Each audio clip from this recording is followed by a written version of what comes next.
but it's just not sticking them out. Just not quite sticking. It happens to everyone. Unfortunately, France have been sticking those catches. Phenomenal out of France there. Oh, and a nice trade back with delayed trade with Larson onto France. Still 5-on-3 for France. 3 balls. Go for the free throw. Didn't quite make it. 2 players left for Norway.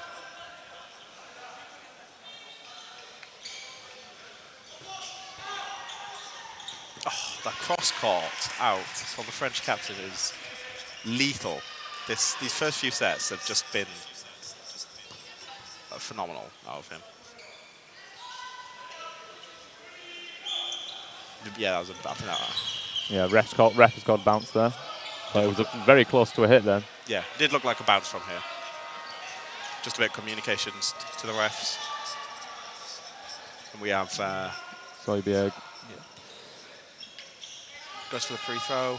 And then France just choose to reset with 4. They've had the play ball called on them. Good choice from them.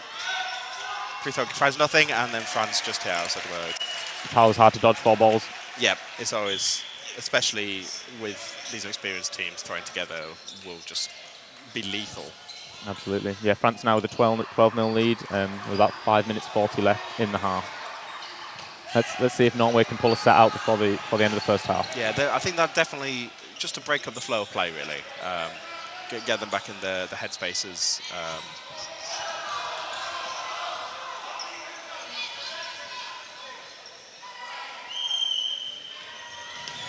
The first match here, the referees, we have Ireland. Quick start there, sorry. Yeah, no. France with these quick starts have just been on point. Yeah, we've got Ireland in the green refereeing with Alex Nelson as well as head ref, as we thank them as always for reffing, which can be a bit of a thankless job. And a nice catch out from France.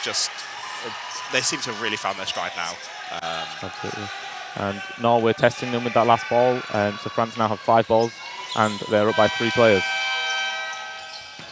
Yeah. And a strong hit onto. Oh, and a catch out from Schulberg. We have to apologise for our pronunciation if they are wrong. What a nice hit there. Oh, he's looking for the ricochet, but it doesn't make it.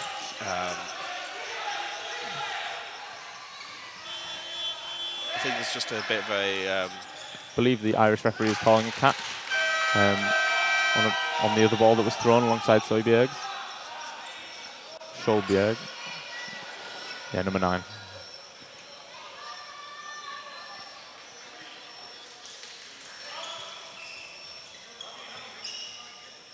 Yes, we have 4.5 minutes left in this half and 2 minutes 7 in the set. Yep. I believe 4 players on court for France and 3 for... 4 balls for Norway. 4 balls for Norway.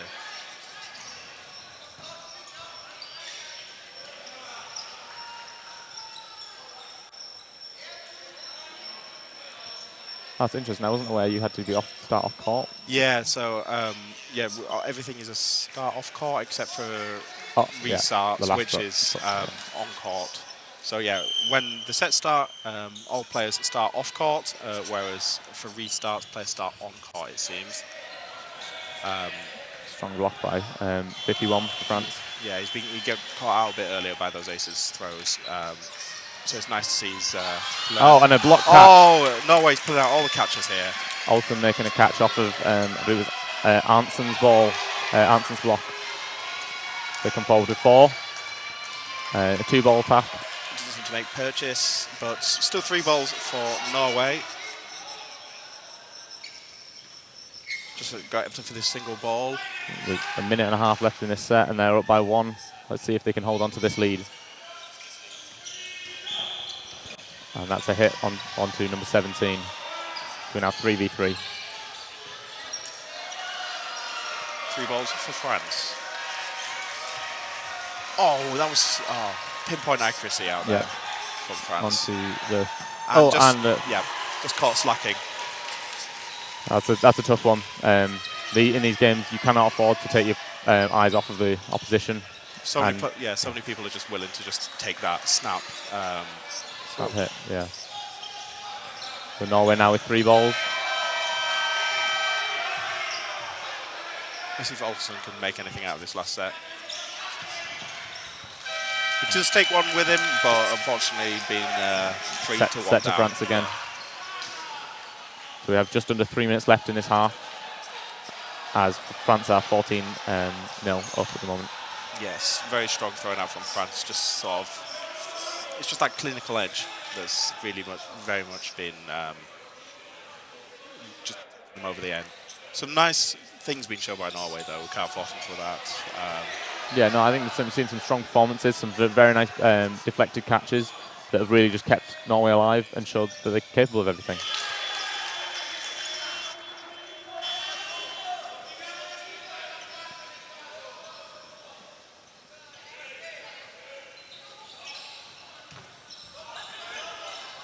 Just a quick discussion from the refs before we get into this last set.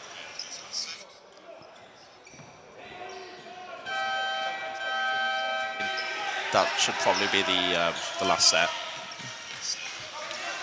Yeah, as some of these referees, it's their first time refereeing together, and with some of the new rules, there's bound to be discussions and a little bit of clarifications needed at times. Yeah, it's better to get it.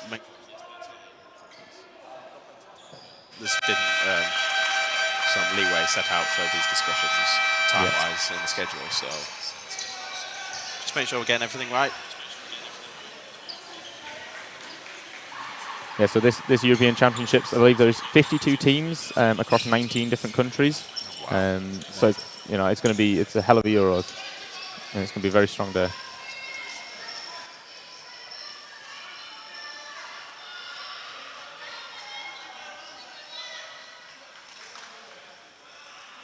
Just making sure that players are starting off court for this final set here. 2 minutes 13 on the clock. Oh. Okay, so great start for Norway there. There was a line fall out from France, and then also a hit onto, and then a retaliation hit onto Norway, but they have taken the lead with 5 players up to 4. They definitely were expecting the quick start there and reacted to it. And yeah, they made the hit, which is important. Oh, nice dodge out there from, I believe that's number 13. I believe that's Larsen. Yeah, their captain from Norway. Possession of 3 balls now. Hopefully they can make some hits. And Auger making a nice hit onto Norway there. Okay, 4-on-4. 1.5 minutes left. Just singles being traded out. No hits yet. And Norway now 2 balls. Yep. Norway might maybe looking to make some faster paced moves, maybe some more counters. Yep. See if they can match France's intensity. 4 balls for Norway. And a nice hit there onto number 51 for France, but a pop-up catch there. Good awareness out from the French player. So now 4v3 France on. Oh, and that was a lovely catch out there from Norway. Number 9, Skjoldbjerg, I believe he's called. 4-on-3, Norway have the advantage here. And that's a nice hit. A good delay from Sando, number 48. About 40 seconds left here. We could be looking at Norway's first one set of the European Championships. That was... And another hit by Sando, 48. That was a very high ball out from and now seeing 4v1, Norway v France. Norway just want to waste these last 20 seconds, really. Yes, we've got 20 seconds left. The worst thing that can happen here is a catch. Perfect. It's a nice just a single ball. Safe balls. Absolutely.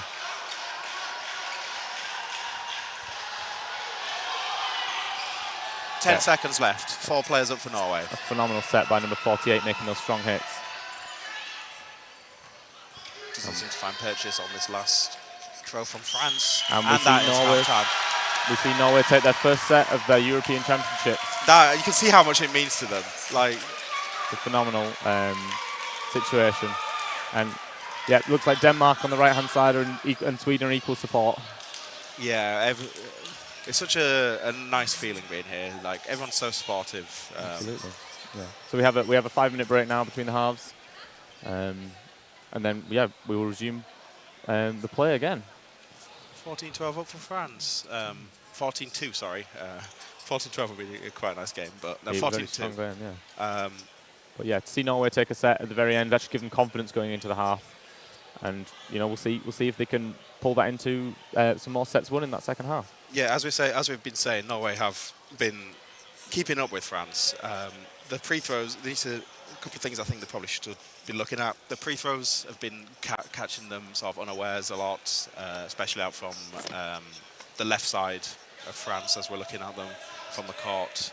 From 15 for France, their captain. He's very much looked one of the stronger players on court. Yeah, Axel Auger, number 15 for France. I believe he's the men's captain, and he's been a strong player. You can see his impact playing on the wing. The free throw catches have been phenomenal. The pace and the speed with which he's been coming up the court and making those hits. But yeah, France's team have just looked very well-rounded. Not making too many mistakes, to be honest. Capitalising on their advantages, which you do need to do against the lower-ranked teams who won't be able to sort of adapt as well or punish the mistakes as well. But I think the one thing the French, you could sort of see it in that last set, being with the score lead they had, that sort of maybe not taking their foot off the gas, but maybe relaxed a little bit more than they should. And Norway, with some phenomenal play, take a set off them. So I think France need to be wary that, yes, they've taken 6 or 7 sets already this half, but it doesn't mean that Norway aren't capable of matching them for every throw, for every catch. And as Norway have settled into the game, you can see that coming to the fore. Yeah, so as we were saying earlier, that France is quite the established nation in dodgeball, playing around since the first championships in 2013 back in Chester. So they have been around for a very long time, joint oldest nation here. And within France themselves, they've got about 17 dodgeball clubs and 600 active players, which is very nice to see compared to like the smaller nation, dodgeball playing nation of Norway. But the quite a couple of cool French clubs represented today. We've got Lincoln, who are quite one of hosting their own Open, which loads of European teams attend.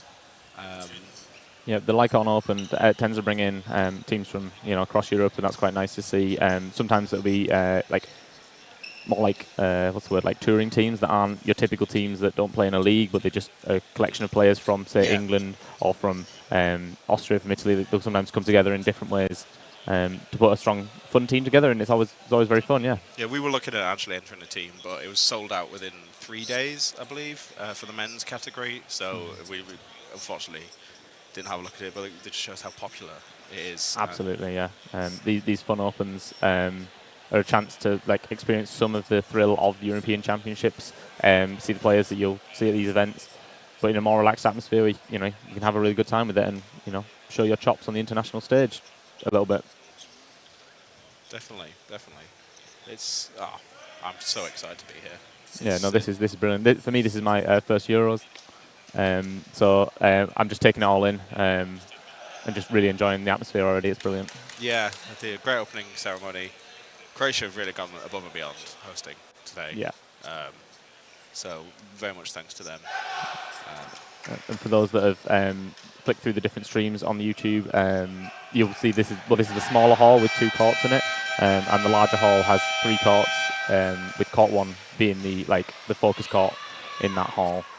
But the whole venue seems brilliant. There's good seating. You can see everything that's happening, whichever hall you're in, and the atmosphere. You can hear the horn of the. You may be able to hear the horn of the Italians.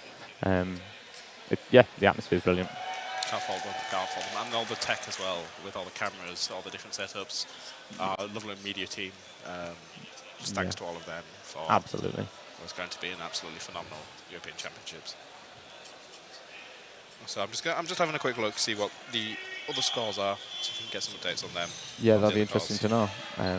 And for those that want to follow along, there is a Turnify. This is all available on Turnify, so you can see all the information as it's happening. As soon as those games are finished, they'll get uploaded onto there, and then you can see immediate score updates. Yeah. And the standings in the tables.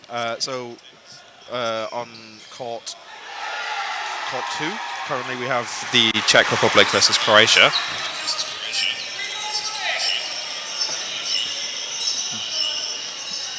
And it's currently the Czech winning there 16-4. So a nice lead for them.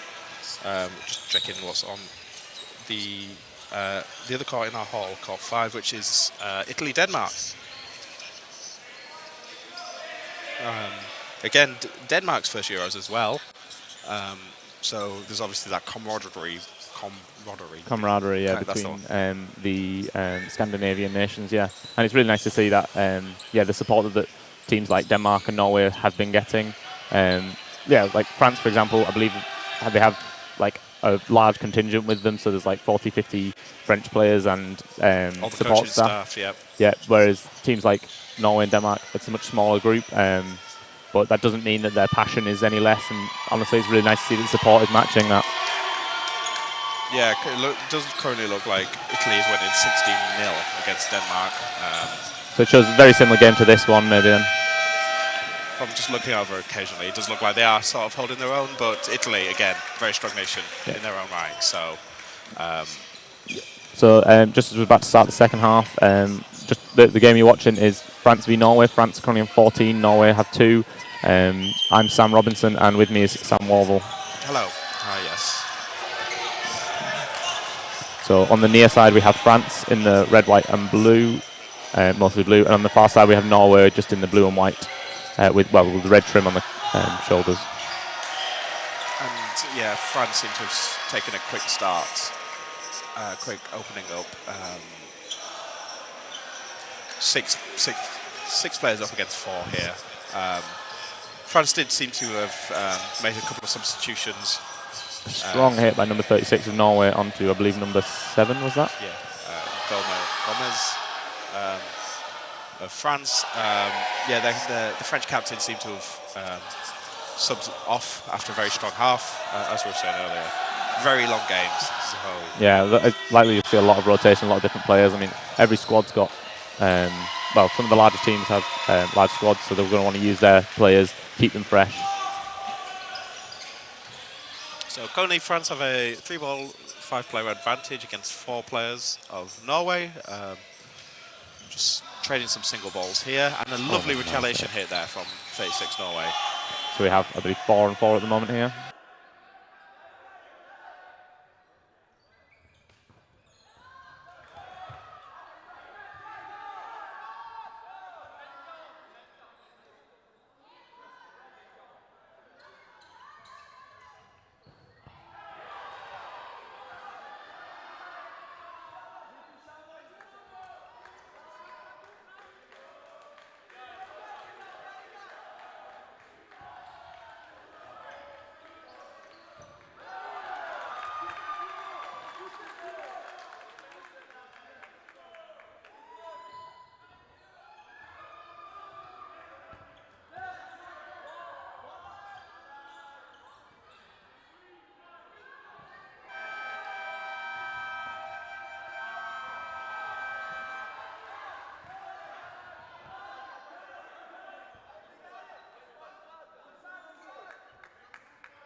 Yep, so sorry, we just had some technical difficulties there.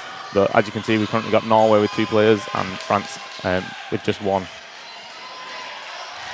So yeah, again, hopefully Norway can. They're looking to just close out this set here. We've got 10 seconds left.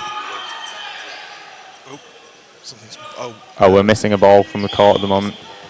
Seems to have gone rogue. Only have 4 balls on court. Yeah. Oh, it's just a wedge behind the curtain there at the back for Norway. So 3 balls for Norway. Yeah, so we've got number 48 and number 20 against France's number, I think. Can't really see, he's turned away from us here, unfortunately.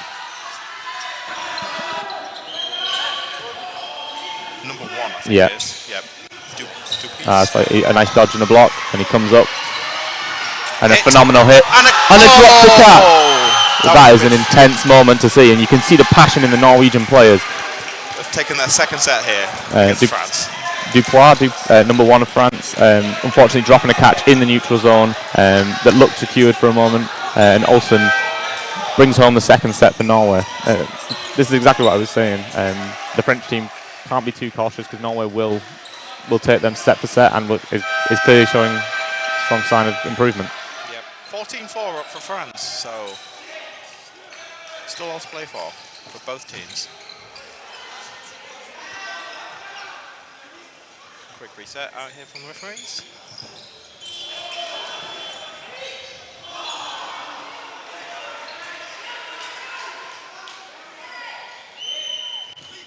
And the French team get that third ball, and they look ready for the quick start again. No hits though on either side, just trading of balls and caught unawares again. Number 13 of Norway unfortunately wasn't paying attention, and a clean hit from number 1 of France. Trades out there from number 78 onto Gomez. France, but 36 for Norway also gets traded out. Yeah, I mean, this is what you want to see in a game. You want to see the fast pace. You want to see those hits, as France just did there. It's always exciting when there's a lot of trades, there's a lot of action, and we'll try to keep you updated on everything as it happens. Another hit there by France. Yeah, tries to go for the pre-throw, but just gets punished for that. France seem to be a very calm and collected team here. A lot of times the pre-throws coming out, then they're not sort of always taking that retaliation hits. They're sometimes sitting with the 4 balls, or sometimes just trading out that one player that's throwing the ball. I think clinical is the best word for it. They know what they need to be doing at the right moments, and they are taking advantage of that. There you go. French team take that set. 16-4 up for France. About 14 minutes, just over 14 minutes. Yeah, 14, 15 minutes left in this half. A couple of changes out for France as well, once again, that player rotation.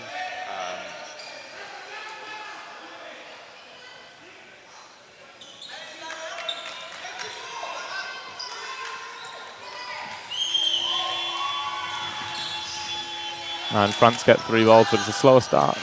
And there's a hit on Dupois.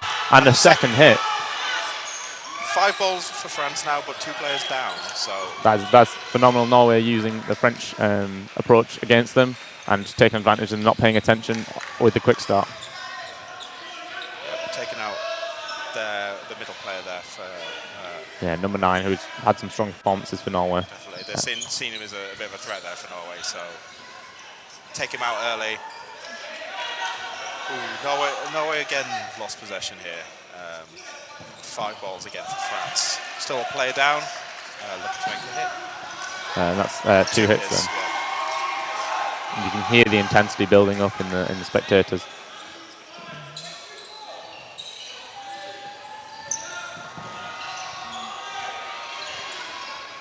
You can sort of sense that France are being a little bit more cautious. They know what Norway are capable of. A few of those sets that they've won. So they don't want to do anything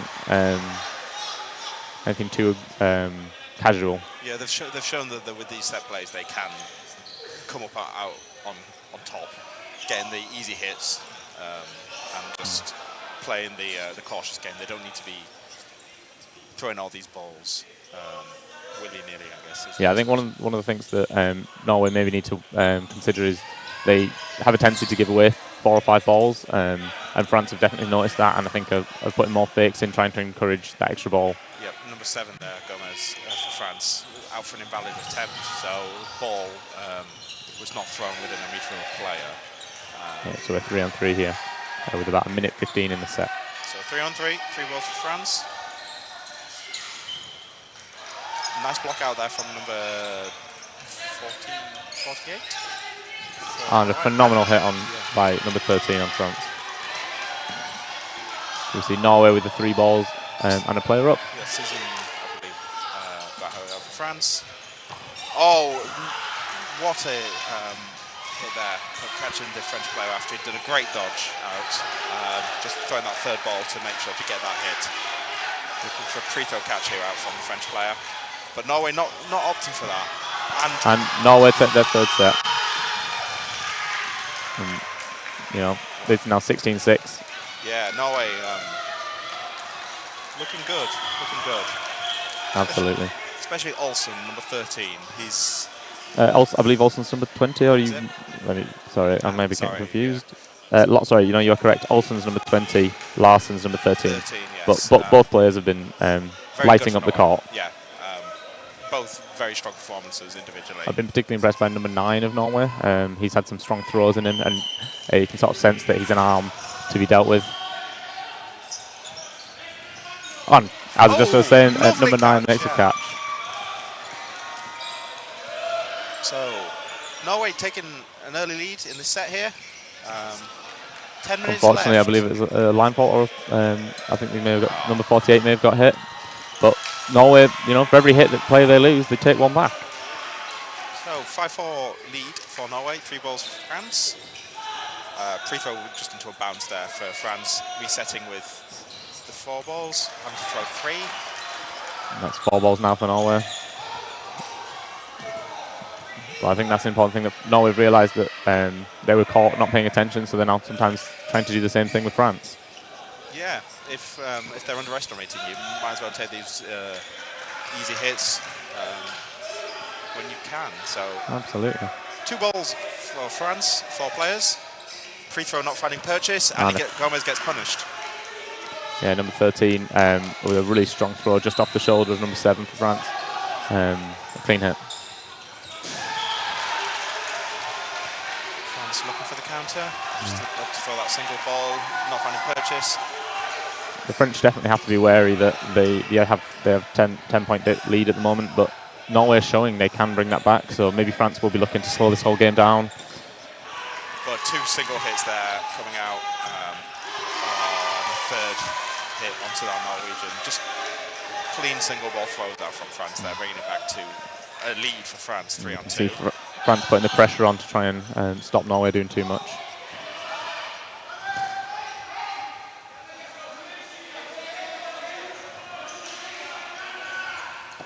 Free throw not finding purchase out from Norway. They are trying, I think they seemed a bit a clean hit. Trying to force things. And I think what you can hear there is Denmark have just won their first set as well. So showing some great things from these. Yeah, good to see the Scandinavian teams, you know, holding their own against some of the more established dodgeball nations. So yeah, France just, yeah. There's 30 seconds left in this set, so France are either probably just looking to not be too risky with anything. Oh, goes for the catch. And they take the hit.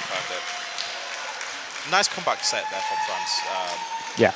6-3 down, bring it back to 3-1. So yeah, the enthusiasm, the excitement, you can tell Norway are really enjoying this game. And maybe France are a little bit, I'm not sure if this is a designed substitution or if France are a little bit wary, but it looks like Auger, number 15 of France, is coming back on court.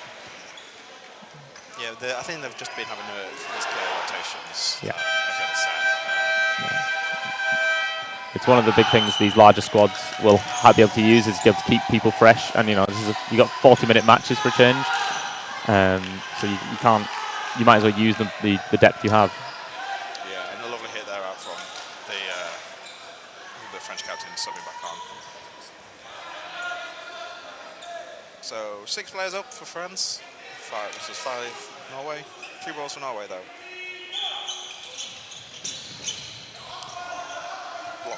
I think there's something important about number 15 for France being on court. He seems to draw the attention of the Norwegians, and the French players on the side, number 28, maybe able to take advantage of that. So it'll be interesting to see. Good hit. Yeah, nice hit. France are now up by 1 player, and I believe have 5 balls. Up by, yeah.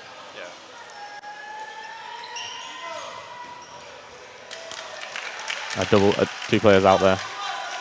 Yeah, they seem to be, if they have the 5 ball, throwing 3 and then delaying that 4th one to make sure to secure the hit, or just catching the another player unawares. They've been making 2 hits quite consistently off these multi-ball throws.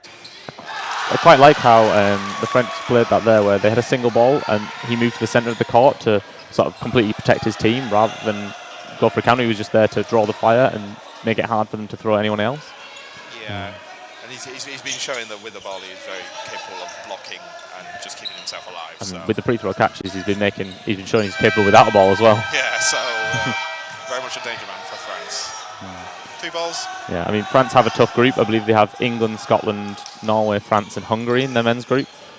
So that's there's strong teams there, and France are going to want to put in a performance against the newcomer of this group. Yeah, they're definitely the top 2 of the squads go through into the sort of knockout stages with the same clause. And a catch by number 1. For France, apologies. I'm very English and bad with names. But yeah, so that's 26 for France versus Norway, and we have about 6 minutes left. Yeah, France pretty much have this in the bag here. Norway has shown some real spark though. I'm excited to see some of Norway's other matches this championship, especially against Hungary, who probably the next. The second lowest ranked team in that squad, in that group. So if they've come out showing very good things against France, against what would be considered a weaker team as well, they could definitely show some promise. Absolutely. And then France is definitely pushing for those top 2 spots against England and Scotland, which are going to be difficult matches in their own right. Yeah, I think the fight between those 3 teams, England, France, and Scotland, is going to be very, very interesting to see.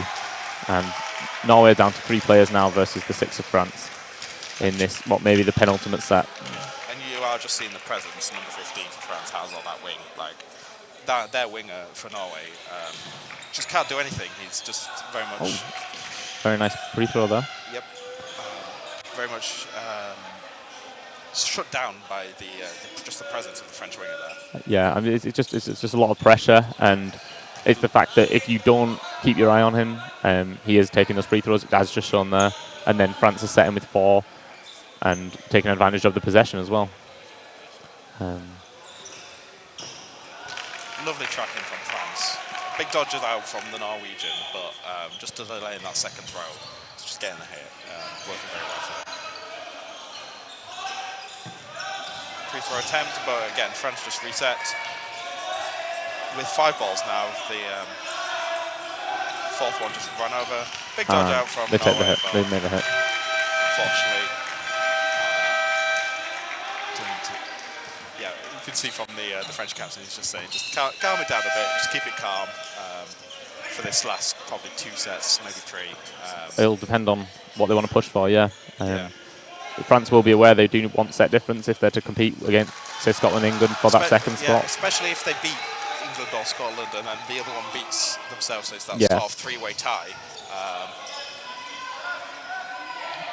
But at the same time, like, it's at the point now where it's like they have to be aware of the games they have to play. From what I understand, I think the French camp have brought separate teams for men's, mixed, and women's. It doesn't look, from what I understand, like there's much overlap between their men and women's teams and their mixed team. So it might be that France can keep that intensity on because they have the depth. Yeah. It's a bit of a double-edged sword. You get that sort of the energy and the intensity out from the teams because they know they're just playing for this. But if you don't have that score depth as well, maybe you're losing some of your better players to either the mixed or just the single-gender teams. Yeah, absolutely. But obviously that's something they've taken into consideration. Like from the fact sheet I have in front of me, it looks like number 15 for France isn't in their mixed team. But that doesn't... I mean, he seems like he's a strong player, but doesn't mean that the other players in that team won't necessarily be of the same caliber. Definitely. So we'll just have to see how the bringing these sort of larger squads works out for them. It's going to be a very, very fun championships. Definitely. Number 78, trying something creative, but unfortunately France shut that down. Yeah, 2 blocks out from France there, and then just the nice hit out to the legs. Keeping it safe, make sure there's no catches. Yeah.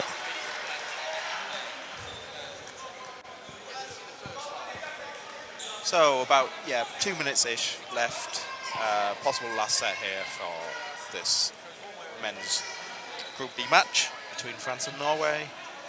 France 24 against 6 of Norway.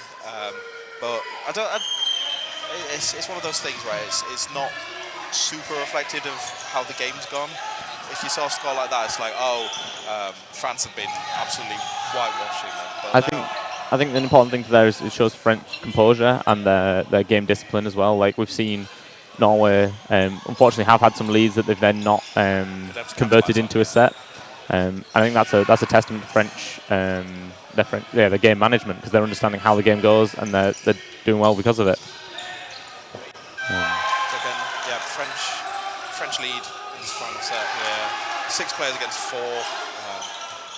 Probably just waiting to set out. Oh, what a phenomenal catch out there from 13 of Norway. Brings it to a 5-on-4. Down to a 5-on-3. Just getting hit out there, up court, thrown through the block. I think you can see the discipline of the French team. They're not throwing when they don't need to. They're really resetting. They know they can make the hits with 1 or 2 balls. They know they can draw that 4th ball. You don't need to go if your set plays are working. You don't need to go for this chaos. That's more likely to have some errors in it. And they're blocking very well, the French team. Just then setting with possession. And we have about just 30 seconds left in this game now. As I just said, commentator's curse, isn't it? As I said, the French block just got thrown through there on the left-hand side. Of course. 4-on-3, lead for France. And a catch by number 26, which brings Auger back onto the court.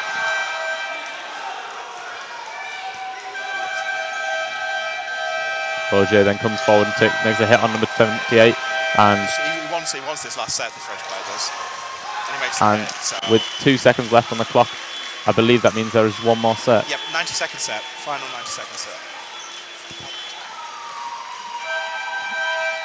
So yeah, 26-6 out from France here. Final last minute 90-second set. Is it a 90-second set for the extra ones? Yeah. Yes, I believe. I believe there was 2 minutes 15 when the set started. Yeah. So when the set started, it was 2 minutes 15, which means we'll see this final set. Yeah, if there's any time left on the clock in the final set and the game finishes, we go into a final 90-second set.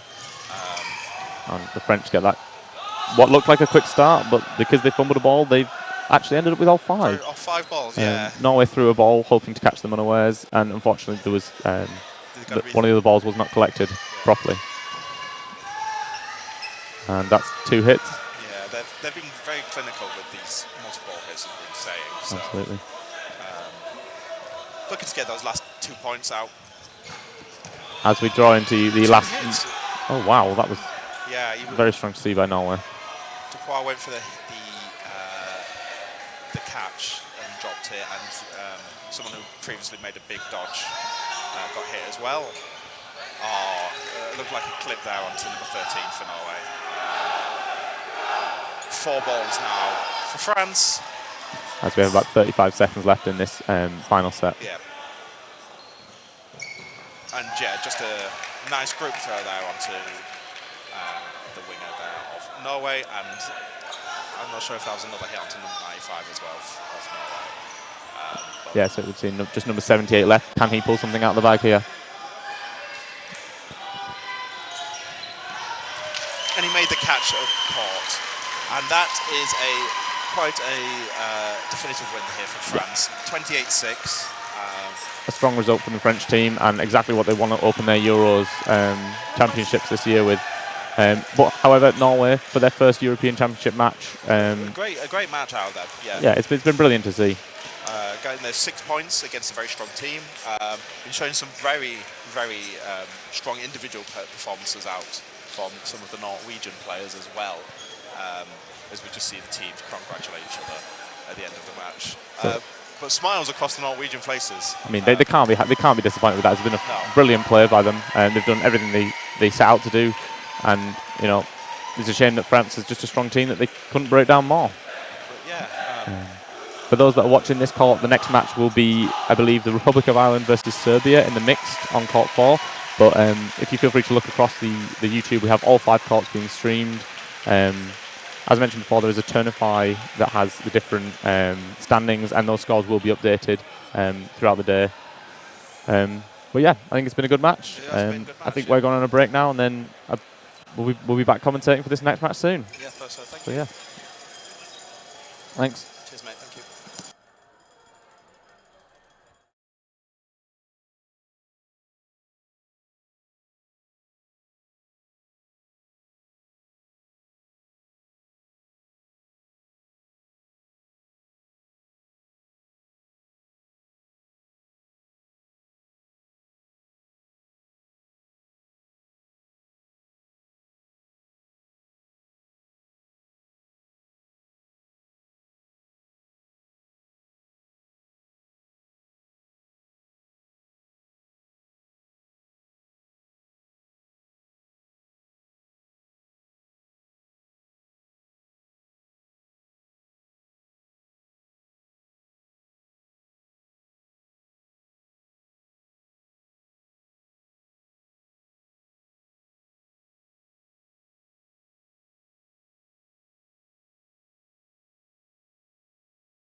Hi, guys, ladies and gentlemen. Welcome to Court 4. This is Republic of Ireland versus Serbia in... sorry, my apologies. Republic of Ireland versus... is it? Yeah, Republic of Ireland versus Serbia in the mixed. And that is going to be a really interesting game to see. I'm Sam Robinson. I'm here with David Poole. Hello, everyone. Good morning. Bear with us. We're just getting set up a little bit. So what you see now on court is final team huddle from Ireland. The coach saying his final few words. Similar in the Serbia camp as well, whilst the referees are setting up the balls ready to go. Looks like we've got Austria supporting with the refereeing as the assistant referees for this match.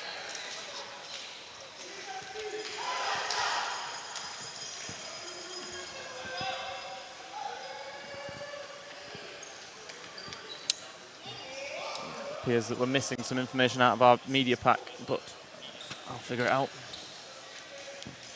So this is a first round of mixed matches of the European Championships this year. So mixed setup is 3 male players, 3 female players or women's team players on court at each time, sort of gelling or mixing up quite tactically the different styles of play from the men's and women's game styles.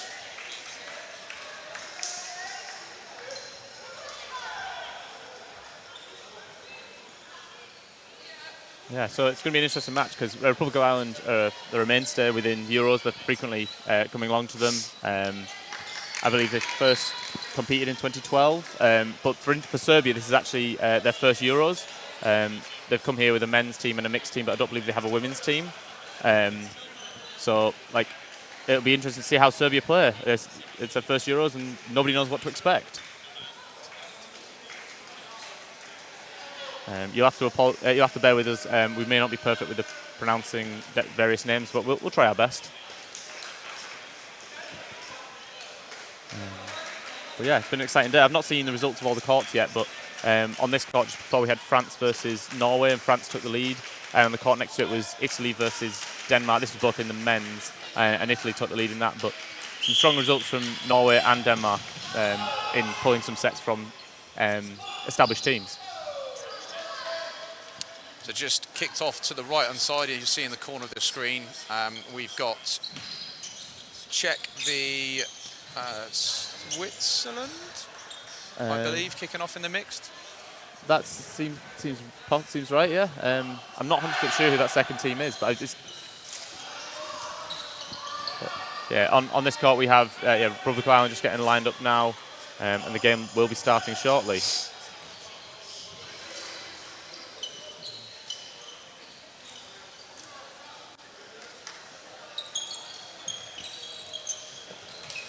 Yeah.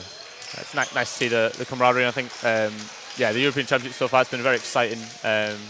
This is my first European Championships. It's just been really good to be involved in it all and just sort of seeing the atmosphere and everything that's been going on.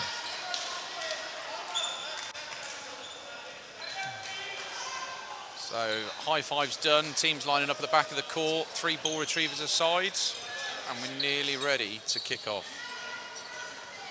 Looks like the Austrian men are the referees for this one.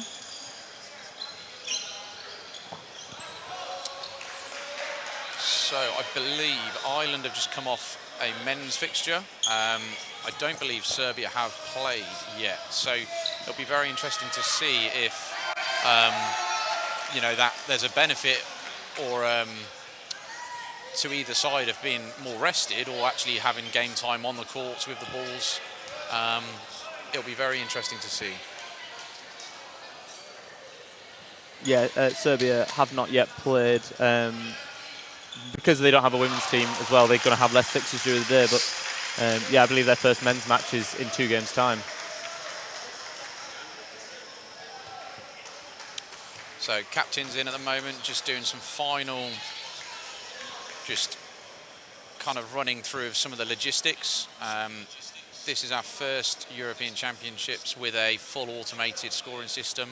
So it's just going through a few things like that. So that links into the live stream, it links into the timing. So our score and our timing we'll be commentating on will be exactly what's left and what the referees are using.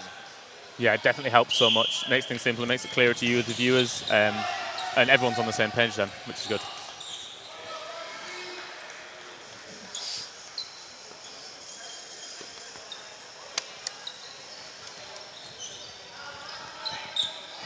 We're just getting things set up here on this court at the moment.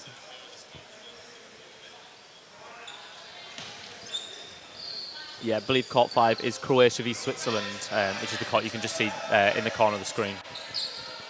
You can obviously check out all the matches on the YouTube. All 5 courts are being streamed live, with courts 1 and 4 being commentated on. So, you know, I believe every team should be every nation will get a roughly balanced streaming schedule, so everyone gets to be live. We are seconds away from kicking off by the looks of things. Starting with the starting rush. Looks like both teams are sending 3 runners.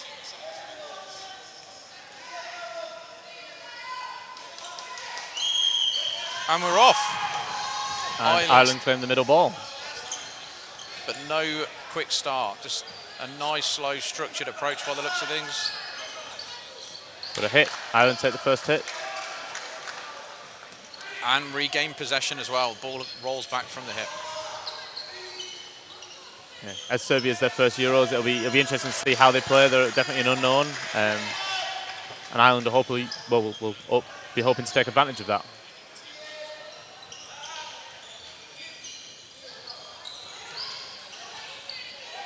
So Ireland up by 2 up by 2 players at the moment. Make that 1 player. There's a line fault by number 8.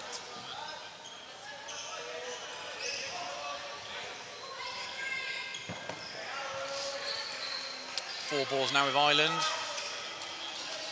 2-ball attack, not making contact. Very nice dodge by him to avoid that delayed ball. Oh, slipped over. Is she all right? She's okay.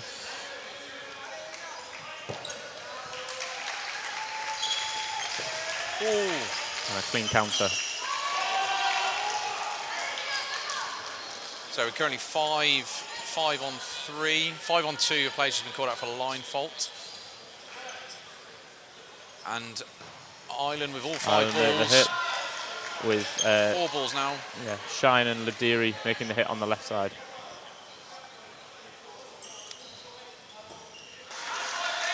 And Ireland really aggressive with 3 out of the 4 balls, just wanting to close that set out.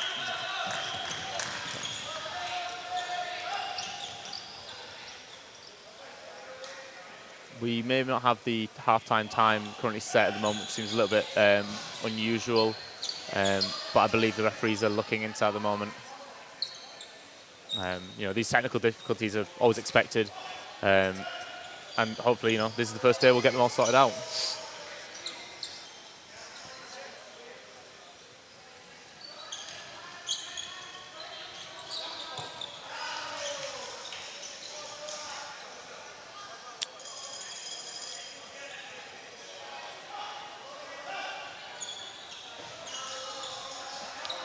I feel like the referees could do with some walkie-talkies at this point. Yeah, or we can get them mic'd up so we can hear what's going on. Oh, that would be brilliant. We'll try and work out how long's left and keep you guys updated. 17 minutes and 10 seconds, there we go. We can stop watch it our side. I'm guessing it's about 17 minutes left now of the first half. Yeah, whilst the display is not perfect, we'll try and keep you updated as best as we can. So Ireland with the 3 balls, aggressive single ball attack from the left there, but not making contact. Was there a Serbian player out? I believe we've only got 5 on court. Yeah, it must have been maybe line fault in the middle. Maybe there was a line fault, yeah.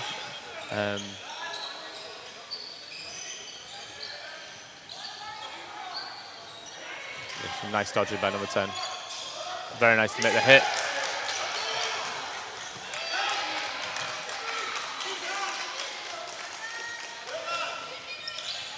Strong hit from Shine there, straight down the middle.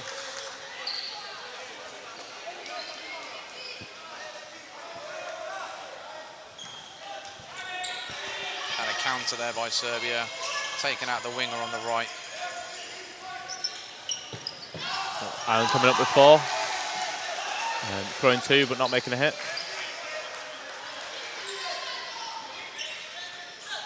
I think Ireland, Republic of Ireland are always a strong, fun team. Always a fun team to be involved in. They definitely enjoy the European Championships, and we'll see how they perform this year. But they're always high energy and passionate players. Yeah, and like you said, they've been around for a decade, so there's a wealth of experience within the team, and you can definitely see that how they're just playing a very structured style at the moment. There has been a pause in play. I believe it would have been play ball was called, and they only released one of the 2, I think. One of the 2, yeah. It's unfortunate that's player out there. So Alex just explained the rule. Player puts the ball down.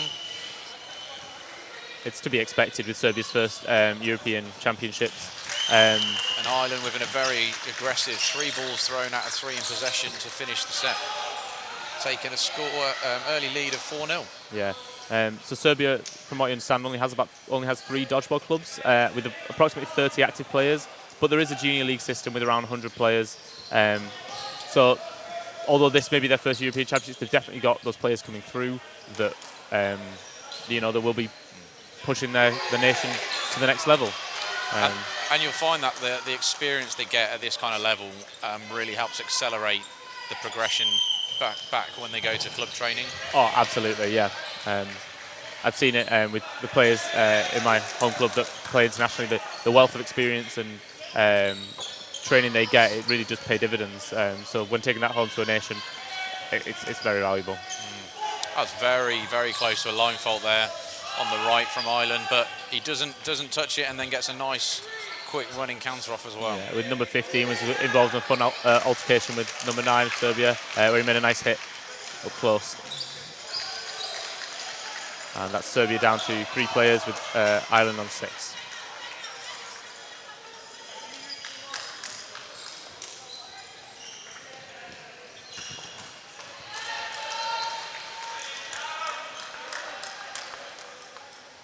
And this is a good game for Ireland to show their capabilities. They're going to have some strong teams in their groups. There's going to be strong matches, but they're capable of a lot. And I think it's a good game for them to get into the rhythm of it all.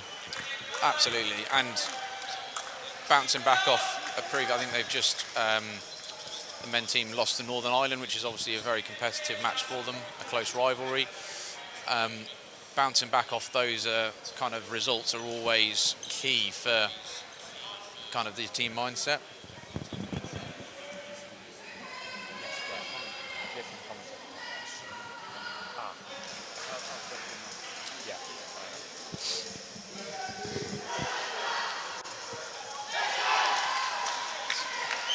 So 6-0 Ireland. Serbia claim that 3rd ball. Yeah, so this is a group that I think anyone could top this group in the group stages. The group has Croatia, Italy, Switzerland, Republic of Ireland and Serbia as the 5 mixed teams in this group, and it's definitely one that you don't know who will position where. Obviously Italy, Croatia, Switzerland, Ireland, all very capable. It'll be interesting to see.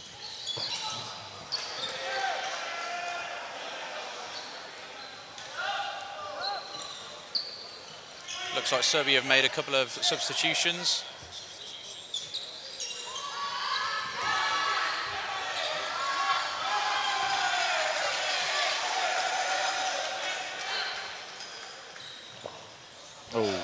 And thrown through the block there, number 9 of Serbia onto number 15 of Ireland.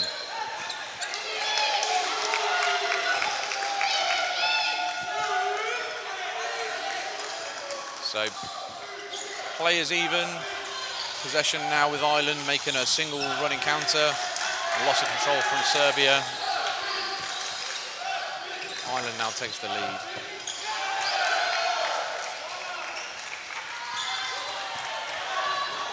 And number 666 makes the post throw, goes for the catch and does not quite secure it. Ireland with 3 players against the 2 of Serbia. Ireland 6-0 up about halfway through this set. opting for a 2-ball.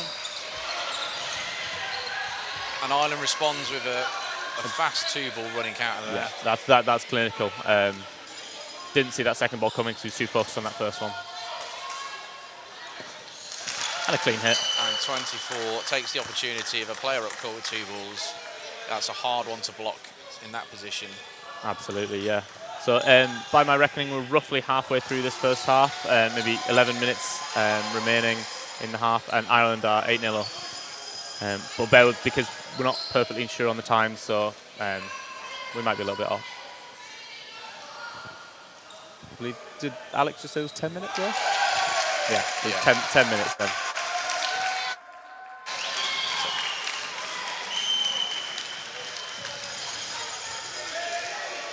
And the Serbian player line faulted the middle.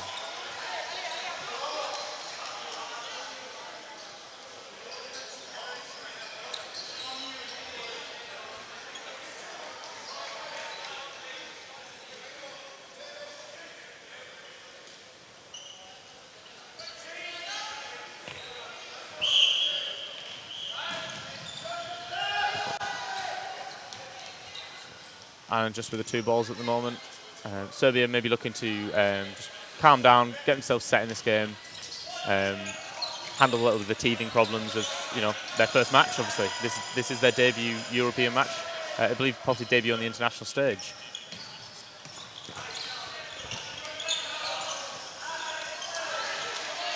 And Ireland are taking no prisoners. Yeah, every opportunity of an open player on the running counter, they're just looking at taking those. They have to be aware that they're going to need, they may need the set difference. They don't know how the other teams will play against their teams. They don't know how they'll perform. Yeah. Number 15. Very close there, on the edge of his fingers. I think he got fortunate there, but because it looked like he may have secured it, Serbia threw a second ball that was then traded, countered. So it kind of sort of turned into a trade. But on your point there, Sam, about the point difference being key, as you said earlier, this group is so many teams could do really well. So if you're in a position to take more sets, you are ideally going to be trying to do that to help your absolutely in the group. I mean, you've got to remember that Croatia are in that group as the host nation. They're going to want to show out a really strong performance, and they are capable of it.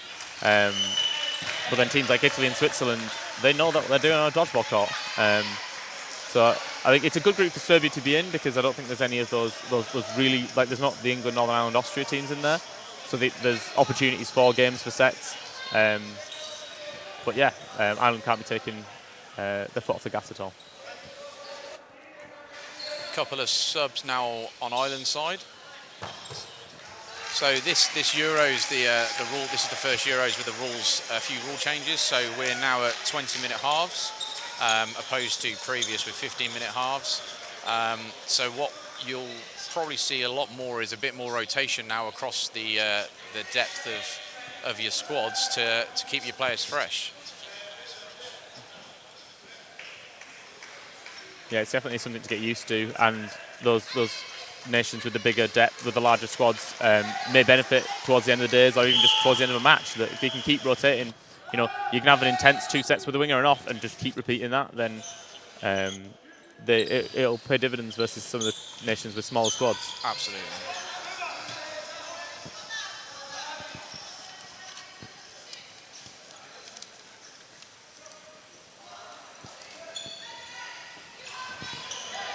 So 8 minutes remaining in this half.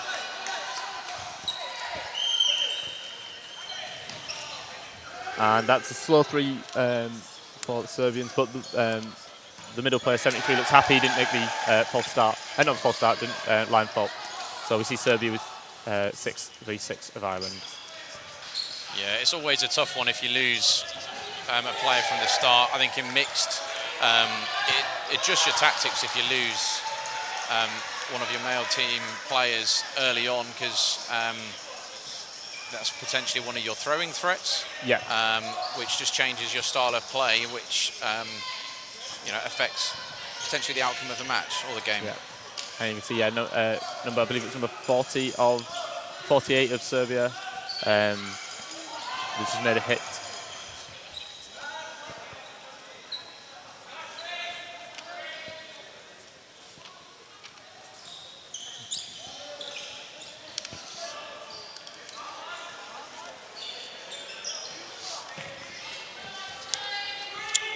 Couple of exchanges there, leaving it 3v2. Possession sitting with Ireland,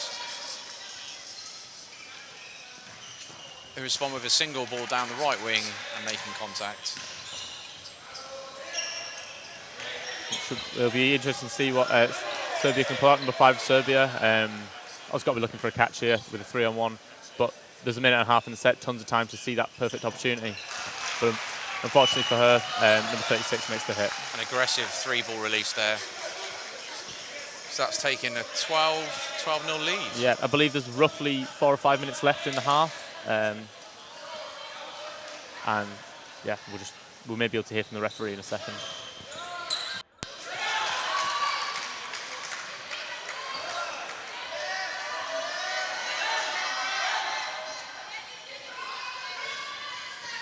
Six minutes, I believe that was. So we'll see at least 2 sets. We may see more depending on if one of these teams close out quickly. Middle line fault now for Ireland this time round. So lead taken by Serbia. A boost of confidence for Serbia there to be up, knowing that they're not the only ones making those mistakes must be very comforting, especially at their first Euros.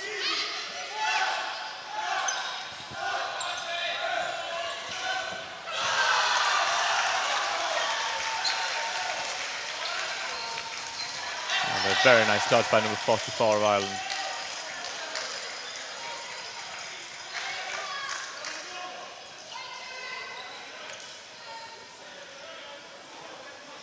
So a 2-ball attack takes out the right winger, evens up the score.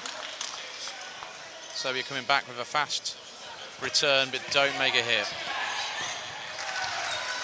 And then Ireland are just clinical, throwing through with 2 balls onto the ball holder and making those hits.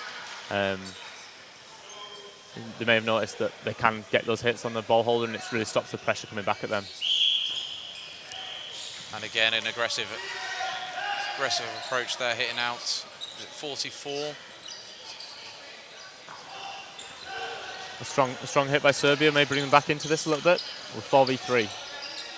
5v3, apologies. 5v2, captures made, sorry. That makes sense now. About halfway through this set. Interesting, a couple of balls are rolling back. I think if you hit the bottom side of that net, it doesn't quite absorb, which it's not ideal. No, it might lead to a bit of an interesting, like, first half, second half tactic. Yeah. So now we have 5v1. Ireland with possession, 3 balls. Serbia, a gentleman getting hit with a cross court there. There's around 4 minutes left in the half, from what I understand. Ireland are 14, Serbia 0. Was that timeout clock? Oh. No.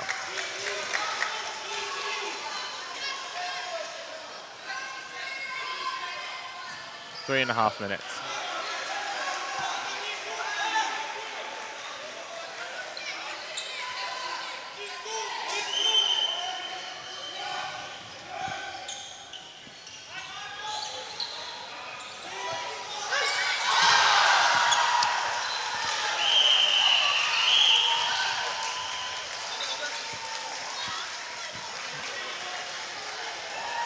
So 8th set underway. Ireland with possession, 2 players up.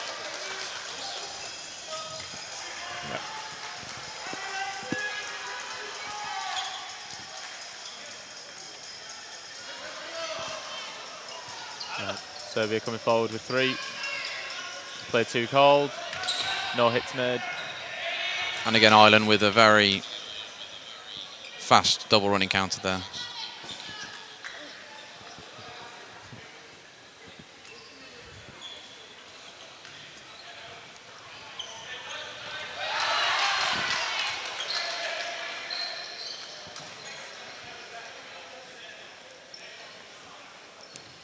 strong position for Ireland. 6-on-1. And the hit made off the... and finishing the set, yeah.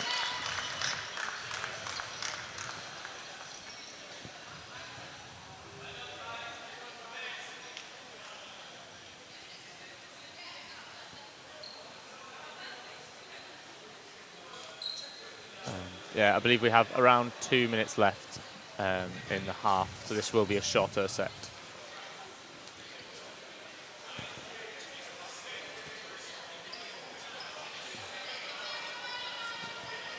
Final 90 seconds. 90 second, yep. Is the information that we have, which means that the time on court on the display will be the final time.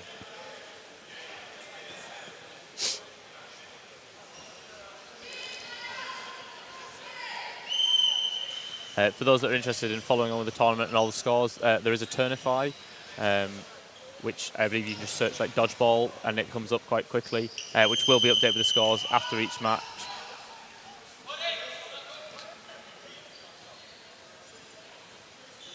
Time's been paused. Not exactly what for. There's a possibility there's 7 players. No. No. 3, 6, 6, 7. Yeah, 7 players on court. Aha, I see. So just I believe they're just restarting the whole game, the whole set. An easy mistake to make, especially in the heat of a final set. That makes sense.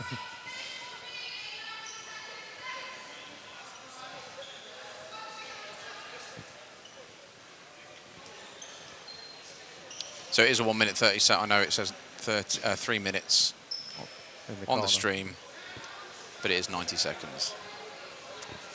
Ireland currently 16-0 up and going into this final set, hoping, I suspect, to take that final set and go into the half with a really strong performance. Yeah, and on the flip side, Serbia wanting to finish the set positively, going for the win on this one. That would be really huge, just taking it in the huddle. Well, exactly, yeah. Norway, in the last match, they managed to win the final set before the half-time, and then they won the first set in the second half. And that has a big impact on the team talk that we discussed. So no line retreat, line faults there. First attack out. Interesting there. So hit was made by 49 against Ireland's 44. The ball rebounded back. He went for the catch and didn't secure it. So he's also managed to hit himself out. Yeah. I think he misunderstood the referee's communication, thought he needed to pass the ball back, or he maybe just didn't realise. And then a really nice catch made there by one of the Serbia women's team's players, number 2. We don't have the time in the corner, but I believe it's about 50 seconds. 50 seconds, 5-on-4. Serbia hoping to hold this one out. Oh, that's 4-on-4, hit made, and the possession switches back to Ireland after that hit.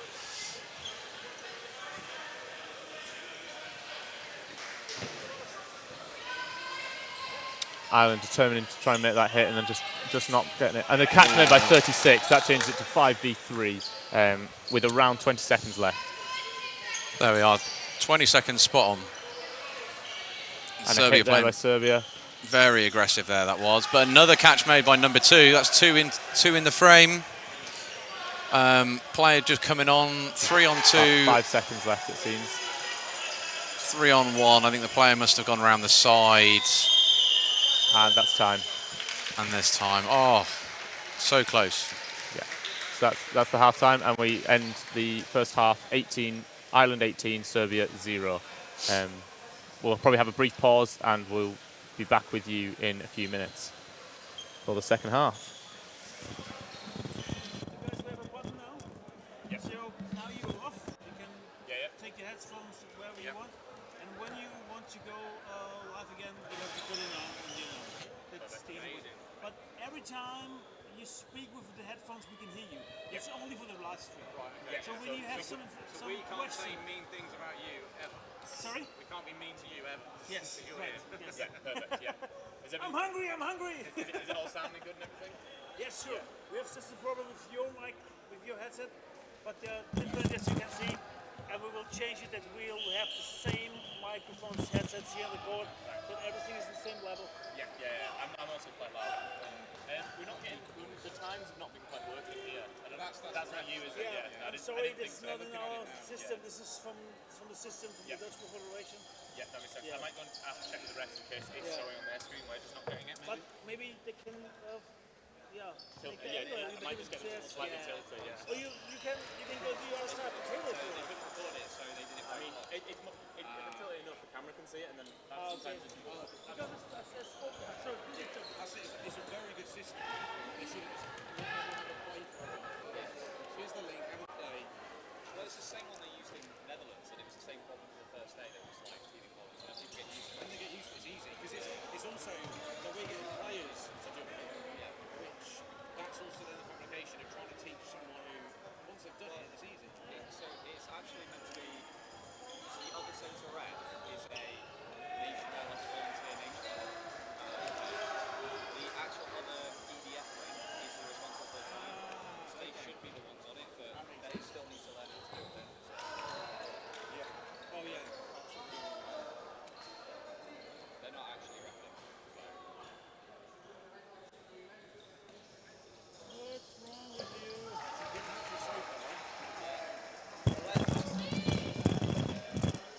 Test. Ah, okay.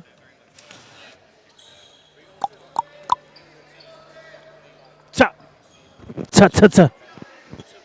Das sollte nicht sein. Okay.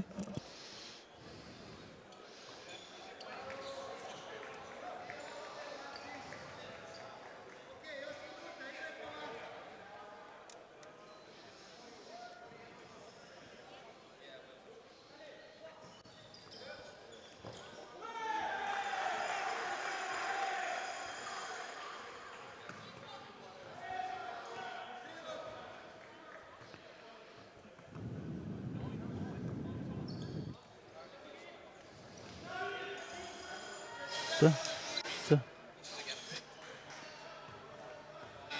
Ah, okay.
Yeah, we can just switch the commentation if you like. So when you say, okay, let's make the next one in court number 5, you can make it like that in court number 5.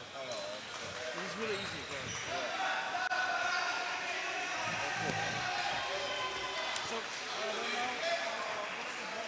Okay, so that's a half-time over.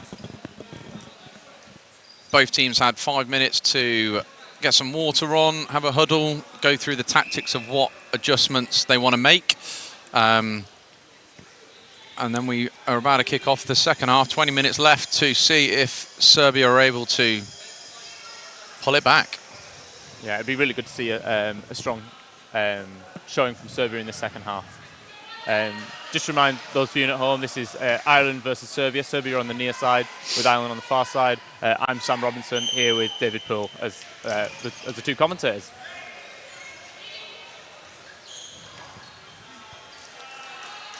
And Ireland kicking off the second half with a middle ball win and a nice single ball hit down the middle. Oh, a very nice trade there with Jovanovic. 2v1 there, so that phase of play has equalised the player difference. And another nice attack on the left-hand side. Takes out the left winger for Ireland, and unfortunately there is a Serbian line fault on the right. So the play is still even on the first game of the second half. But yeah, interesting approach with Serbia. When they had the 2 balls, they were keeping one of them through the middle. It's not the usual thing you'd see in dodgeball, but there may be a reason for it. Yeah, it's interesting. It's on the international stage, as teams obviously have their own tactics. I know at Worlds last year, USA loved the middle hold. And it's just, that's the one thing coming out to these kind of tournaments, is you get to play all these different playing styles of all the other nations. Absolutely, yeah. I saw the French team when they had 1 ball left. I think it was 6-on-6. Auger, the number 15, he moved to the middle and just stood in front of his entire team with the ball and drew the fire. And it's very interesting to sort of see that coming out. And a hit there from Shine to round off that first set of the second half. Taking the score 20-0 to Ireland.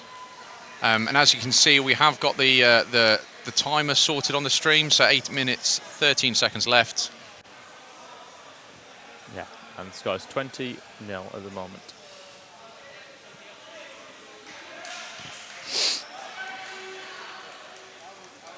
Yeah, I think Serbia's showing signs of being capable, but unfortunately they're just not quite there with everything at the moment, and Ireland taking advantage of that.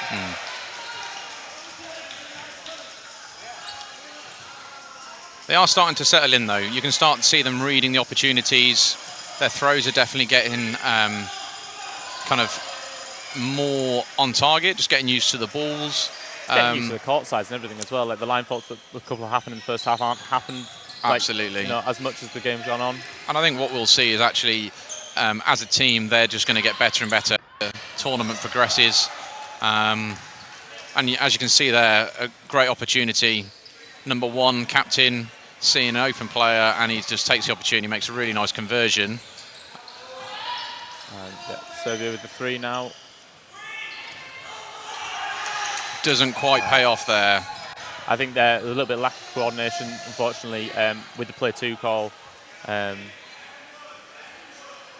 Unfortunately, yeah. I know, yeah, as Serbia is their first Euros, I suspect there probably are Serbian players that have not been as involved in this national team that may be interested in playing. I know there's some that play in the British Dodgeball Pyramids, and I've heard of, I believe, one playing in Italy. So maybe they start coming to the trials, and once from now they know this team's active. So now we're 5-on-1, possession with Ireland.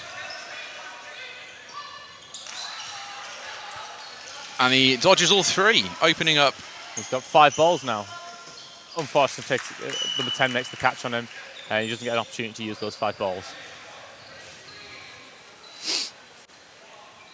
Yeah, we have the times all set up. So 16 minutes, 7 seconds in the half, and 22-0 at the moment.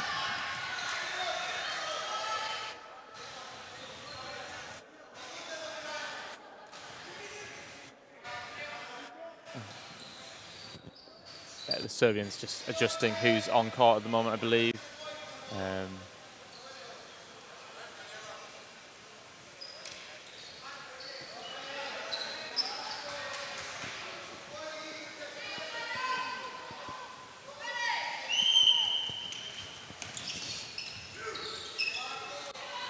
There's a line fault called there again. Oh, Andy. I think bit of confusion there. I think the player was trying to put the ball back, because if he's out, he wasn't able to bring it back, which is fair and honest of him. Ireland doesn't realise, and sees him coming up after dropping a ball. Yeah, looks for the opportunity of, he's up court by himself, I'm going to hit him. Some nice, what's the word? Understanding of that by the referee to not penalise either player. Yeah, I think. That was a very good catch, and then a line fault. Number 48, Kovacevic, I believe. And bringing in players now come back in. Yeah. But he had maybe called for a line fault straight away. Yeah, the Austrian ref refs calling a line fault because as he was stepping, he's back on court and then stepped off as part of that first dodge. Yeah. Yeah, and for it's a tough rule, but it's a rule, and it's you know, we want to keep the consistency of the ref in the tournament.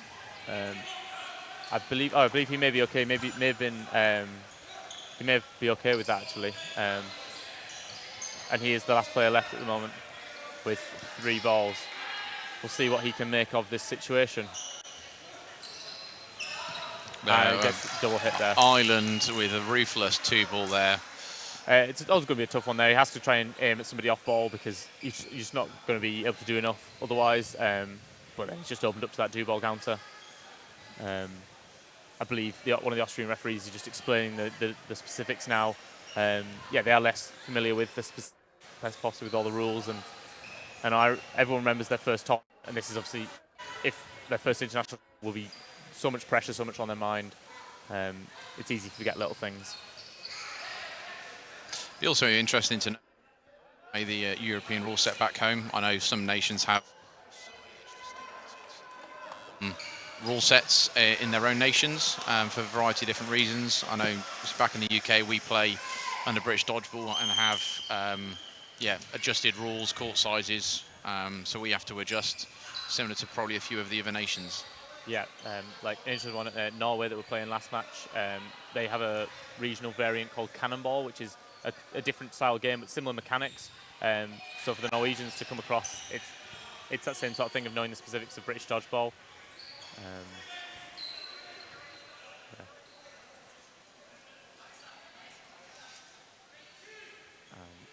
Serbia with the 2 balls. Again, there's been a catch by 36 at the very back there, I believe. A lot of rotation in both squads throughout this match so far, just keeping players fresh.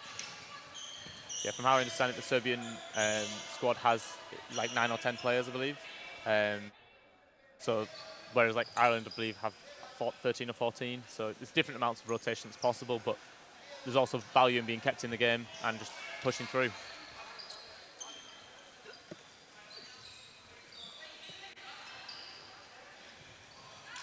Nice cross-court hit there, taking out 36. Let's see what Serbia can make of this situation now. Number 48 looks primed to throw. Oh no, not quite. And then caught up court.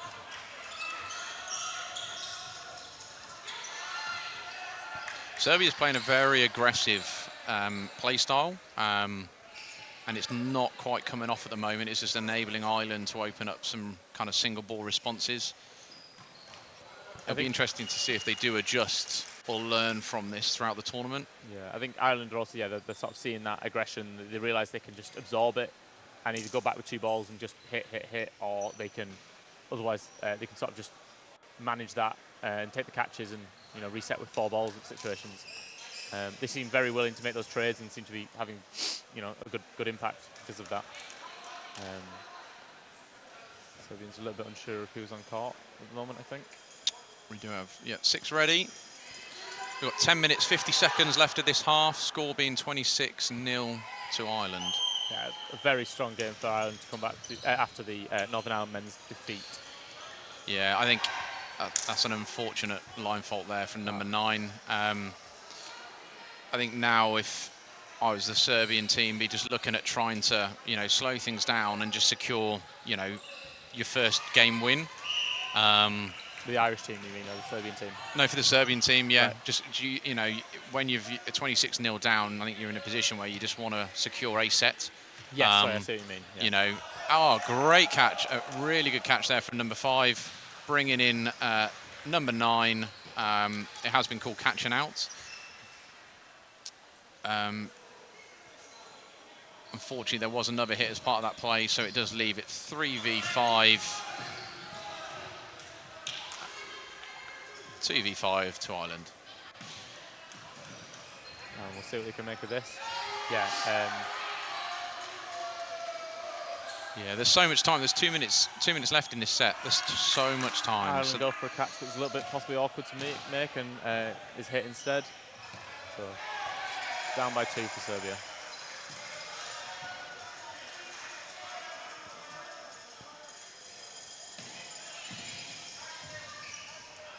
And the Irish came forward with 5 balls, through 4, and make a hit on number 9 of Serbia.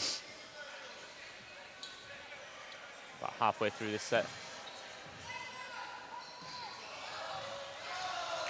And a catch made.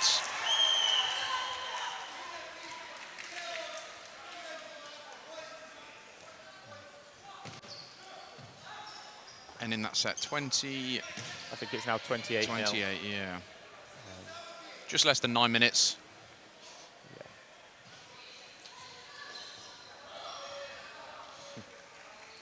There we are, an Ireland ball retriever just setting up the final ball. I think the Serbians have a little discussion between every set. Because they start with this sort of like 3 running, 3 behinds. It's quite different to how you typically would see people line up. We do need an extra player though. We've got 5, now we've got 6, there we are, good.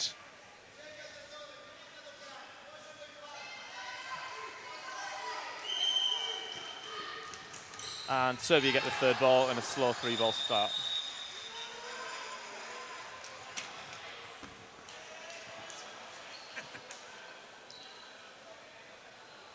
Oh,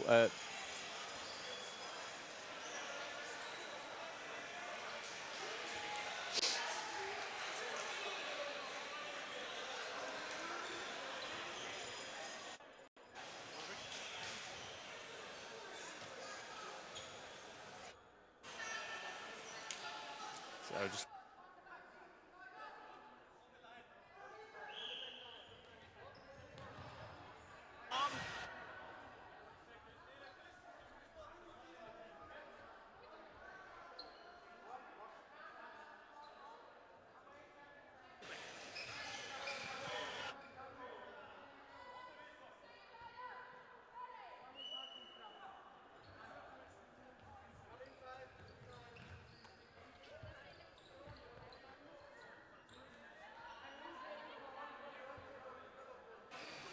So we're just adjusting some technical things here. And we are 6v5 with 8 minutes left in this half. Oh, the ball was still up. That was a really aggressive throw there from Ireland. Ball did go up, but unfortunately the player was unaware that the opportunity was still there. And those counters from Ireland paying dividends. It seems to be every time they come up with a counter, they do make that hit. The Serbia managed to respond. There was a double hit there by Serbia on Ireland, followed up by a catch by Ireland. So one of those players is now back in play. Really good movement there. Serbia making a hit on Ireland's number 35. Unfortunately, the players, again, that's potentially just a lack of awareness of this court. It's tough to adapt, and a hit there, yeah. It's tough to adapt, and maybe in their training they might not have played with either the same court, they may have been playing with the back wall. It's hard to get these European EDF court sizes in a lot of holes, in a lot of places.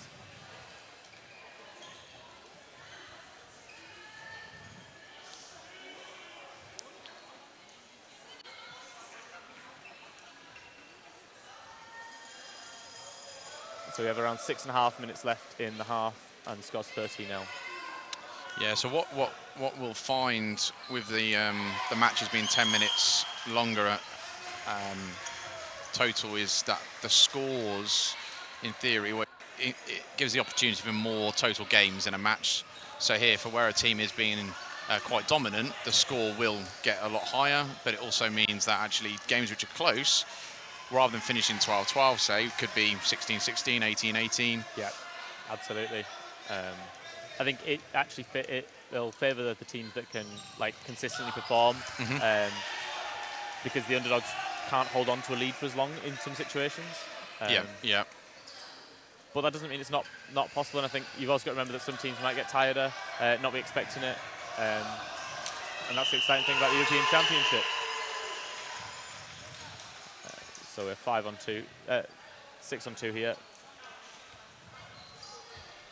And Ireland must be thinking, can we just get as many sets as possible here, without giving away a set, of course. Yeah, it is. I guess it's depending on what approach they're going with. Sometimes finishing with not losing a frame is a nice kind of tip to have. But also points potentially a key, or just keeping players fresh now. Like, you've secured the win, and it's potentially getting some of your players experience, resting some of your your starting players. I believe Ireland play straight after this in the women's. So it's probably being aware of that and making sure that you rotate and keep them as fresh as you can, or getting your starting players off so they can be ready for that next match. Yep. Now that this game is all but won.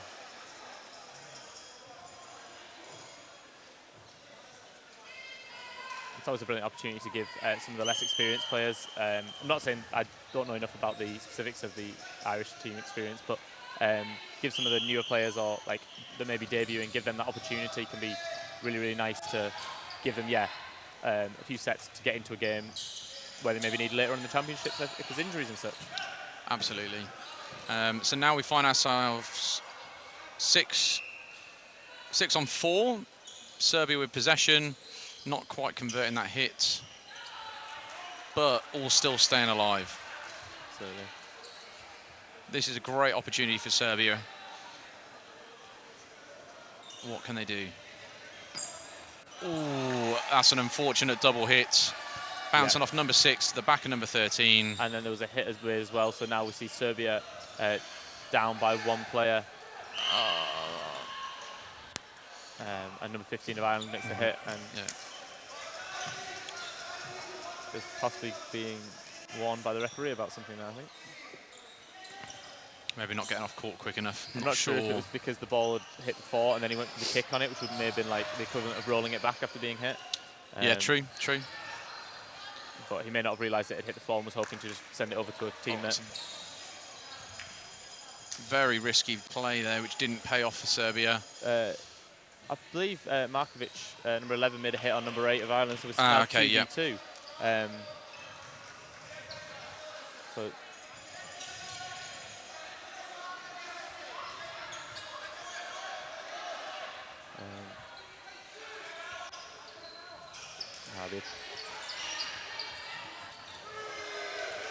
the catch made. Tombstone, he was already lying down on the floor, so I'm not quite sure what we call it, but it worked. A sitting duck. Yeah, made the best out of a bad situation there. Absolutely. 3 on 1, getting the hit, finishing off the set. Unfortunate for Serbia, I think they're in a strong position in that set, but then the double hit they took along with the catch is tough to take.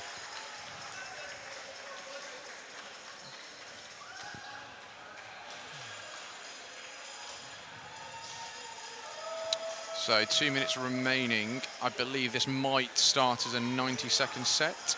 I'm not quite clear on the rules with that, but I guess we'll know soon.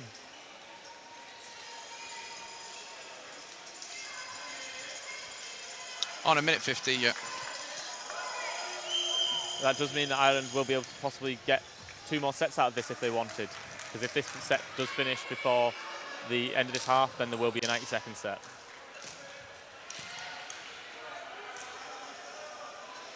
But a very strong performance from the Republic of Ireland. Another catch there. So far, no hits, but 2 catches. Now there's been a hit. There, I believe there was a hit. I think that the ball on number 13 may have just bounced. Ireland look like they're ready. They want this set. They want to possibly get another one. And and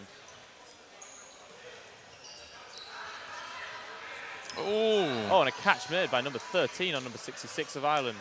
That's a nice catch, locking it in with the ball. 5 on 3. 5 on 2. Yeah.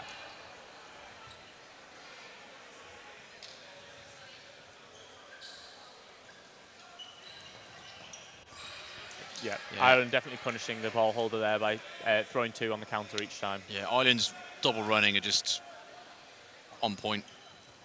Absolutely. And that's a hit there with 25 seconds left. I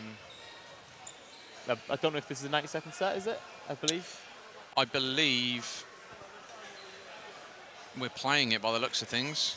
So there's a 30-second countdown timer between sets. Ah, I see. But with less than 30 seconds, it's an interesting...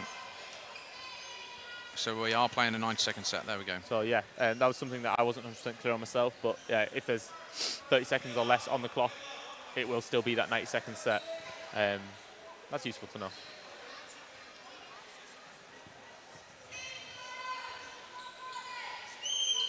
And this is Ireland 36 versus Serbia, currently on 0. Serbia obviously hoping in this 90-second set to eke out 1-set win to finish off their first event at the first game of their European account. So a 2-ball release, no hits from Serbia, and then a nice single ball counter cross court there, taking out number 9. And Jovanovic hit with a double ball by Ireland.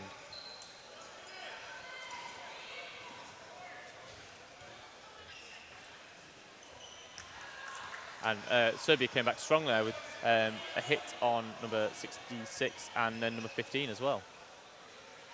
So it's now 4v4 with 45 seconds left in this set.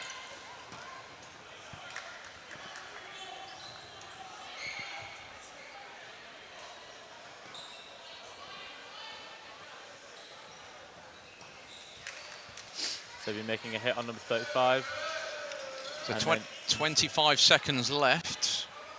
And it's 2-on-2, I believe. Currently 2-on-2, yeah. And that ball is in the middle of the neutral zone. Yeah. There we are. Serbia take the lead. Serbia with 14 seconds left. Will they be able to hold on and win the first set of their European account? Oh. He throws. No. We're looking at 5 we have seconds. 6 seconds left. And the hit was And made. that's a hit. So there we go. Serbia win their first set of their European Championships. And that should finish this match 36 to Ireland, 2 points to Serbia. Yeah. I think Serbia did an admirable job there. I think Republic of Ireland are an established, experienced team, and they wanted to get the sets off them. But Serbia, for their first event, you know, there's a debut. This is their first Euros ever. They've done very well. They've definitely learned a lot in this game in terms of some specifics on the rules and the line faults. But a very strong game to start us off. But yeah, I think I believe the next match on here. I think I'm not on, but I think you're still here, Dave. I am. But yeah.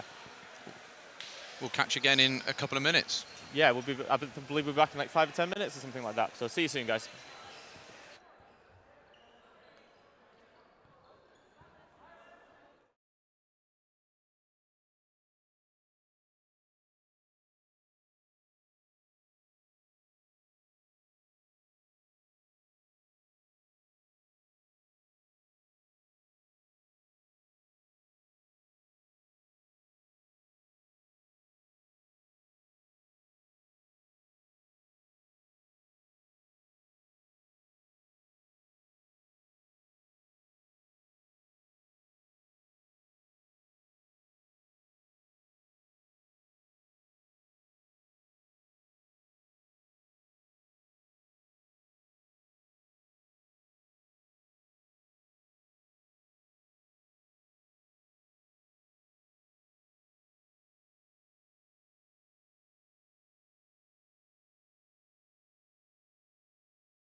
Okay, so welcome back. We have kicking off Belgium v Netherlands in the women's fixtures.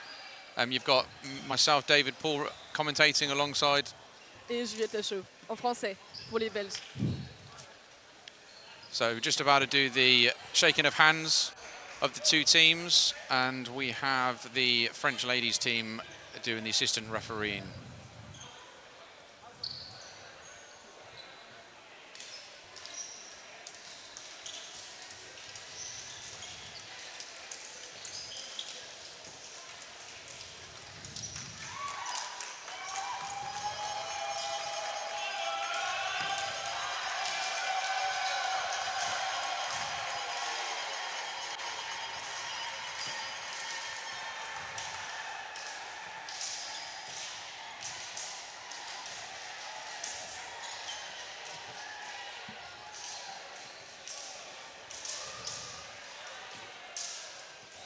Lots of noise, lots of high fives. The ball's getting reset up after they got knocked out of the way, and we're going to be kicking off very soon.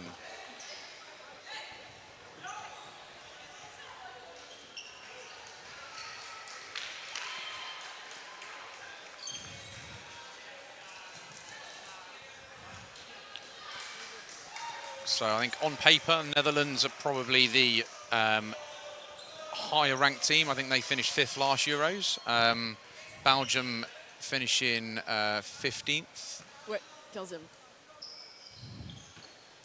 But it's been a year, anything can happen.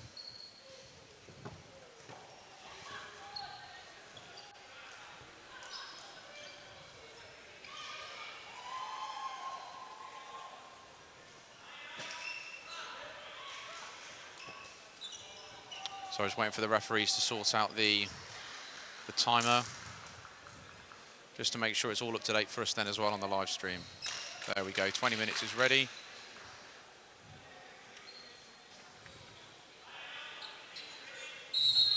Et c'est parti.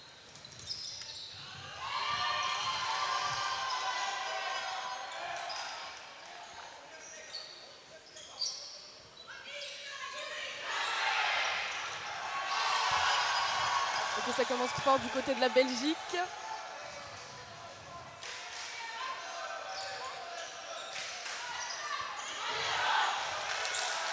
And Belgium taking the lead there, 5v4.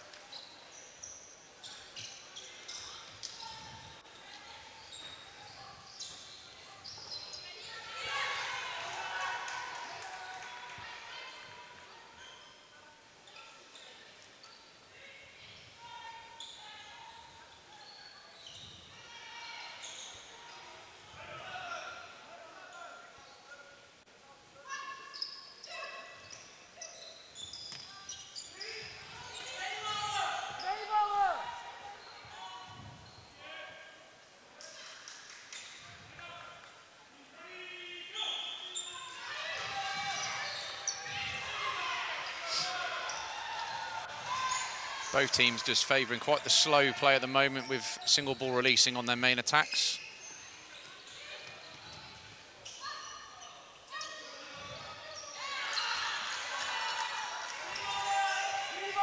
And Netherlands just equalising with that standing counter. And now taking the lead. Et maintenant, c'est au tour des Pays-Bas de prendre l'ascendant sur la Belgique en sortant une autre joueuse de la partie belge.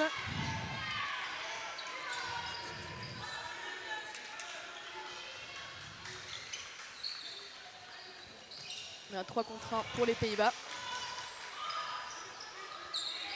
Really controlled there from Netherlands. And a well-timed 3-ball attack, just not connecting.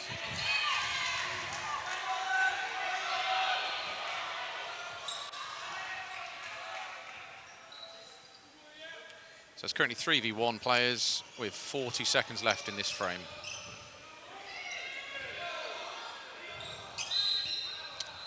And time's just paused to get the extra ball. There we go.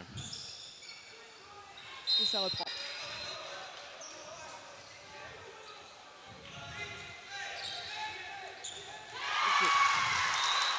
And there we have it, Netherlands take the first frame. Première manche gagnée par les Pays-Bas. Pareil.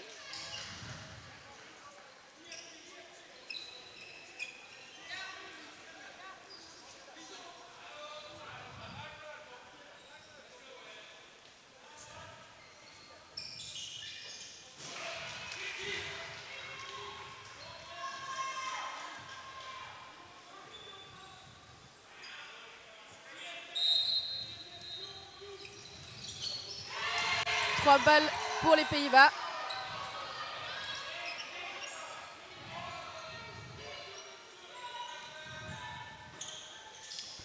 Just again on the corner of the screen, you can see it's Wales women v Hungary.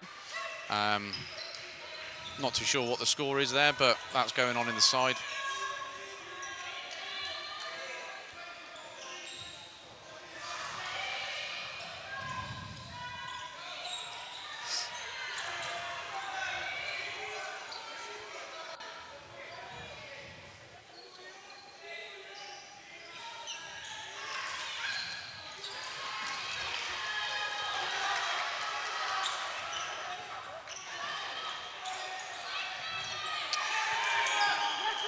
Really good catch there from number 2. Unfortunately, didn't quite get the ball down for the block. And a really good standing counter then again from Netherlands, number 5. So halfway through this frame, just over halfway left, with a 3-player lead.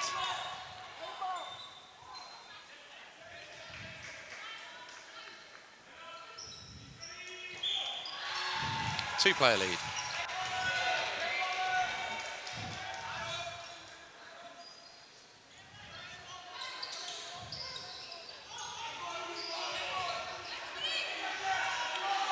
Number 5 really got a eye in already with some great standing counter, post-standing counters on this right wing.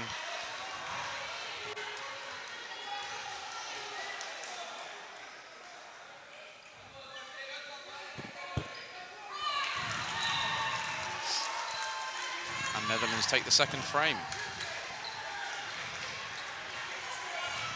Et les Pays-Bas prennent de la deuxième manche face aux Belges.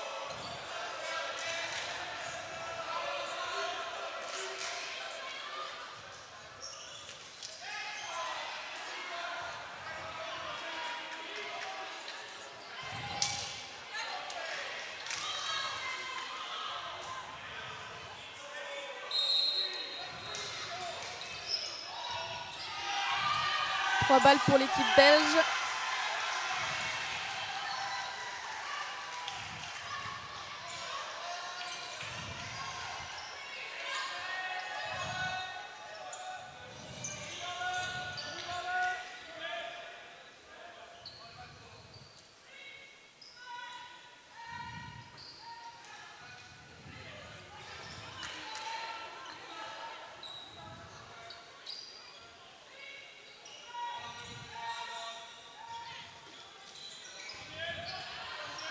Et les Belges prennent l'ascendant sur les Pays-Bas en sortant une première joueuse.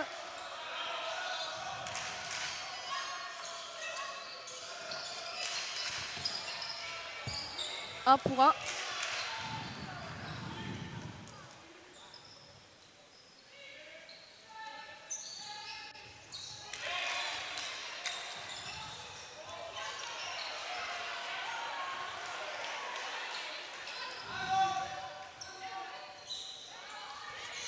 Another toe shot there.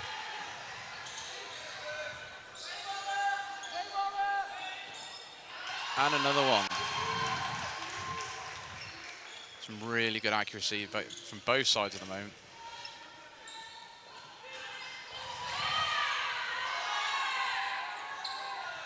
And Netherlands with a one-player lead, going into just under halfway in the frame. And again, another post-standing toe shot there from number 10.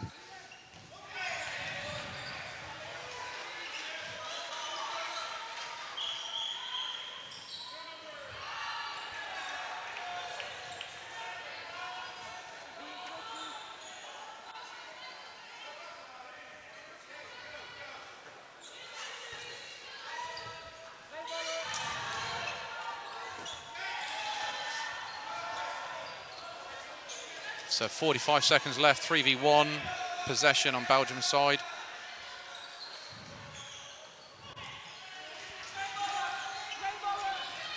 Netherlands with the very well-timed double running counter there, just closing out that and taking the next set.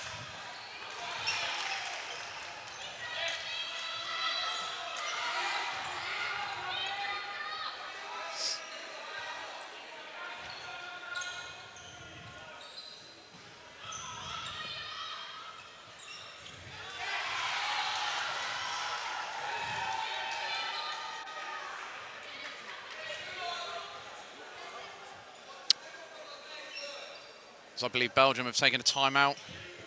So it's a 1 minute, I believe, timeout they'll have. Taking a 6-0 deficit gives you, timeout gives you an opportunity to just to discuss what's going wrong, what do we need to look at, what opportunities are there, and come out hopefully with a different game plan and hopefully take the swing of the momentum towards themselves.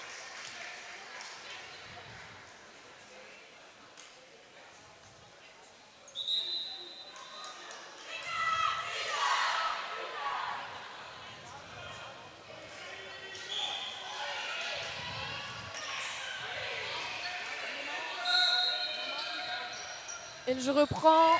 Il reste 11 minutes 45 au compteur, avec aux Pays-Bas 6 et Belgique 0.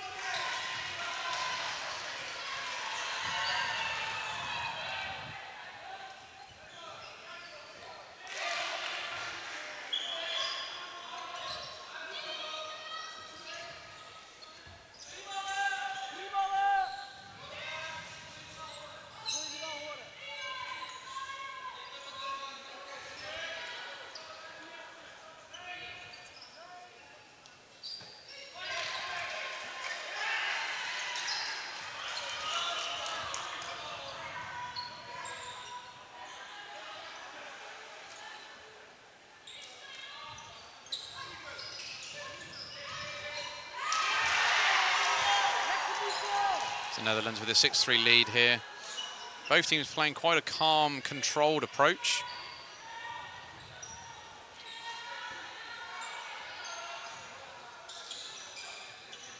But at the moment, paying off in Netherlands' favour.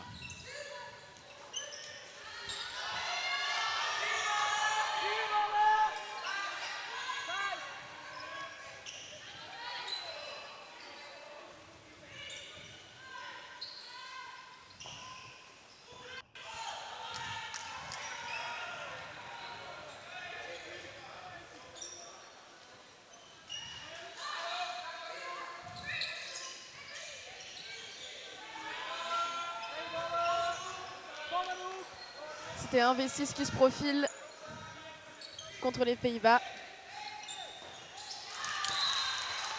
Bien tenté de la part de la Belgique.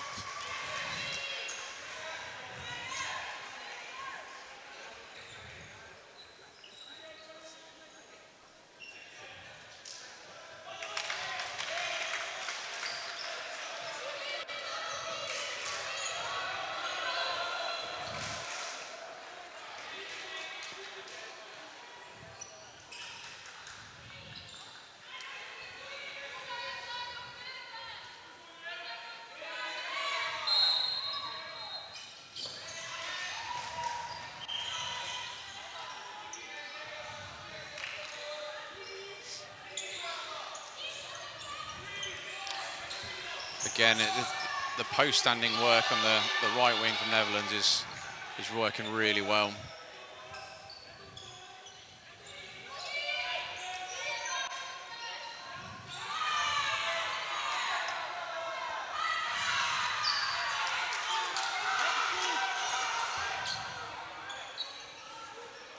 And unfortunately there, I think play ball had been called. Player did try to respond, but then it was called invalid during the attempt.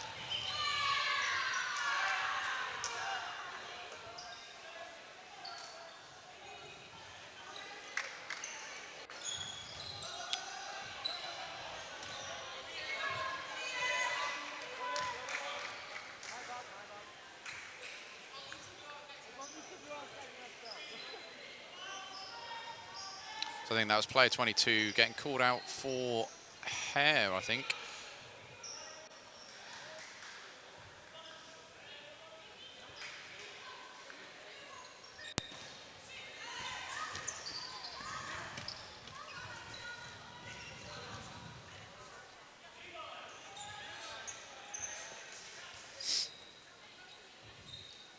So halfway in this set,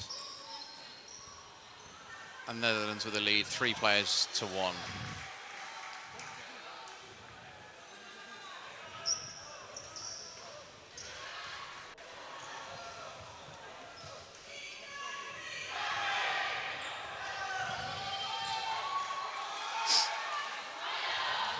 Il reste 1 minute de jeu sur le compteur.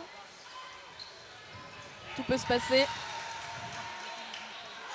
Catch de la numéro 33 de chez les Pays-Bas. 10-0 pour les Pays-Bas.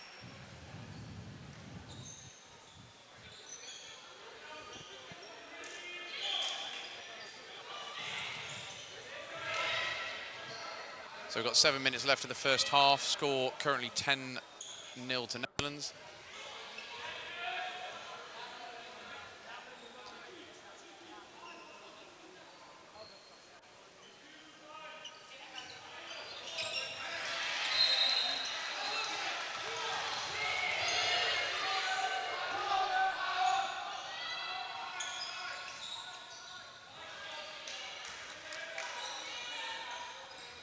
Catch pour la numéro 17 de la Belgique.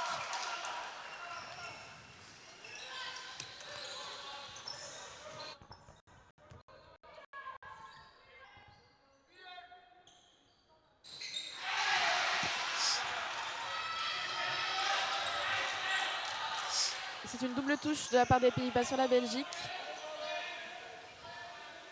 qui permet ainsi de prendre l'ascendant.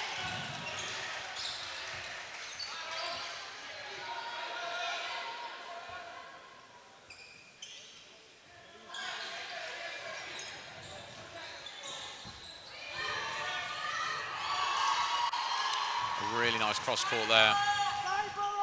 That's Belgium taking the lead. Les Belges ont décidé d'adopter une stratégie un peu plus agressive sur les contres. Et ça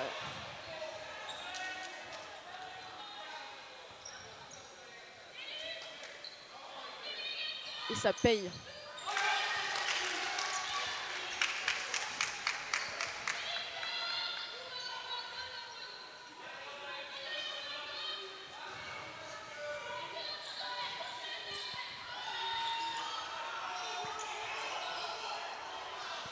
Quatre balles pour la Belgique. And Belgium re-securing the lead there. Still have 2 balls in possession. And just over a minute left in this set.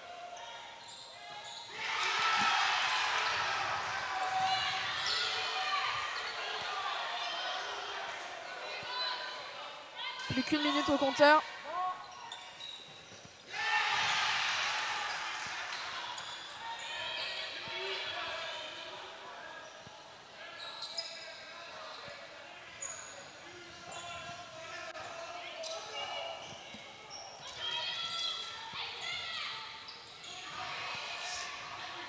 So we've got 35 seconds left.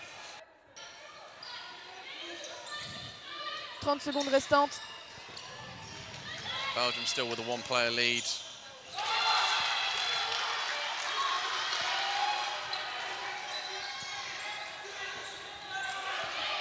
La Belgique opte pour un jeu posé, 15 contrôlé. seconds.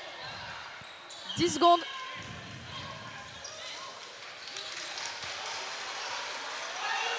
Belgium really slowed it down, wanting to secure their first points of the match. Manche pour la And Belgique. there we have it. 10-2.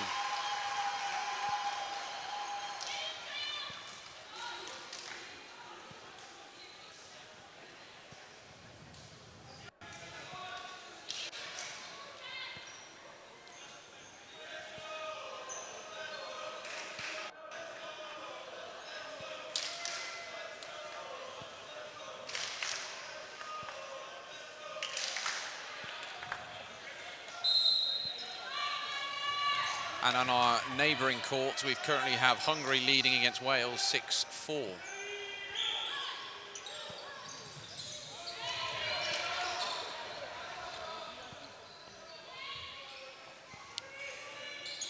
So we've got 3 minutes left of the first half here. Score 10-2.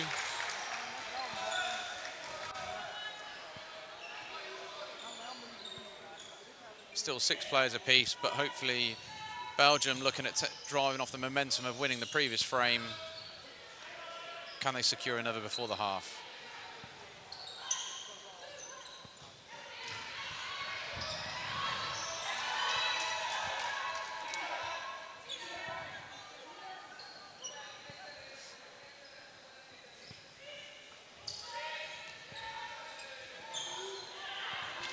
Really good high-low there on the left from Netherlands.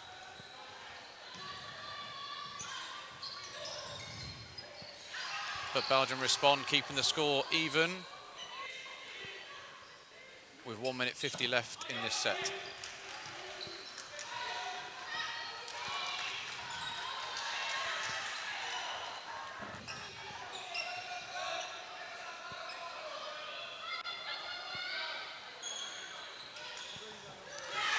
Very Belle nice croisée de la part cross-court. du numéro 5.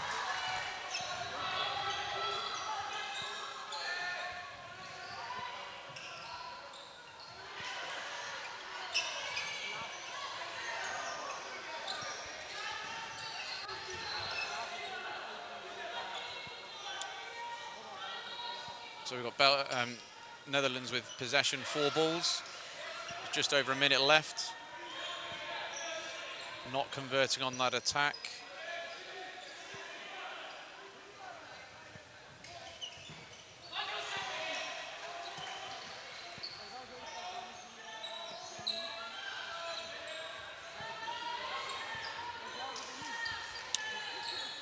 That was a bounce there.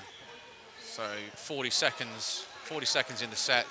Belgium still trailing by 1 player, but they do have 4 balls.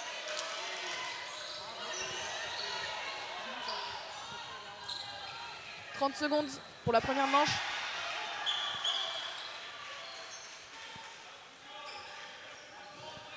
Really good court movement there.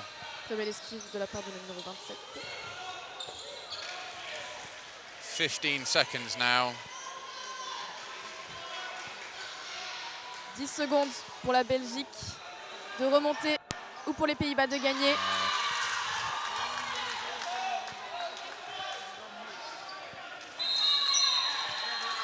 Good control to finish from Netherlands.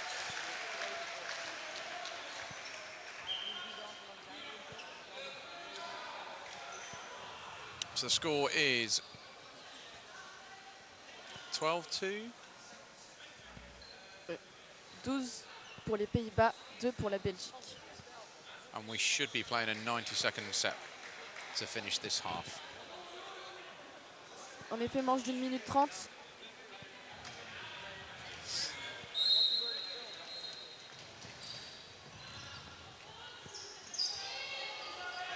Trois balles du côté des Pays-Bas.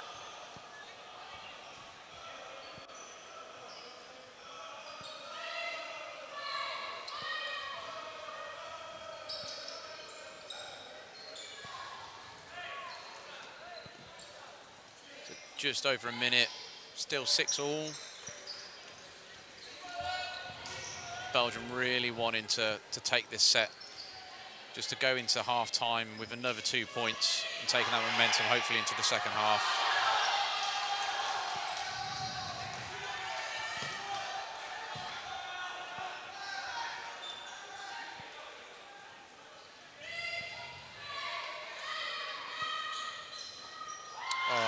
Double touche de la part de notre numéro 5 pour les Pays-Bas.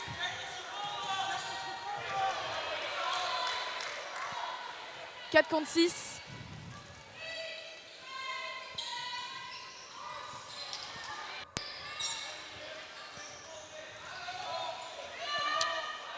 So Netherlands with the 2-player lead.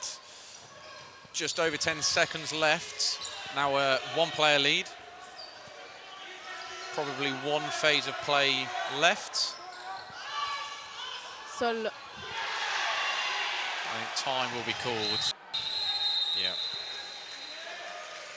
Fin de la manche. There we go, 14-2 in the half.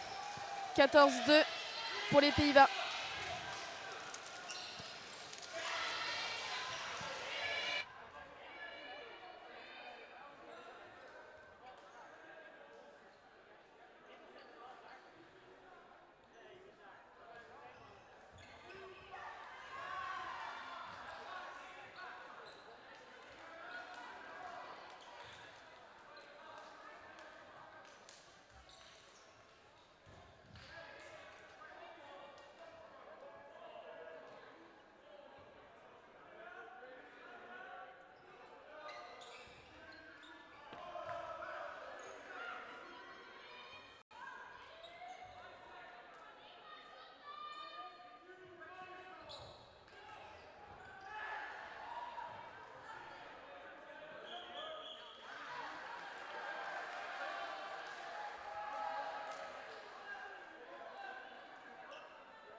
So half time's over, teams have swapped sides. They've had opportunity for a team huddle, incorporate any changes they want to make in the second half.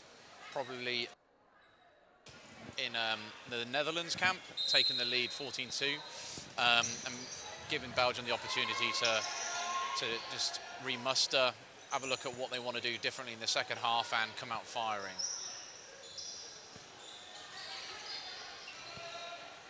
C'est le début de la deuxième. C'est le début de la deuxième manche. Deuxième carton, pardon. On va se demander premier catch. There we go.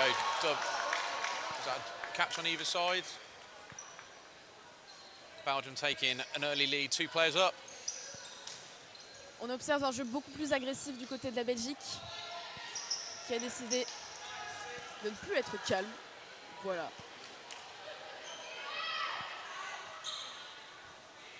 On va voir comment les Pays-Bas réagissent face à cela. 3 balles lâchées du côté des Pays-Bas, ce qui fait 4 du côté de la Belgique. On veut absolument toucher chez les Pays-Bas.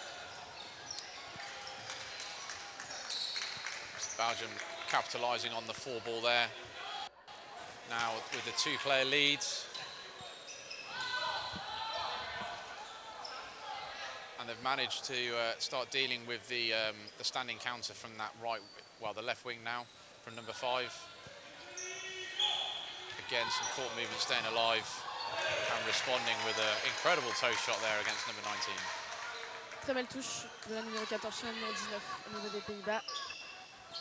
Une carotte, comme on le dit en français, au niveau du pied.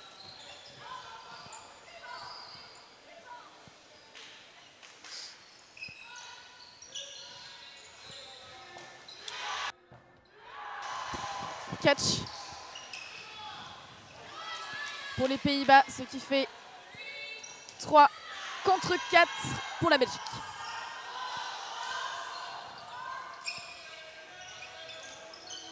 So we'll catch and hit there. Netherlands equalise, and we've got 50 seconds left in this set.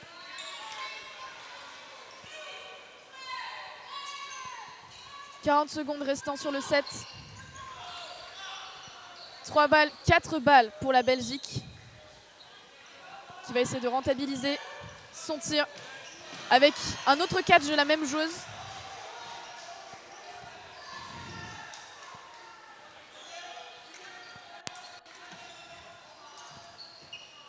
4 contre 1, 4 balles de l'autre côté de l'adversaire. » Netherlands just finished there with a multiple ball hit, taking the first set of the second half. 16-2 pour les Pays-Bas.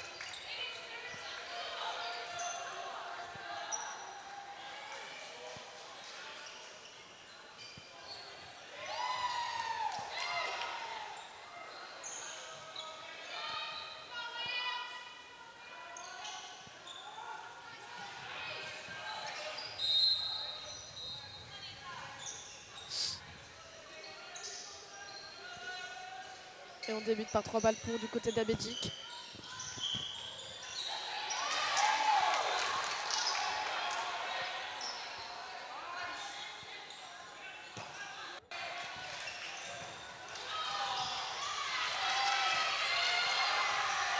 On a vraiment une agressivité de la part de la Belgique qui a décidé de jouer offensif en lâchant 2 balles. Quitte à risquer, très beau catch de la numéro 14. Catch and out. Catch and out.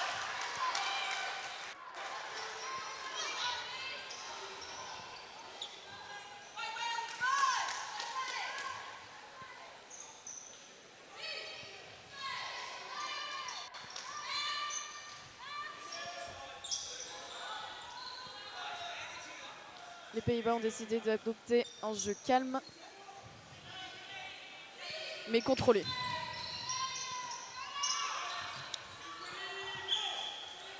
Good honesty there from number 17. I would have said that bounced, but she believes she was hit.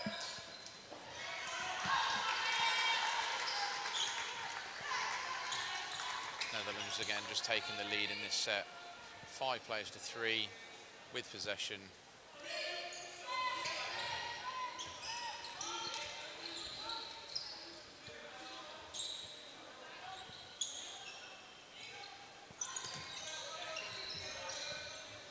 catch. Troisième catch de la part de la même joueuse au niveau des Pays-Bas. 1 minute 10 restante. 5 contre 2.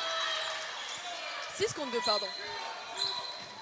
Très belle esquive de la numéro 27 qui, je crois, a mordu. En effet. On remercie les arbitres français.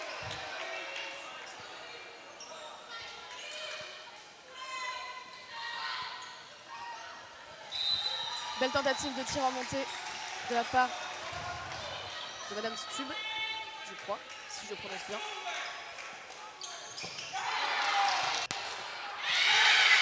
Ce qui fait 18-2.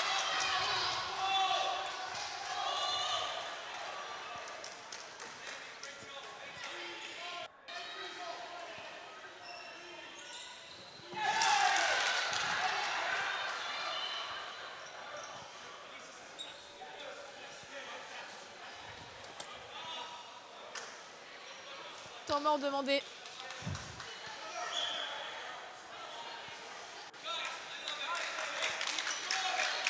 Just on a timeout here.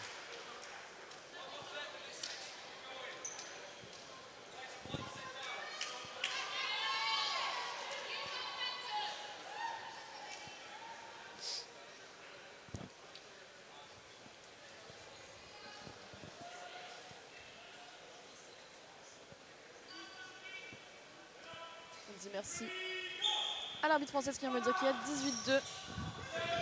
Une intervention, ma foi, très utile. Merci Solène.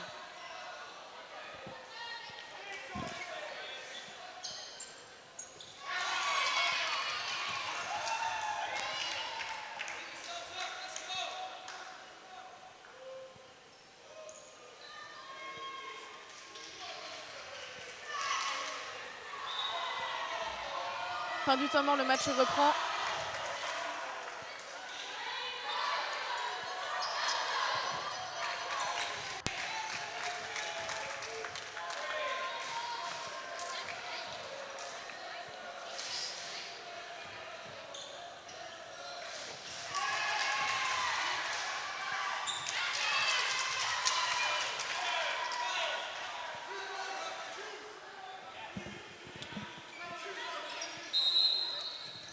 So we're back off. 14 minutes left of the half. Belgium winning the middle ball. Deciding to reset, get a coordinated attack.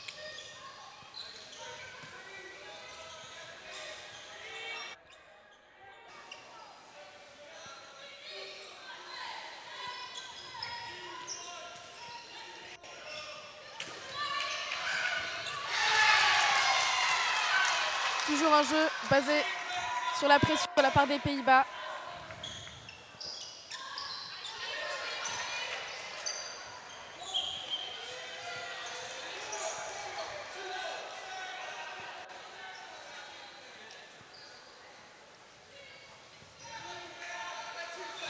Catch de la numéro 98.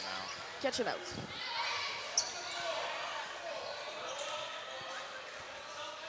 On est sur une égalité.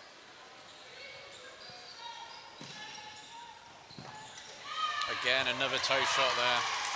Une autre touche au niveau du pied. C'est touche fatal malheureusement.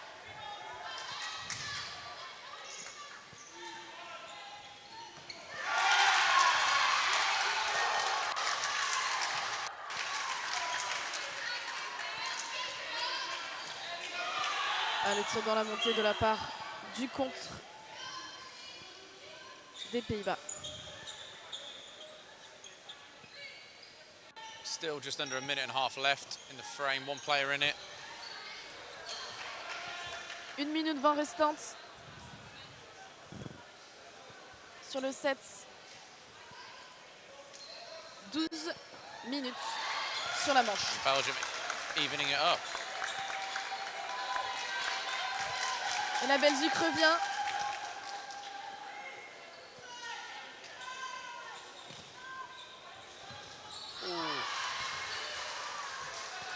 Not quite securing that catch there.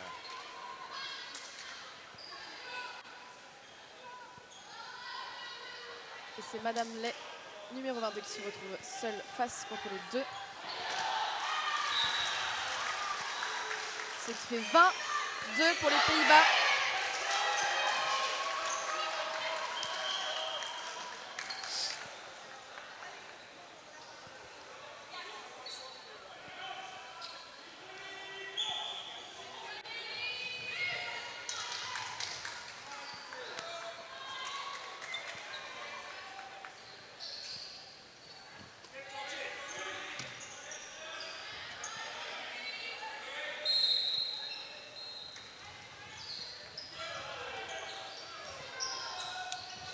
So we've got 11 minutes left. Netherlands with a line fault there at the rush. So Belgium with a one-player lead.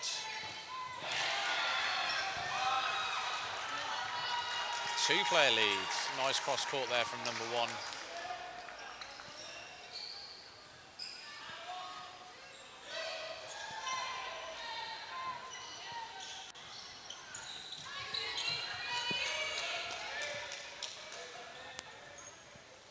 La Belgique n'hésite pas à lâcher ses balles très vite pour toucher le plus possible.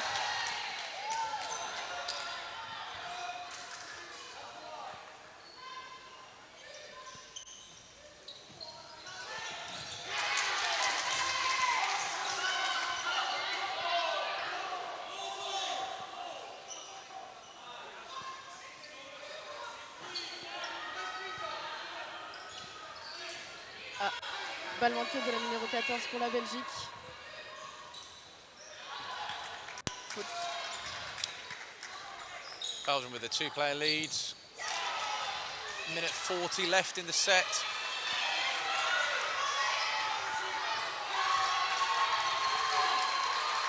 There we are, Belgium in a very strong position now in this frame. Et c'est au tour des Pays-Bas de se retrouver seuls sur le terrain contre 4 personnes. 5 personnes de l'autre côté. Est-ce que la Belgique va opter pour un jeu plus calme, posé, ou va essayer de finir la manche très vite?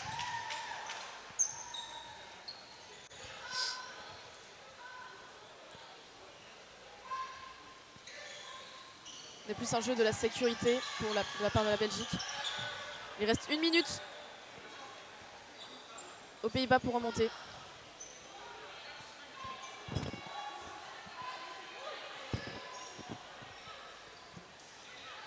There we are, Belgium take their second set of the match. 4-20. Manche pour la Belgique.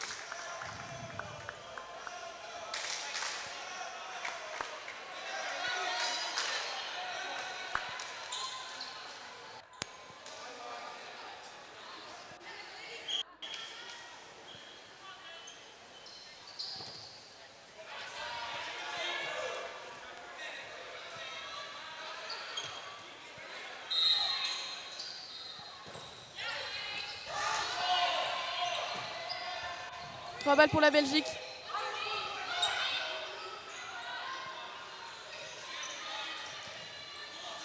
Première touche. 1 pour 1. Belgium taking the lead now. Parfaite égalité entre les deux équipes.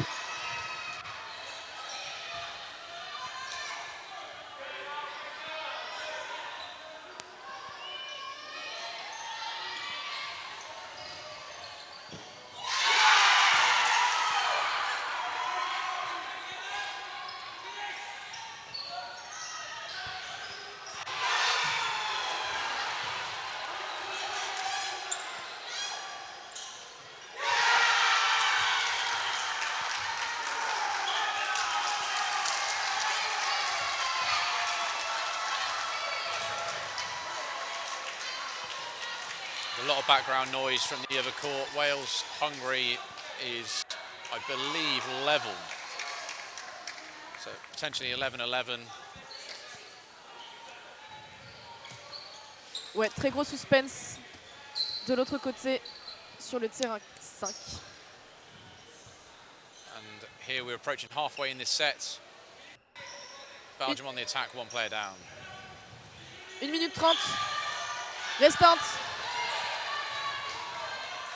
Les Pays-Bas prennent l'ascendant sur les Belges avec 5 balles. Focus sur une personne. Les Pays-Bas jouent la sécurité.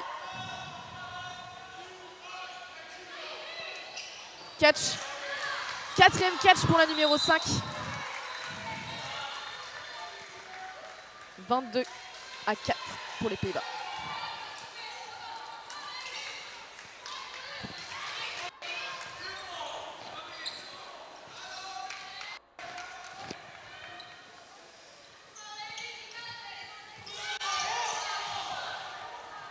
Minutes restantes pour le dernier carton.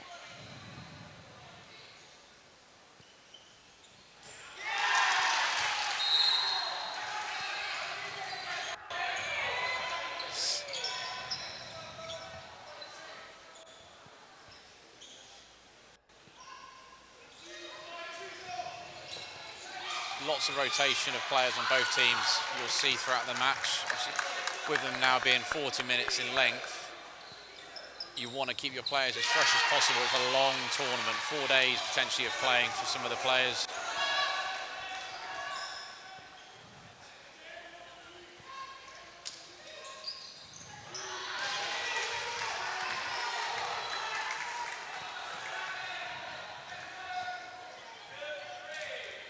« 4 contre 6 pour la Belgique.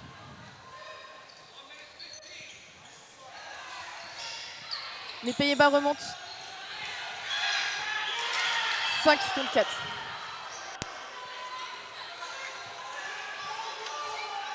Deux minutes restantes sur le set. 5 minutes sur la manche. Sur le carton.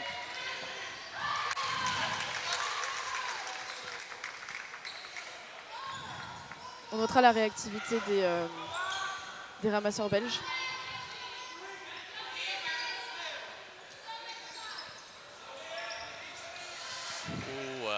That's a very late hit from player 14. I think they're letting it off. And Belgium with a 4-player lead. 4-player lead. Seule la numéro 17 au niveau des Pays-Bas reste sur le terrain. Il lui reste 1 minute 15 pour égaliser. Double touche pour les Pays-Bas.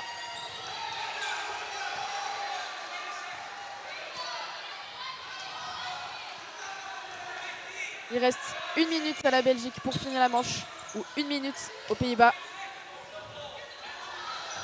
pour égaliser ou même finir la manche elle-même. 2 contre 1, 50 secondes restantes.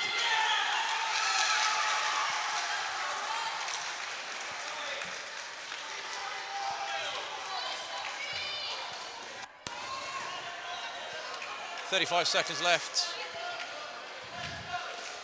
30 secondes.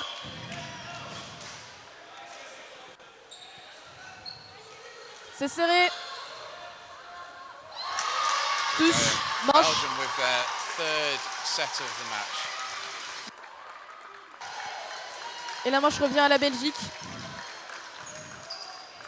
6-22.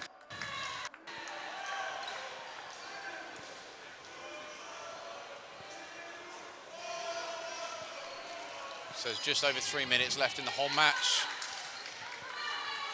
Comme l'a dit David, 3 minutes restantes pour tout le match.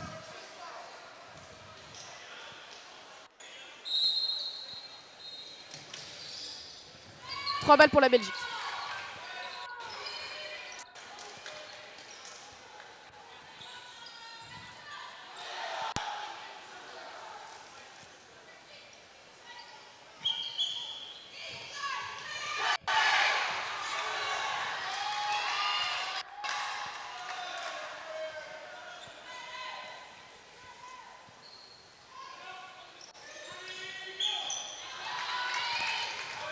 Touche de la part de la Belgique. Ah, belle tentative de casse de la numéro 19 au niveau des Pays-Bas.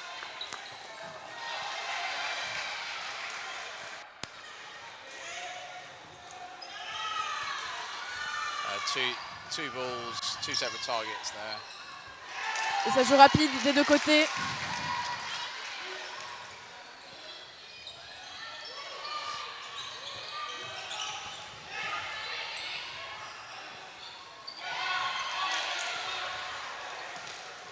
Très belle touche de la numéro 13 sur l'épaule des Pays-Bas. 2-on-1. Still over halfway in this set. Deux.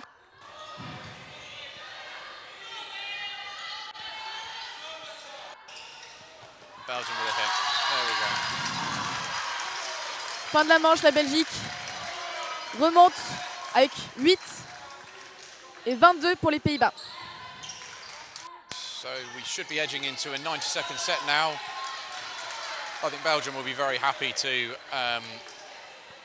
if they can secure this, finishing the game with three games on the bounce. Really good way to finish. Manche d'une minute 30.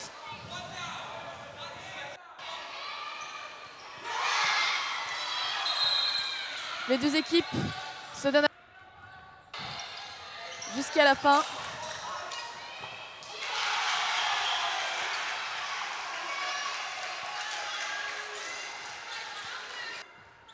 Un bel esprit. Really nice sportif. honesty there.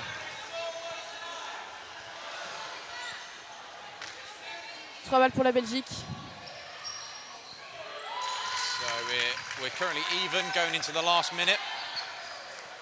Dernière minute de ce match. Belgique contre Pays-Bas. Pays-Bas contre Belgique. Qui prend d'ailleurs le lead sur la Belgique en éliminant une joueuse.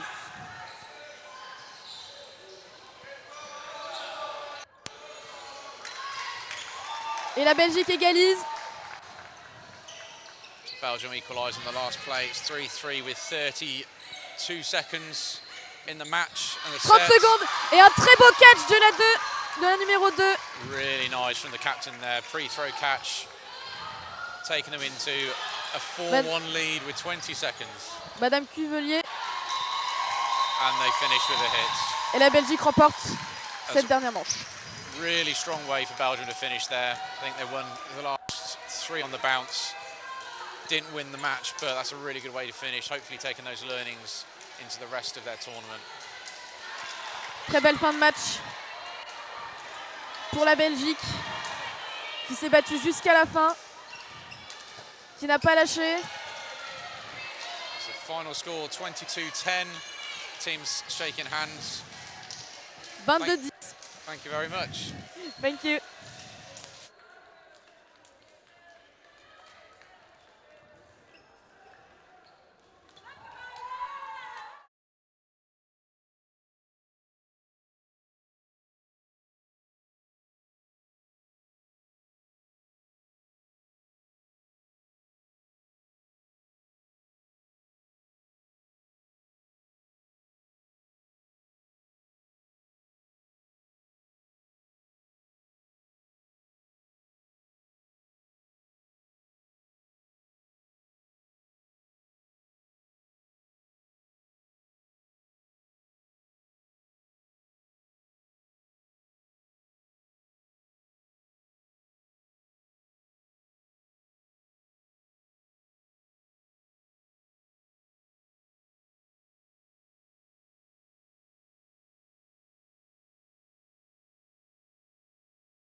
want to be, by the way?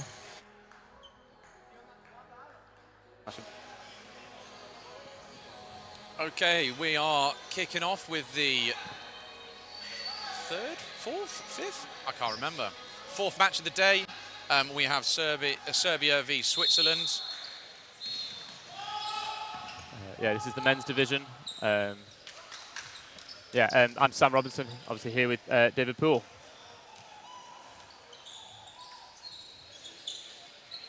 Yeah.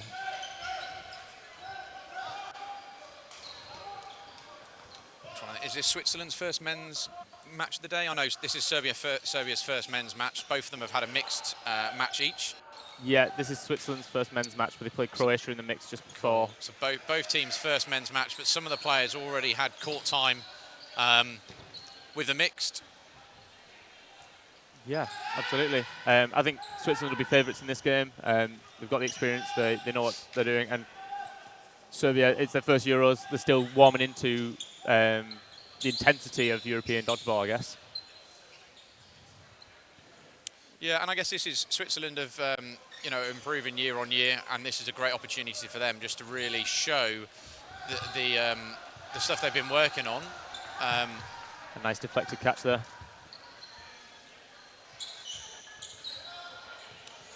And now Switzerland in a position with 5 balls. They throw 3, but they do convert a player out. Yeah. Interesting how number 13 was being subtle, trying to hide the fact he had that ball. I wonder if that's something we'll see a lot. There we go, deflection catch. Player committing to the jump off court, but if he secures the catch, they win the frame, which they did. Yes, Switzerland's locking that one up in a minute 35, so maybe a sign of things to come.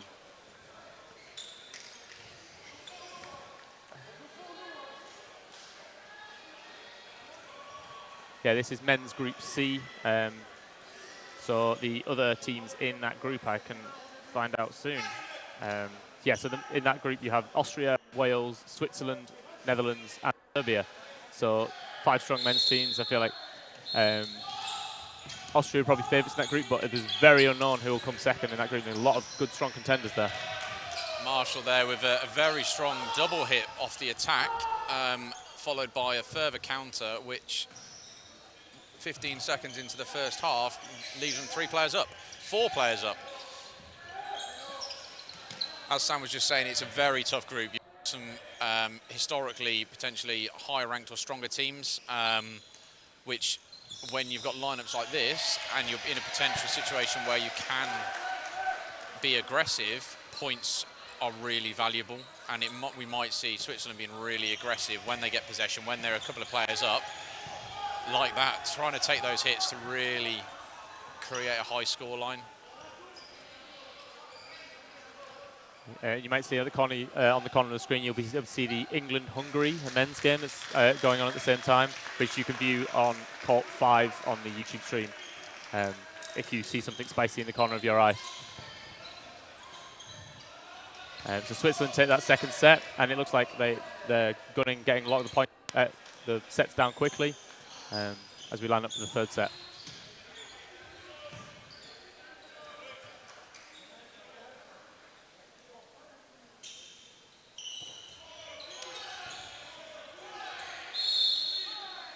So even though the balls are set up there is a kind of game clock. So there's a 30-second minimum pause between frames, just enables the balls to be set up, keeps a bit of consistency in sort of the setup procedure. Gives the players a bit of a breather. I think with the 20-minute halves, it's useful to start formalising a few of these things. Just gives the players that little bit of time. It means that with the 20 minutes, it isn't as intense as it can be if there's a team that's pushing for quick wins. Yeah, and Serbia makes a hit there, and it was traded actually, I believe.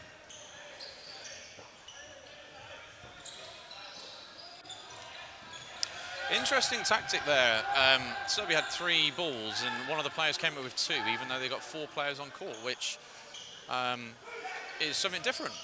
He was one of the players that played in their mixed match 2 games ago, so maybe that he's one of the stronger players and is trusted to deliver those fast hits.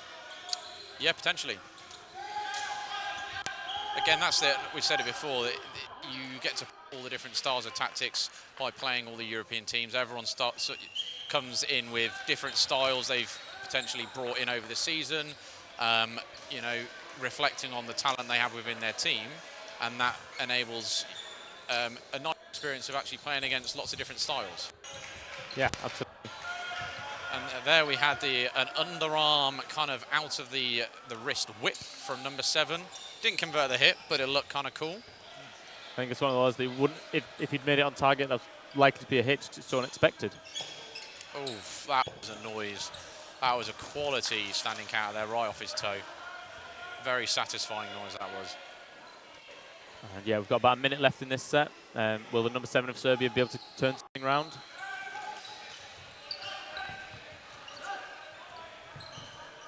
Switzerland lining up 5 players, 4 balls.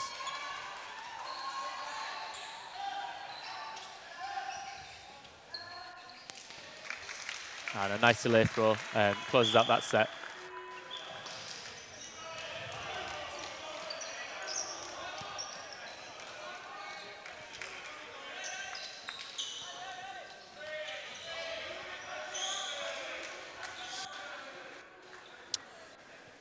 As you can see there, so you got Sam, head referee, talking to one of the Northern Irish assistant referees there. So they're helping support during this game.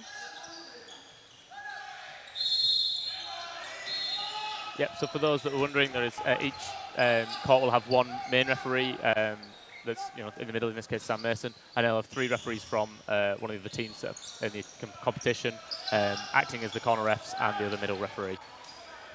And then there is a second official by the TV that's handling the scores and the times and just keeping an eye on things.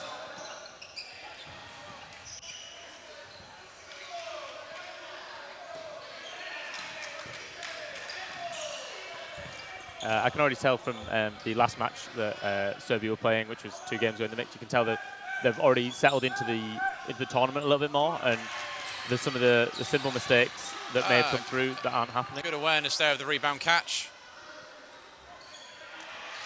Player still needs to come back in. There we go. 5-4.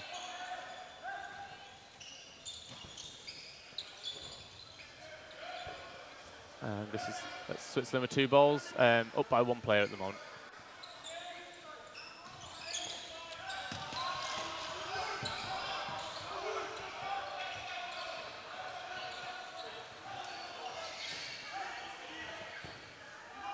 Yeah, so interesting about the Switzerland men's team is, well, just Switzerland in general, is that it's quite dominated by the Lausanne Foxes, Swiss team. But there are a number of other players that have been coming through from Le Mans Sharks, which I believe is an up-and-coming team that recently won the first Swiss title. And then Ben Favre, number 4, is their captain. He plays for Dodgeball Ninja in Austria. And there they are. They take the 4th set. Yeah. 8-0 to Switzerland. Yeah, they've turned around, got 8 sets in 8.5 minutes. It shows the pace of the game they want to play. Absolutely. Yeah. And it shows what they want out of this match, which is they want the set difference. They want to close it down quickly. It may be they want to start rotating their players after they've secured the lead, but we'll still see.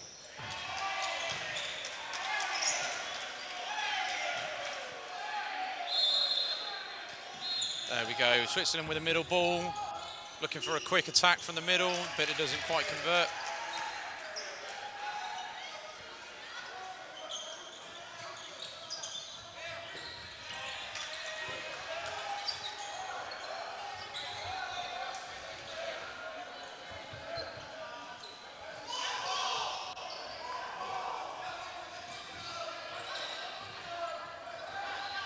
Yeah, I've noticed Serbia have a tendency to, when throwing multiple balls, not always on the same target, which is interesting because, if you've got the arms, you can make multiple hits, but it does leave you open to, being a little bit more dodgeable.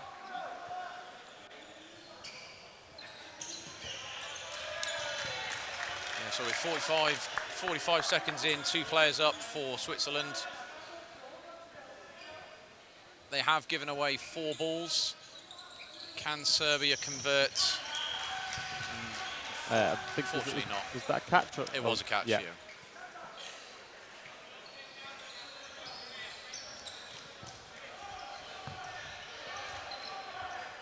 Yeah, I think Switzerland have settled into this game quickly, and yeah, they look primed to keep taking sets at the moment.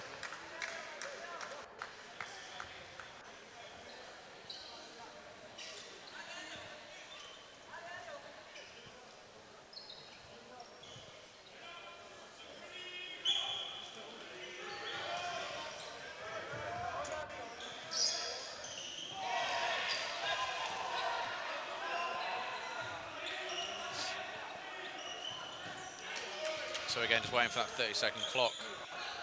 You can see some people turning over. You've got England, Hungary, men's on the other court. Currently 6-0 to England.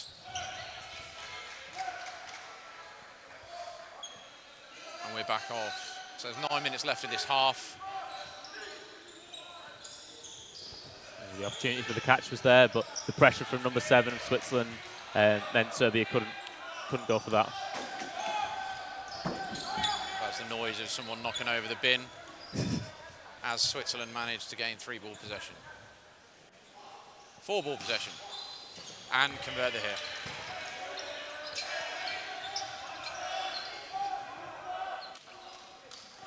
And Switzerland going up, but no hit.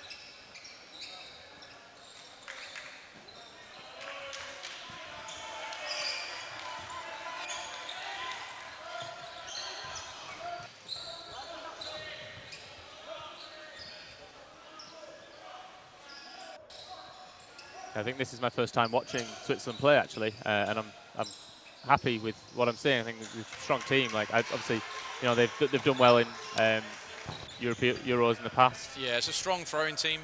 Yeah, I believe the men came 6th in 2022, but their first Euros was 2016. Yeah.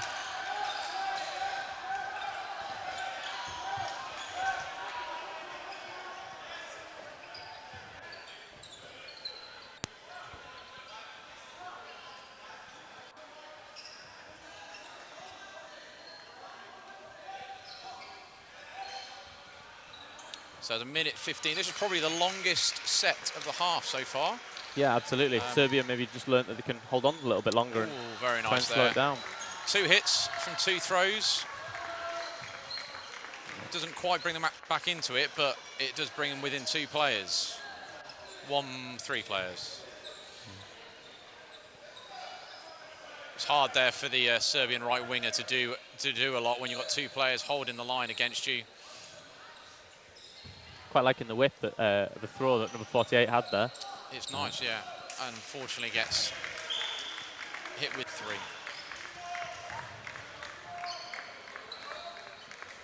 So yeah, it seems like obviously the balls get set up quickly. We have the 30 seconds each time, but I believe that is new for this tournament. Is it the 30 seconds? Yes. Yeah. It's just bringing a bit more structure in. They used to be sort of rough. I think it was around 20 seconds in the rules, but it's a fixed 30 seconds now. It sort of eradicates the ability to rush setup and try and speed or accelerate additional games into the match. And also it stops kind of the stalling element as well, because there was kind of sometimes a tactical benefit to delay setting up the balls as well. So it sort of gets rid of both sides of that. Oh, we've got a ball from the other court. There's an interesting one there with the player almost suicide, almost leap of faith, and then they stopped, but they still were hit by one of the Swiss players.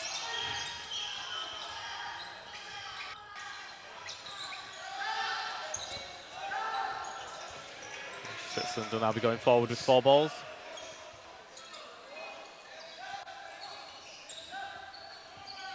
Through 2, but didn't make a hit. I think Serbia is definitely settling into how Switzerland are throwing. The dodging's got better, and it's showing with the length of the sets. Yeah, they're definitely less static as well, which just helps. Yeah, absolutely.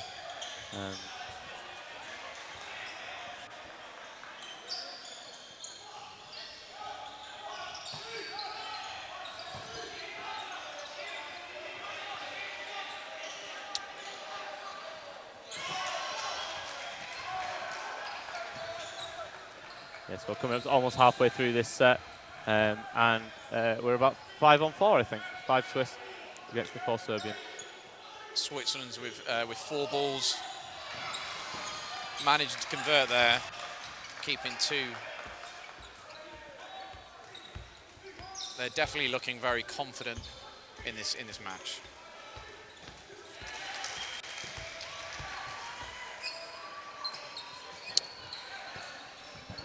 Nice catch from number 13 there. Bringing back in number 7.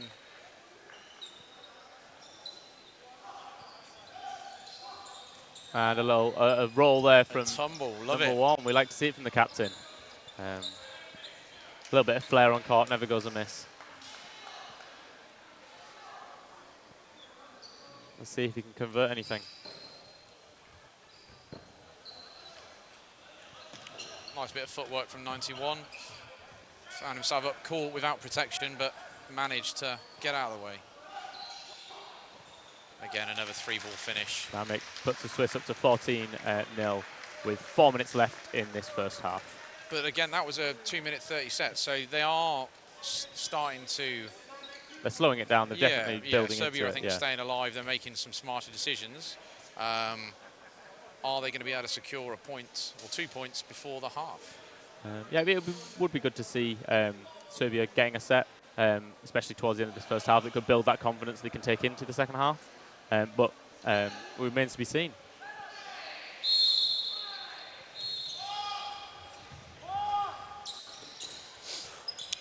And a nice trade there. That was unfortunate, that was. Yeah. The ball, he didn't quite secure the catch on the first attempt. The ball went up, and as he went to grab it, the second ball knocked it out of the way, meaning he couldn't secure the catch and was subsequently definitely out. Some strong trading happening. I think Serbia have taken out two of the right-sided winger players for Switzerland. So it's a strong result just on those trades.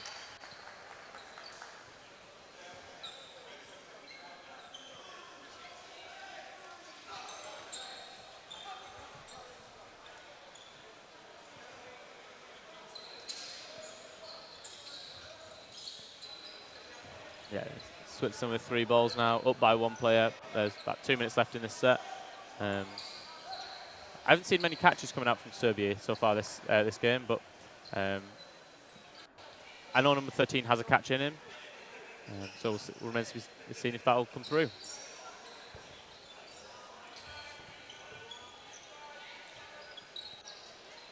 Ooh, looking for the rebound catch there. It was a kind of a tactical block up, but no one was quite ready for the play. A strong single ball hit off the right there. It didn't look like there was a call.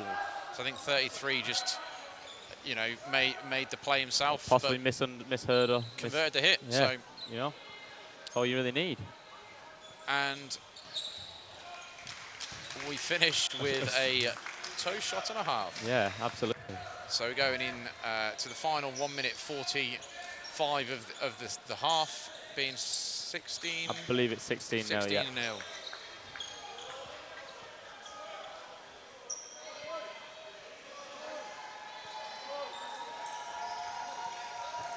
So I believe the referee's saying this is the final. This will be the final set. That's correct. It'll be a final 90-second set of the half. Serbia really wanting to take this. This is, I think, a crucial part of the match for them. 90 seconds. Can they finish a player up? That's an interesting one there. That I would have personally not called that ball live. Referee doesn't see it, which it happens. So the Serbian exits the court. Followed by... The hits are firing now by the Switzerland. Several phases of play, taking out 3 more players. So, because it was a 90-second set, even if it finishes within that time, we don't gain. It'll just go straight to half-time. So here, we got 30 and a seconds catch made by the captain. Finish the frame. So, going into the half, it's 18-0 Switzerland. Yeah, and a very, very strong half from Switzerland.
Okay, we're back nearly. So the teams have 5-minute half-time, opportunity to refresh and hydrate. And for both teams, really, to have a tactical chat with their teams. You can say a lot in 5 minutes. Sometimes you don't need to say a lot, but sometimes there are, some adjustments you want to do. I guess especially for Serbia being 18-0 down, what we want to do differently going into the second half, those kind of questions. It's definitely one where an experienced coach or experienced players that can see those things that are maybe not being done can maybe point them out to some of the strong players that aren't necessarily as experienced or aren't seeing them, and it can turn a game. So it'll be interesting to see whether Serbia have taken on any information in the half, if they'd change anything up, and how they adapt to Switzerland.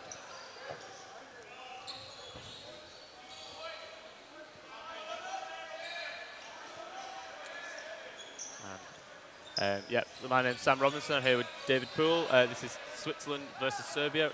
Switzerland are on 18, Serbia 0.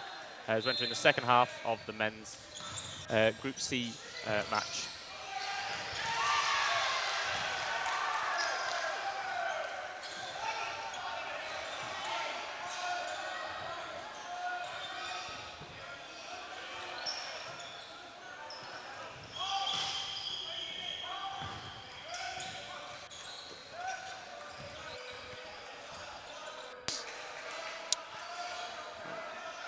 Serbian went forward with 2. We've still got 2 balls now. Ooh. And that's 2 hits there.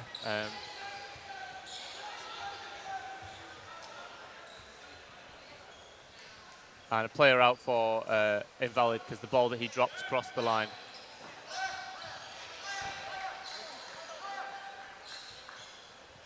I think he's unaware of what he may have done that's caused the out.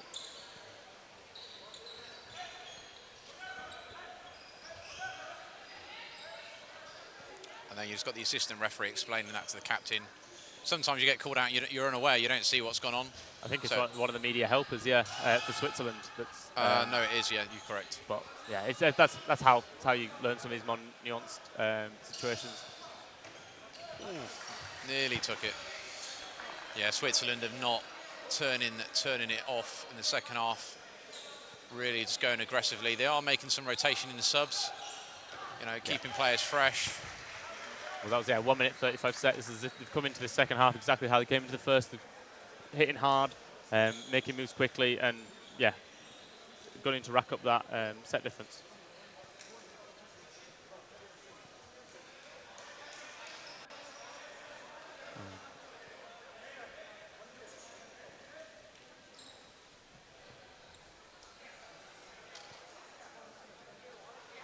For those of you that may not know, there is a Turnify, which is an app, and you can also, I believe, check online where you'll be able to see all the standings, all the scores, not as they happen as such, but as soon as that match finishes. So you can keep up to date with every team's scores, basically, which is really useful.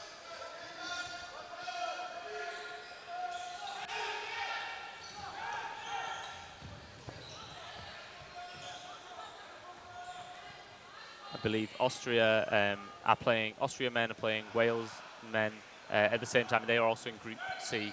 So that's playing on court 1. I'll see if I can get the score up for you. Other commentators' court. For those watching at home, so you can flick over and see. We have a little bit more limited setup here. It's a shame we can't. There's this big scoreboard in the top right of the screen. In the hall, it'd be a shame we can't make use of that. But Wales-Austria men is currently 16-0 to Austria. So at half-time, by the looks of things. A similar sort of result currently to what's happening here, but I don't doubt it's probably a much more intense battle that Austria are facing, because I know the Welshmen do have experience, and it's probably quite an interesting game as well. Here we see Switzerland trying to finish off this set, but the double ball attack was missing number 10, who's now determined to make something against the 6 Swiss men on court. And then there's a hit there. Switzerland again just looking for that aggressive finish. You wouldn't normally want to give away potentially the 5th ball, but they're looking for these points, and it's working. 22-0. Absolutely. 91, who looks like he's just substituted off. maybe that's why he's just because he knew he was coming off. He's really been putting the aggression on with those hits. He's trying to make every single one hit matter. But yeah.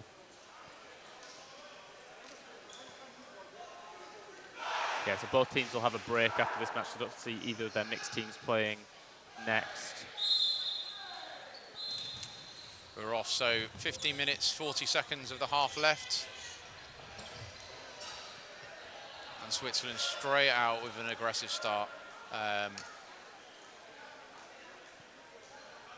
Yeah, I think Serbia thought it was 2 hits, but I believe they may have mentioned that one of the balls wasn't live. I'm not quite sure, but head ref Sam Mason said it was only 1 hit. Now Switzerland are coming up with 5 balls, and I believe that's 2 hits they made there.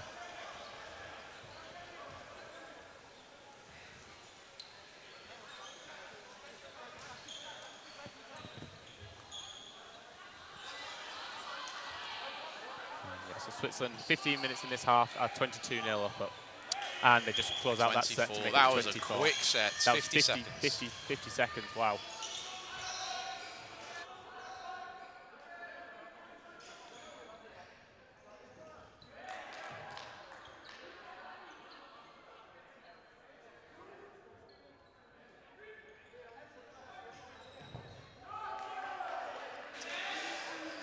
Okay, so 14 minutes 30 left, 24-0. Yeah, again, a couple of rotations from Serbia. It's going to be really interesting to see, will Serbia get a set out of this match? Or even more than that. Oh, and there's a rebound catch. Players should come back in. Rebound catch. It's a good start. Really helps out the Serbian confidence, but also just 6v5 is always nice. You know, that rebound catch on the first phase of play is always going to be a lovely one because it nullifies that hit completely.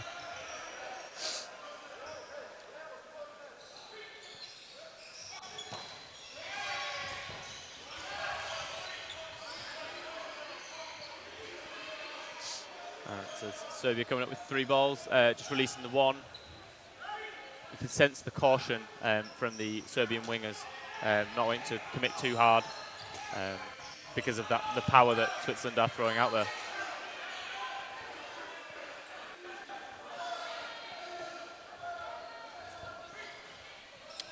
All 3 hits from that volley of play there.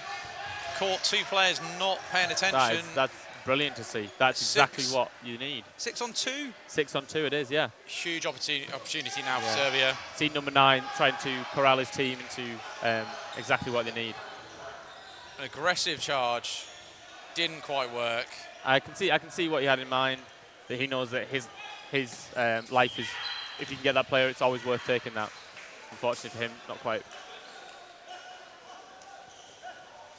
There you go, see exactly what I mean, the trade there.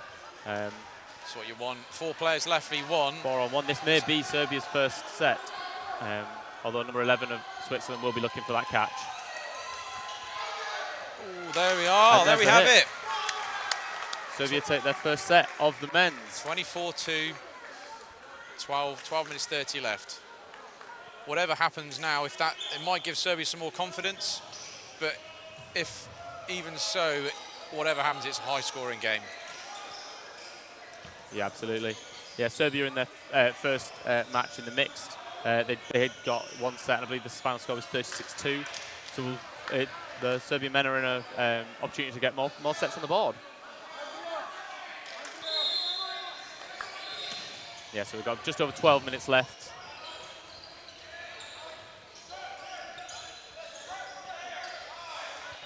Line fault called. I believe on player 49, sorry. I think that's our first one of the match, which compared to the Serbian mixed game, we probably had at least 10. So, you know, you can see the improvement that players are having just experiencing the court and. Yeah, absolutely. Yeah. So Serbians now going to be lined up with 3 balls. I mean, I think having the Serbians at the Euros is definitely going to. It's going to boost them for their next event. Oh, was that catch made by the Swiss? Nice catch, yeah. It's very close. He managed to get his hand behind the ball before it touched his teammate. So it was a catch, done. else it could have been 2 players out. Yeah. And again, there, Swiss just responded. Nice 2-ball pairing on the right, taking out the opposing wing, and they're securing a 3-player lead.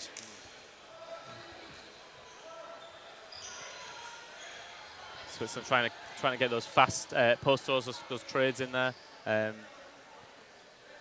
yeah, we're about 1 minute 40 in the set left. We'll see if Serbia can turn this around. And we have number 9, last player left for Serbia. Will he be able to make something out of this minute and a half? He's got a lot of time to do it, but it's about withstanding this volley.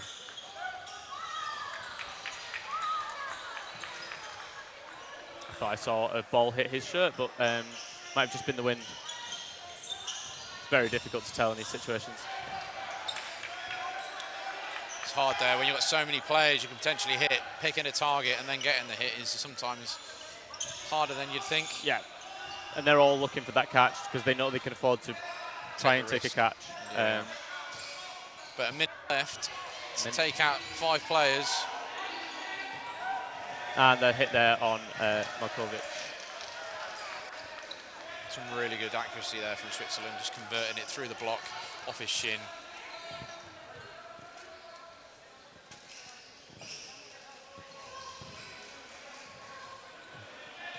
Yeah. I know there's a player plays in London actually that is Serbian. That's definitely interested in getting involved in this team now that they're playing at Euros. So I think there's going to be a lot of players like that for teams like Norway, Denmark, Serbia, the ones that are debuting this year.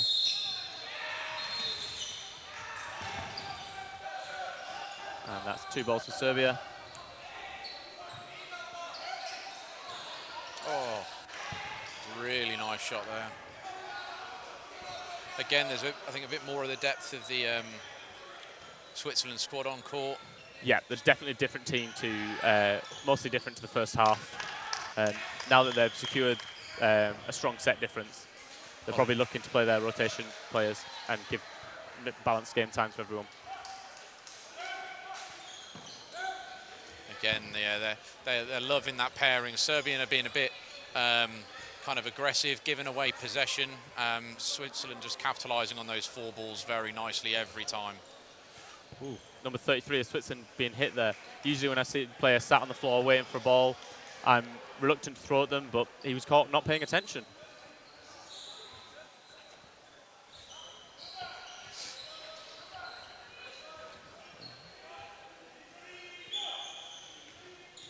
And a hit there. Serbia with just their final ball.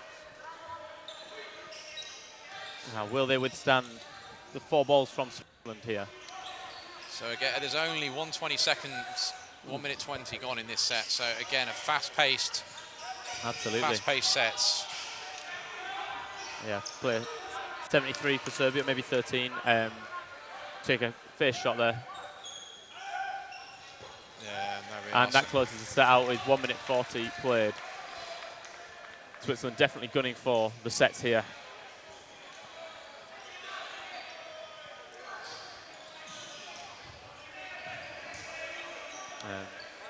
I don't think I've seen Serbia take a timeout in either half.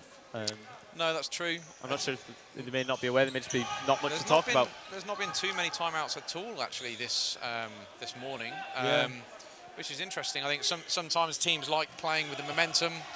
They feel like taking that pause can, even if you're losing, just take away from the players being warm, and sometimes it's really useful. That's very true, yeah. We have a line fault called on number 48 of Serbia, and number 9 was hit by a cross-court shot, I believe, the quick start. So we're 3 Serbians versus the 6 Swiss, and Swiss coming with 4 balls again. And make a clean hit on middle player. Yeah, that's slightly different there. That's the first time I've seen them do a middle pairing throw off their 4 ball, but it worked. Again, just really aggressive. Yeah, I wonder if they're aware that Serbia, their wingers have had some reactionary things, and maybe just waiting to see that. May also just be that with different substitutes, they know they've got strong arms in the middle. And that ends that set. I believe it moves it to 30 Switzerland and 2 to Serbia. So this is nearly the highest scoring match I've commentated today. I think there was 36-2, I believe, in the other Serbian mixed match. But it's definitely up there, especially with the pace the Swiss are turning around these sets. We could see 2, 3, 4 more sets. So we'll see.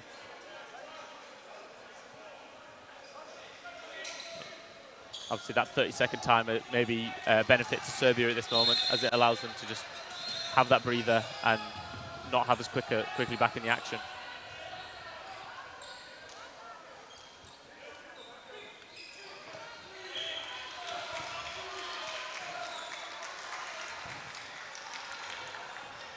Serbia up by 1, I believe.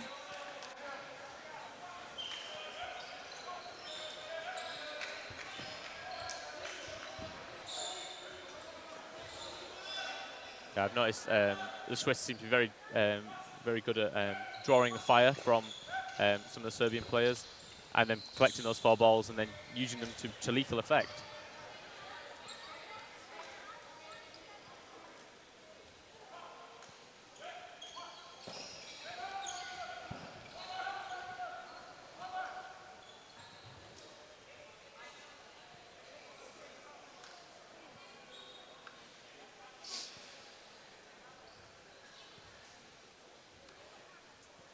Yeah, I believe the captain, Ben Favre, is one of only 2 players that play outside of Switzerland that are in the national teams.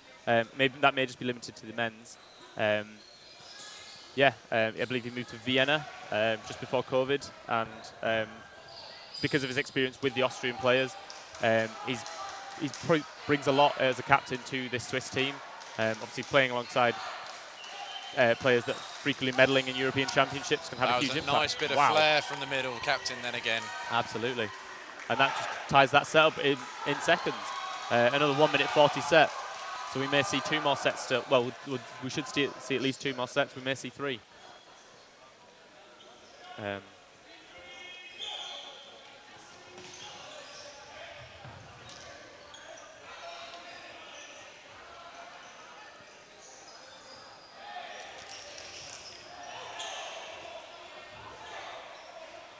Yeah, I believe the other Swiss player that plays outside of Switzerland is our very own Zoe Wells, head of media for the European Dodgeball Federation, who plays, I believe, with Manchester Bees at the moment. No, Leeds. Oh, I think, yeah, she was recently playing with Leeds, but I'm not sure if she's maybe moved back to Manchester this season. Okay. But yeah, Unsure. Zoe's influence on the women's with the English experience and Ben's with the Austrian experience is definitely helps this Swiss team, because you can tell the potential they have and the ability, and it may be with their captaincy there. Time paused.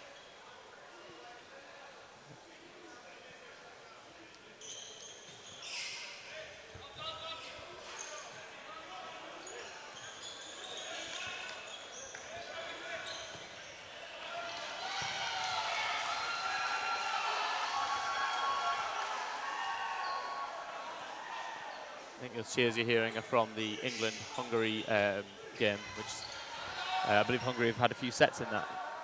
I think the score's 20-4 at the moment, on the with England currently leading this current set. And we look ready to restart with 3 minutes 10 in the half and 2 minutes 34 in the set.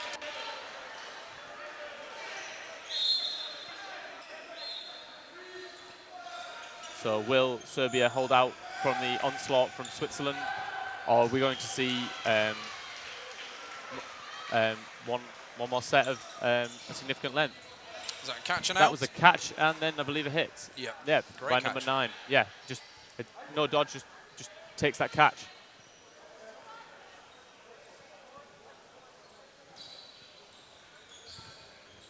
A double hit yeah, from the double hit. That's always an unfortunate one. The standing on the left there. Now leaves 5v3 possession with Switzerland. Yeah. But they make the hit. They make the hit. And Switzerland retaliate in convincing fashion. With a catch made there on number 7 of, I believe. Was there number 9? Sorry, number 9 caught. Number 9 of Switzerland caught number 7 of Serbia. Right, yeah. And then 91 catches 13 of Serbia. So we've got 2 minutes 5 left in this half, and it's currently 34 to Switzerland, 2 to Serbia. So we'll be going into just over a minute 30 left. So I believe it could be 2 more frames. Depends how quickly this one finishes, yeah. The time was over the 2 minutes when this set ended, so Be interested to see how Sam calls it. yeah, this will be up to the discretion of the referee. Yeah, I think he's doing the universal signal to say 1 minute 30, but maybe not. Yeah, well, there's 1 minute 32 on the clock as this set restarts. Now, I see number 91, Switzerland is back on. He has very strong arms, very aggressive player, and it's been working so well. Number 3 gets hit there. 33, sorry. Yeah, this is definitely a high-scoring match, and it'll be a confidence booster for Switzerland going into some of their other fixtures.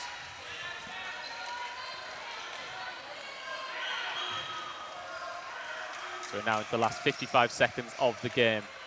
And a catch made by captain Ben Favre.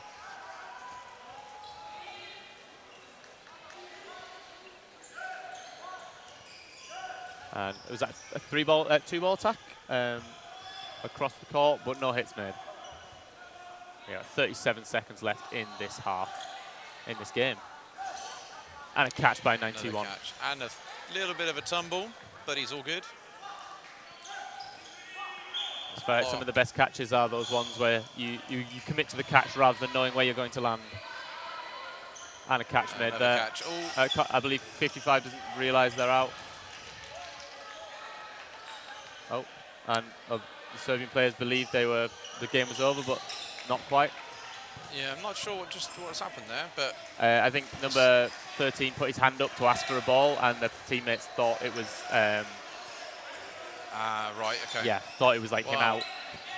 But we will be seeing, based on what Sam Nason's doing, we should be seeing one more set. We should be seeing a 1 minute 30 set. And with this, I believe this should be one of the highest scoring matches of the championship so far. And it's yet to be seen whether Serbia will take a second set.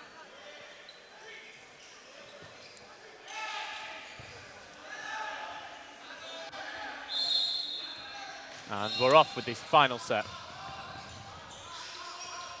A strong hit by 33. No mercy there, straight away, taking a player lead, 1 minute 20, so these obviously shorter sets.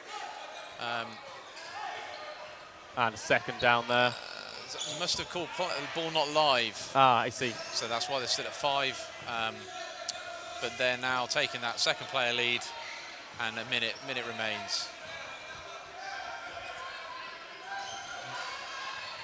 Yeah, I know Dodgeball is very new in Serbia. It's not the most popular in Switzerland either. I believe Switzerland has 5 clubs, whereas Serbia has 3. But the experience of some of those players in the squad, Switzerland have been around in the European scene longer, and it'll take time for Serbia to get to where they may want to be. A very late throw there from Ben Favre. So just over 30 seconds. 4 players difference. And a catch made by 91 at the same time as a hit on number 1. There we go. And final score. Yeah, the final score is Switzerland 38, Serbia 2. A convincing win for the Swiss. Very convincing. Thank you very much. Yeah, and I think we'll be back with you shortly for the Scotland-Hungary mixed game. So tune in soon.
Hello, I think we might be back on around the mic. So, yeah,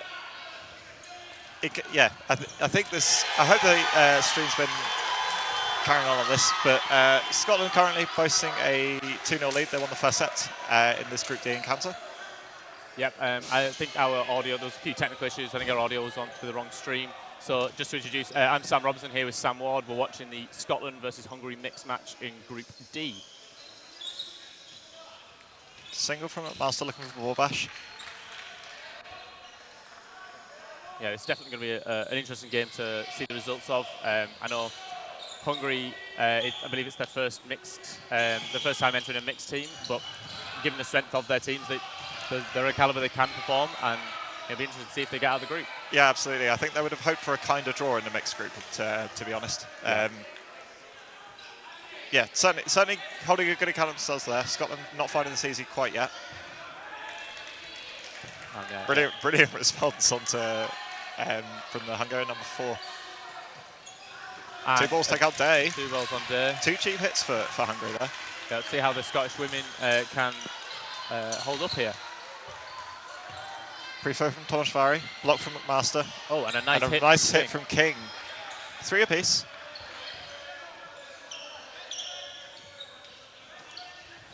Block. And a hit from Van Murk onto King. So Hungary regain their player advantage. 1 player up. 4 balls in hand as well. Yep. McMaster trusts with the only Scotland ball. Throws a pre-throw and doesn't make the mark on Tomasvari. No, it does make the mark on Tomasvari. Thought it looked like a block from here, but we don't have the brilliant view. 2-on-1 with Martin of Scotland with 3 balls. Yeah, keen to throw away possession as soon as possible. Try and fashion a catching opportunity. Van Murk and Herman. And a catch by Martin on brilliant from Martin. They play together. They play against each other in the British Dodgeball English Super League. They're against each other. And a hit by Whitelaw on Herman closes out the set in Scotland's favour.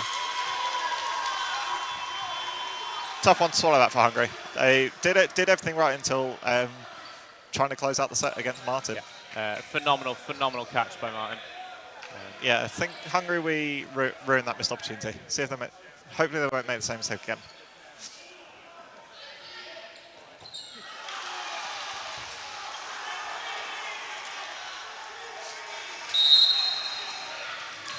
And we're off, and Hungary get the 3 balls going for the quick start, and they make a hit. Good honesty from Day. Yeah, brilliant shooting from ball bash, throwing through the crowd and making the mark on Day.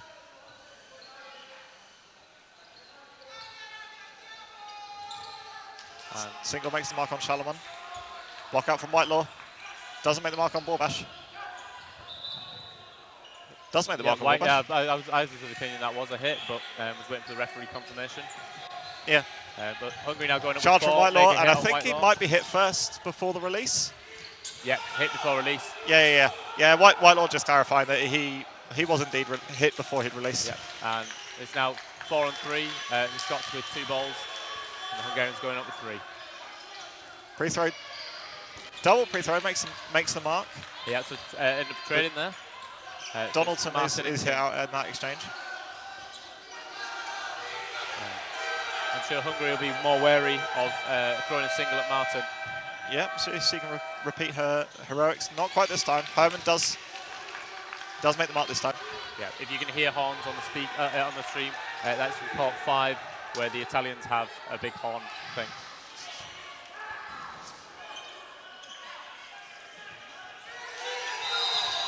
And this is set to Hungary. Referee's called that was no catch. I believe it's because she did not secure it before it touched the ground. So yeah, we see 4-2 with just over 7.5 minutes played of this game. Yeah, Hungary on the board. A good sportsmanship from Whitelaw and Concha on the far side. Absolutely.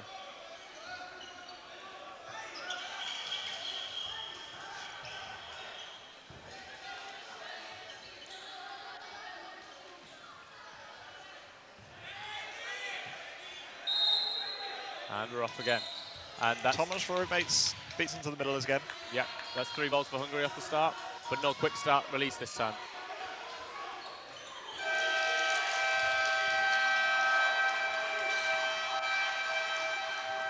Yeah, and the 3 men of Scotland in the mix come forward. Plenty of fakes coming out. Single Absolutely. from the middle doesn't make the mark on Tomašvari. And a strong hit from Whitelaw.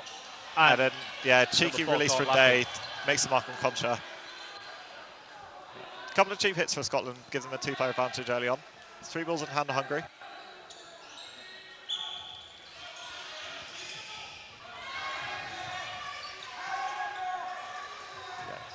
Scotland are currently up by 2, and I believe they've got 3 balls now.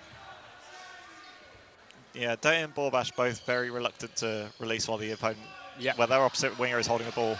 As I say that, Borbash left vulnerable Commentators eventually, first. but a couple of releases from Whitelaw and Donaldson means that Day loses the counting opportunity against Borbash. Yeah, Still 6 on 3. The control that Day is having on this wing is giving Whitelaw so much space. Yeah, very, very difficult to ignore when Day's commanding a lot of territory. But Day eventually does bite for a pre-throw, and Borbash makes the hit. Yeah. And Borbash makes a subsequent hit on McMaster, but Whitelaw is there to punish on Borbash. Yeah. So Hungarian winning goal with 2. Might take a quick breather after that one. 2 balls from Shalamon and Van Morik. Give away 4 balls to Scotland. I believe 3. 3 balls to Scotland. My apologies. Pre-throw and then the hit from King on Van Morik is good. And Whitelaw finishes the job unceremoniously. Yep, so 6-2 Scotland with halfway through the first half. Yeah, it's interesting because I think Hungary actually has more players than Scotland does, at least playing in the country.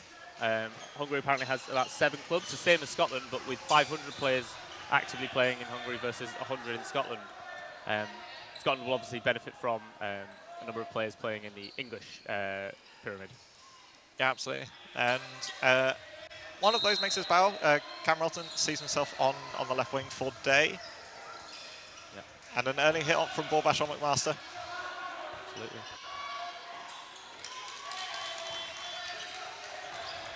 Good reactions from King. Get out of the way of Tomašvari's ball. Scotland coming up with 3 here. 2 balls onto Borbash, don't make the mark. And a single release from Borbash onto Whitelaw is blocked away. Be interesting to see what Relton can do in this game. Yeah, Pros is a very different proposition as an opposing winger compared to Day in terms of stature, dynamism, etc. Yeah. But a similar result. Borbash does make the Absolutely. mark on the pre-throw. Yeah, Relton and Day play together for London Storm. And a catch from Tomašvari brings Hungary back up to 6. Yeah. 2 balls looking for Whitelaw. Good height to get over them. Borbash and Tomašvari looking to regain some territory, regain some credibility on the scoreline. Plenty of fakes coming out. Release eventually from Whitelaw. And Tomašvari goes kamikaze mode and takes out Whitelaw at the expense of his life on court, but Hungary definitely the preferred side here. We're halfway through this set. Hungary have 5 players versus the 2 of Scotland. And a catch from King. Monstrous catch. Borbash went plenty behind that, but a brilliant take from King. Hungary still boasting a player advantage. Scotland back up with 3 ladies on court. Player advantage short-lived. McMaster makes a cheap hit on Concha. And before you know it, it's the women on 3 women versus 3 women. Release from Herman, looking for King. Block out the response. Got about a minute left in this set. It'll be interesting to see who breaks this deadlock. Such a game of cat and mouse when you're 3 on 3. Absolutely. Both teams very reluctant to invest 2 balls into making a hit. Giving away 4 balls here would be a bit of a death sentence for one of your players. Yeah. Both teams being very cagey with their singles. Yeah, I think it's important as well that both teams know that a catch brings one of the men's players back in, and obviously typically makes the men's players have the stronger arms. So that's something to be aware of as well. Scotland do bite on that occasion, get the 2-ball attack. And a response makes 2 single counters, making a hit on Martin and King. McMaster left in a 1-catch game. Block out from Shalamon. We've only got 17 seconds left in this set. Hungary should be being cautious here, but we'll see what happens. Good releases from Herman and Shalamon, learning from the prior mistakes of or prior heroics of Martin, not giving McMaster the same opportunity. Absolutely, and the score is now 6 Scotland, 4 to Hungary, as we enter the 6th set with 6.5 minutes left in the first half. Relton moving over to the middle, at least to start with, contesting the middle ball if nothing else. He is one of the fastest players for that middle ball. I'll be aware with Whitelaw there, ready to take that fast release if it happens. What you saw in the very first action of the game was a quick start from Whitelaw. Not presented with the same opportunity. No. Tomasz Vary gives it enough of a challenge to stop it. Relton's called for line fault. Unfortunate. Plenty of fakes. Block from Borbash. Yeah, it seems to be a curse of whoever's playing 6 for Scotland at the moment. Borbash looking for the toes of Donaldson.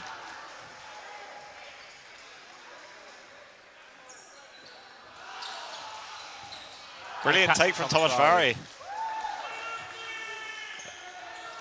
Block out from Whitelaw. Borbash baits him into a throw. Release. Does make the mark on Whitelaw, and in dodging McMaster's post throw, Conchar is gone. Brilliant shot from Borbash, getting under the ball of McMaster. Yeah, I believe Whitelaw is the captain for the mixed team. Yes, Scotland. after a bit of a hiatus from the Scotland Highlanders, he's back in mixed and men's, and yeah, wearing the armband today. Yeah, absolutely. It's a big addition to have him back in the Scottish fold. And Borbash finishes the job. Yep, and we're now 6-6 entering the last 5 minutes of the first half. Hungary cooking on gas a little bit now. Absolutely, I think they've settled into it. It seems that whoever's playing on this number 6 for Scotland is not having much luck against Borbash. We'll see if that changes. Day comes back into the fray to give Borbash something else to think about. Yeah. Interesting thing about, obviously, with Day and Relton playing together is that they'll link up better, knowing how each other plays on court week in, week out. We'll see if that translates to anything, or whether Hungary will continue their rise. Yeah, I think with there not being that much time left in the half, I wouldn't have been surprised to see Scotland take a timeout there after a bit of a resurgence from Hungary and having one timeout per half. I know a lot of teams that have either not remembered it or they're just not. It's a difficult habit to break, to be honest. Absolutely. Especially in the first half, you don't tend to want to have to use a timeout. But it is there if players need it. Scotland looking a bit more domineering in this set, taking a player advantage early on, and Relton phenomenal hit by furthers Relton. it slightly. Makes a mark on Concha. Yeah, so Scotland with 1 ball, Hungary with 4, but Scotland two players up. Hungary used 2 of them on Day.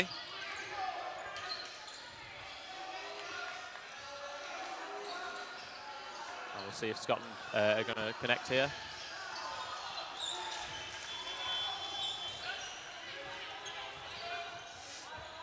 Yeah, it's a very, very strong 3 men to have on court. All 3 with English Super League experience. And all 3, comfortable on the international scene. Very much so. And a nice double hit release there. does make the mark on Tomasz Vary, and he might have pranged a finger or something on that block. We'll see if Hungary make a sub after this set. And Relton punishes Borbash. Day does well to keep himself alive, but Relton is there to punish. Scotland back in the driving seat in this set. We've got 1:20 left, and Scotland are 6-on-1 off.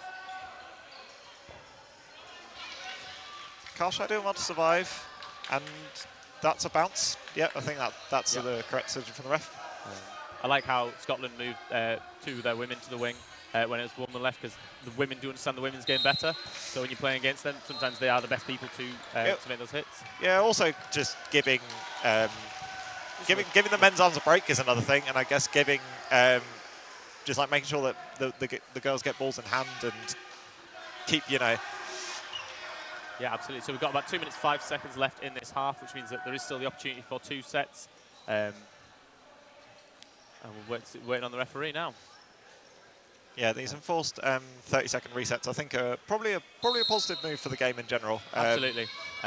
Stops the amount of time wasting that players and ball retrievers and coaches can do by just holding onto the balls between sets. It also stops the alternative, which is the instant setup when like a team's just stepped off court, turn around, they're lining up again to go. Thomas Roy has subbed off, and Patko's find himself in the middle.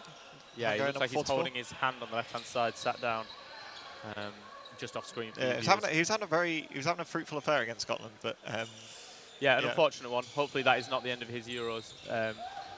And a hit there release on from Borbash onto Day, onto Relton, sorry, and then Whitelaw caught napping a little bit at the back, and Conchar catches them unawares. Hungary take a 3-player advantage. Apologies. Yeah, and there is only a minute left in the half.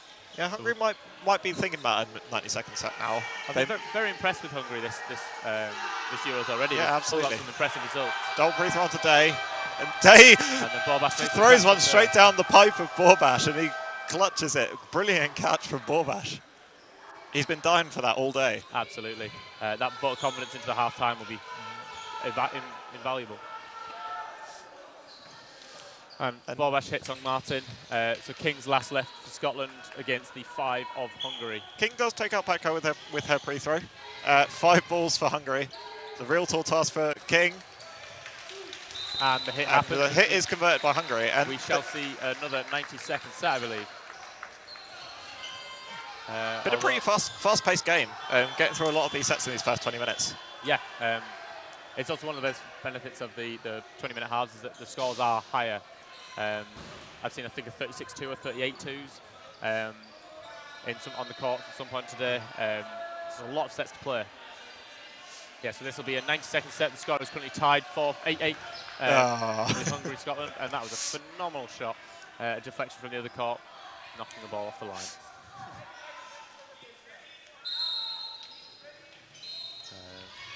Patko beats out Relton to the ball. From my perspective, it looked like Patko may have gone a slightly bit quick, but yeah, I think that was borderline. But you know what? He got the ball and went when the whistle did. Scotland coming up with 3. Looking to try and make the first hit. Patko dodges low, gets out of the way of Relton. Relton's a phenomenal one to have in the middle there because of the power of his arm while still being very incredibly agile, incredibly unpredictable. Incredibly elusive player. Yeah. It's a very balanced Scotland mixed team.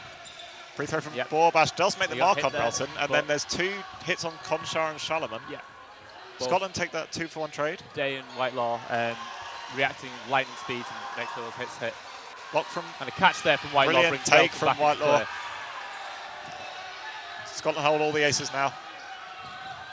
And Scotland, I believe, are on out 2 balls when it resets, but they're up by 3. There's 30 seconds left in this set. Block out from Day from Borbash. A block there by Block Whitelaw. out from Whitelaw. Scotland can control the pace of the game. They have majority of possession. Day spins one safe. Yep. Hungary now 4 balls, and now down to 3 balls. There's only 14 seconds left. Hungary do need 3 players. It's got to go now.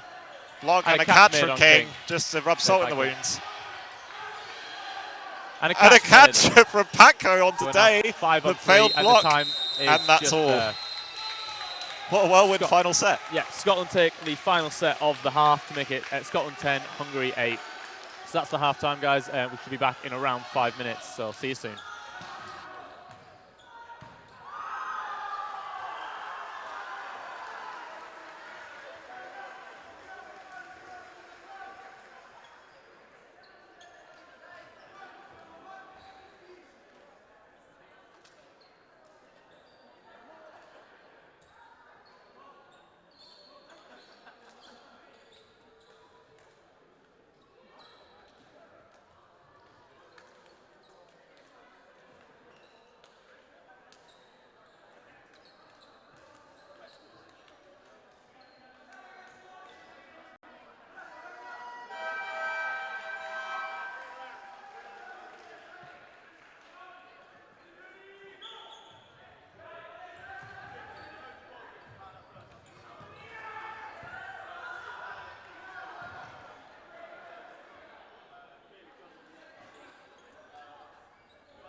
All right, guys, welcome back to Scotland-Hungary. This is Group D in the mixed. This is the second half just starting. I'm Sam Robertson here with Sam Ward, and we'll be commentating this game. Yeah, pretty back and forth first half. Scotland having the ascendancy early in the first half, and then Hungary bring it back to 8 apiece. Scotland only ahead by the virtue of the 92nd set at the end. This game not done and dusted by any stretch. Yeah, absolutely. And it looks like Borbash, who had such a phenomenal first half against Scotland, I don't see him lining up, so there's a bit of rotation happening here. No, it looks like Tomas Vari's back in the fray after sustaining what looked like a bit of a prank to his finger in the first half. There, but so. yeah, he's bandaged up and ready to go again. Absolutely, and it'll be interesting to see if he's playing on the other wing, as it looks to be, how much of an impact he'll have on players such as Johnny Day. Yeah, we were saying about the different left wing options for Scotland posing very different challenges. And I think that is very much the same problem that Day is now faced with after Borbash being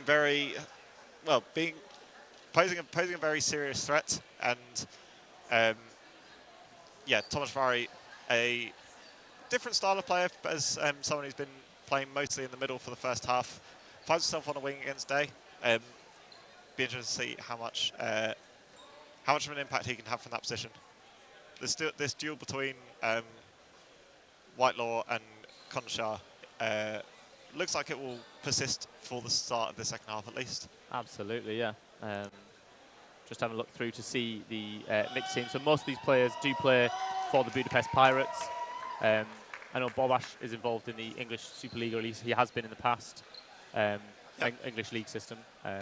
Played formerly for Plymouth Kraken's uni as well as Milton Keynes Cyclones over the last couple of seasons. Yeah, so he's definitely a player that's known by the Scottish players, but also does know them as a result, so provides a bit of a different challenge. I think that's something that kind of goes a little under the radar potentially for as a kind of extra difficulty level of teams not having any kind of prior knowledge about how a lot of players play, what their kind of tendencies are, strengths and weaknesses, etc., which you kind of get over the course of playing domestically against similar people. Not really a luxury afforded to most of these Scottish or Hungarian players. Yeah, I think one thing that's been really interesting to see is that what I've considered like the typical sort of tactics hasn't been done by every team, and it's really, really interesting to see the different tactics that the different nations have developed. An interesting exchange between Conshar and Whitelaw results in both players exiting after Conshar makes the initial hit on Relton, and Whitelaw went for the trade. Yeah, Whitelaw went for the trade, and in amongst that, Day made a cheap hit on Tomas Vari, and he's again not particularly happy with his hand. On great shot from Day. Foot of Van Murick. A very early 3-for-3 exchange between these two nations. We've still got just over 2 minutes left in this set, which how can that work if the don't ignore me. It's going to be a long 4 days. Yeah. So we'll see how King, Day and Martin hold up. Shot from Patko, and Day makes the response hit, and that trade probably benefits Scotland on balance. Absolutely does. 44 definitely was hoping to dodge that.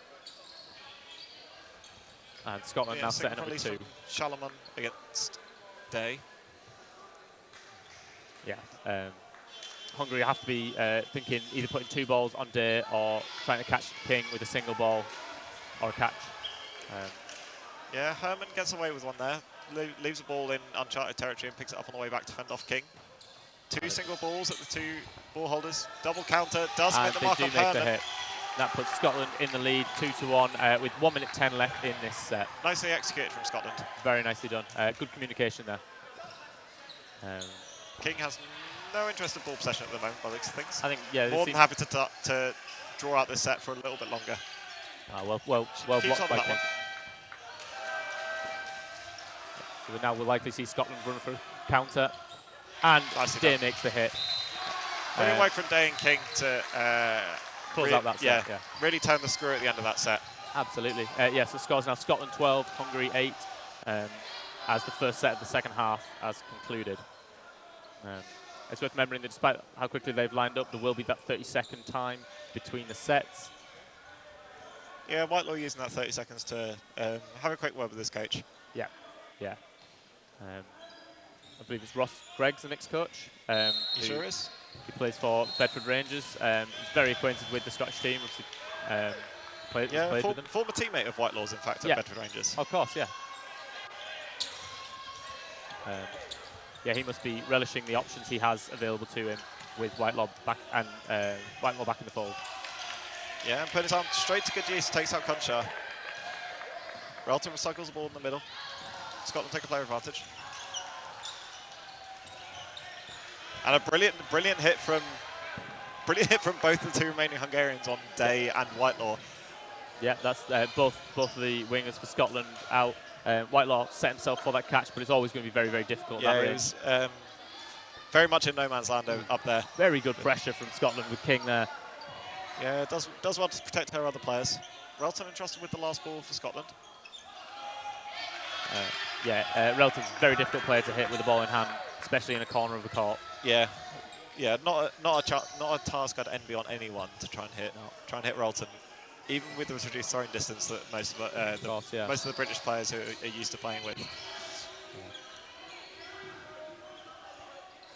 Hungary still with the player advantage.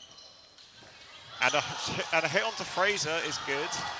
And Patko trades himself with Relton. Yeah, so that's King and Martin last left against the 4 of Hungary. I didn't realise that player was a retriever there with the yellow sash. 2 blocks out from Herman. So we've got 2 balls for Scotland, and the Hungarian team have 3 balls. Let's see. And Tomasz Farrow puts one on the shoulders of King, and Martin is counted out. Van Moorik and Herman put one straight onto Martin's shoulder as well to end that set, and it brings it to 12-10 with Scotland just in the lead at the moment.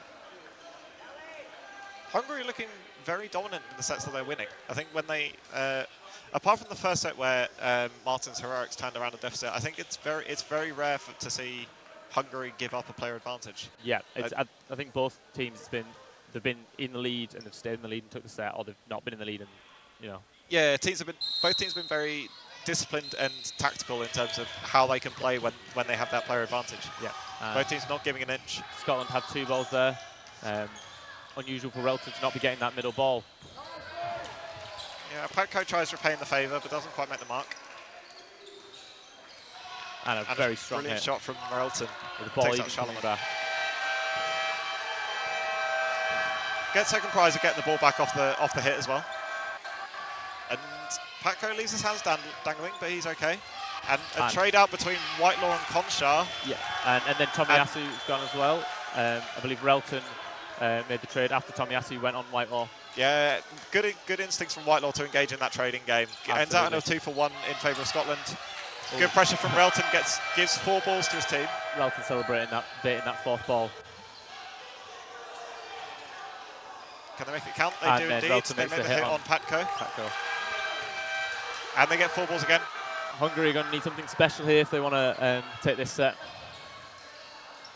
3 balls does make the mark.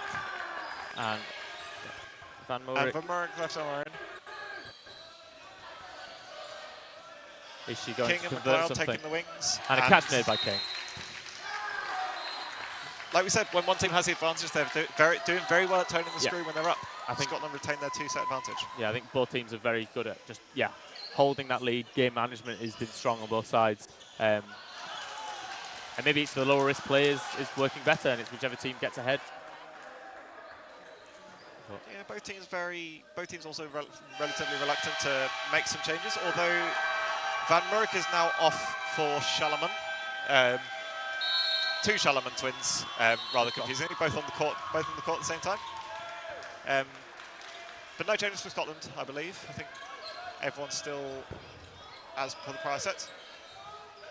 I think McLeod. McLeod's on. Yes, that's it. Take that back. Release from Patko doesn't find Relton.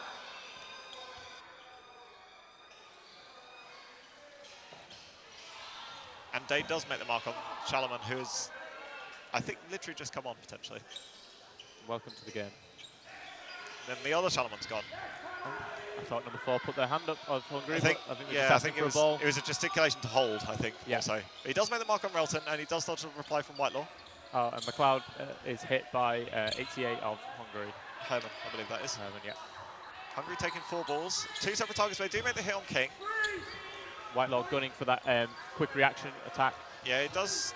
Scotland do well to retain 4 balls out of that. I think they were a little at 6 and 7s, but they've got 3 balls out of the back of it, sorry. Day looking for Patko. Yeah, I think Day's going to be he'll be gunning for Patko just so he knows what he's capable of, and we'll be wanting to just take him out of the game whenever he can. But Tomiyasu takes Day out of the game instead. And a very nonchalant block from Conchar. That one maybe the less so. nonchalance has its limits. Nicely played from Whitelaw. So Scotland with just 1 ball, with Hungary taking 4. That was an Unlucky unfortunate from situation. Yeah, unlucky from Whitelaw. Good, smart decision from Fraser trying to trust Whitelaw with that final ball, but came at just the wrong time. Yeah. And some excellent dodging from Fraser gives us 4 balls, and she's made the. I think there's a line infringement from Thomas Ferrari. That's perfect then. 2 on for 1. the Scotland team. It means a catch a hit, bounces it up, and puts them in the lead. And maybe we'll see a repeat of what Martin achieved in the first half. Patko having none of it. Yeah, so that brings it back to just 1 set between Scotland and Hungary. And timeout called by Scotland. Timeout called by Scotland. So timeouts, you get a timeout in each team gets a timeout in each half of the game. Although it's, we've not seen many of them used in the first half or just used overall. So it's a minute on the clock for the teams to discuss things. Yeah, take a quick settler. I think, yeah, probably a smart decision from Scotland. I think the game definitely not posing to be quite as comfortable as potentially the seeding of the 2 teams might be. Scotland, the 2nd ranked team in the group, and Hungary ranked 4th. Yeah. But Hungary more than holding their own in this game. Yeah, and obviously you're playing the Welsh mixed team, so this is an interesting game for you to be spectating. Yeah, I'm taking my notes. Yeah, absolutely.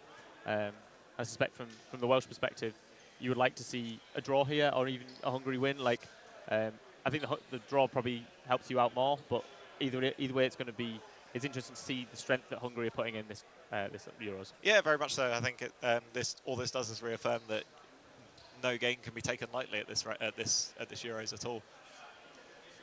Absolutely. Yeah, Hungary boasting very, very strong fundamentals of dodgeball, I guess, in terms of just the raw throwing power, catching ability, movement, etc. But also showing an awful lot of discipline for a team relatively fresh to European dodgeball. Certainly not one boasting the experience of Scotland.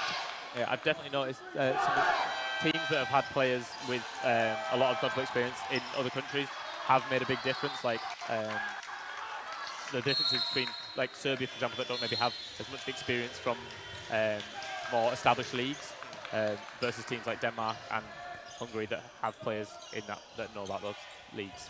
Yeah, very much so. And I think I believe Budapest Pirates play in the Austrian league system, which is I didn't think about that, but yeah. Yeah, which is also another kind of very very strong way for teams to. Oh, and there's a. That's an awful lot happening. I think that's a bounce on Borbash. Yeah. So the 2 hits on.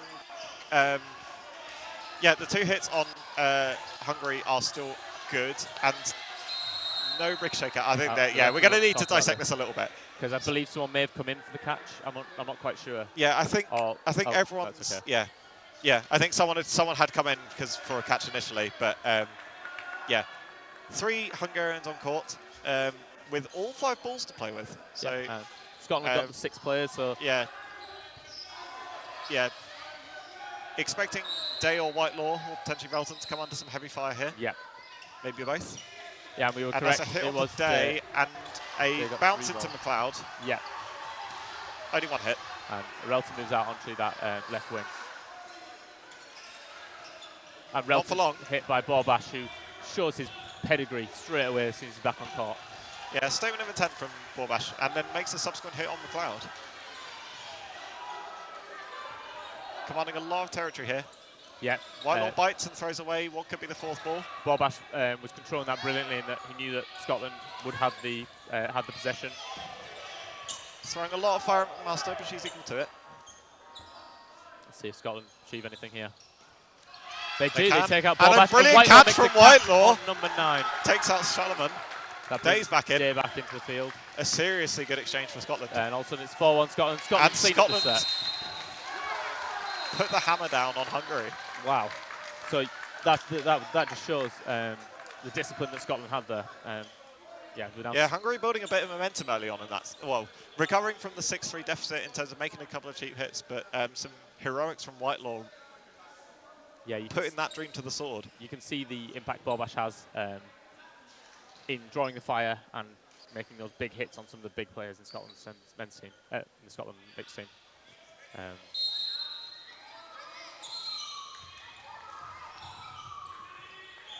That's Thomas 2 Farrow balls winning that middle ball, and he's elected to come out to his left wing now. He was playing there when Bobash was on that side as well before. Okay. I think him and number 4, Conchar, have been sort of rotating that side. And a phenomenal hit by Whitelaw. Brilliant work from Whitelaw. He's really found his mojo in the second half. Yeah. Plenty of fakes, and then a response from Day onto Bobash is good. Yeah. Scotland again with a 6-3 advantage. Yeah, if Scotland can take this set, it puts them in a much stronger position. Whitelaw makes the trade, not even on the player that threw, just goes for what he can. And he really wants that fourth ball, but I'm not sure. No, King has longer arms. There you go. Surprised there's a play ball. And a hit with 3 of those 4 balls. From Scotland. And Scotland now has 3 balls again because some of them rolled back. Whitelaw's holding pressure on that final ball on the ball on the side. The other Charlemagne twin left in on for Hungary, and she's not equal to the 3-ball attack from Scotland. King made the catch as well, I believe. Yeah, just to add insult to insult to injury. Yeah, so we've got about 7.5 minutes left in this second half. Scotland are now 18 versus Hungary's 12. And I believe a timeout has just been called by Hungary. Yeah, I think they needed that. I don't think they could have afforded to have lost another one on the bounce. No, I agree. I think 3 sets in 7.5 minutes, is that? As a minimum, yeah. It should be because with the 30-second reset times. Yeah. Although I'm not sure how the time works with the timeout. Yeah, I see what you mean. I think with the timeout being called immediately, I think then that forgoes the 30-second reset time. Yeah, that would seem reasonable. But yeah, I mean, this is the first time that Scotland have had more than 2 sets ahead of Hungary. Yeah, very much so. And it's the right time for them to have that, quick reset, what are we doing? Catch your breath. And it looks Catch like your breath and give yourself 30 more seconds to come up to, regain some parity in the game. It looks like Patco's come on for Bobash. So we're seeing Tomiyasu back on the number 1 position. And no changes for Scotland as yet. If it's not broke, don't fix it, I suspect. We'll see if Relton can get that middle ball. And it's a slower 3 balls.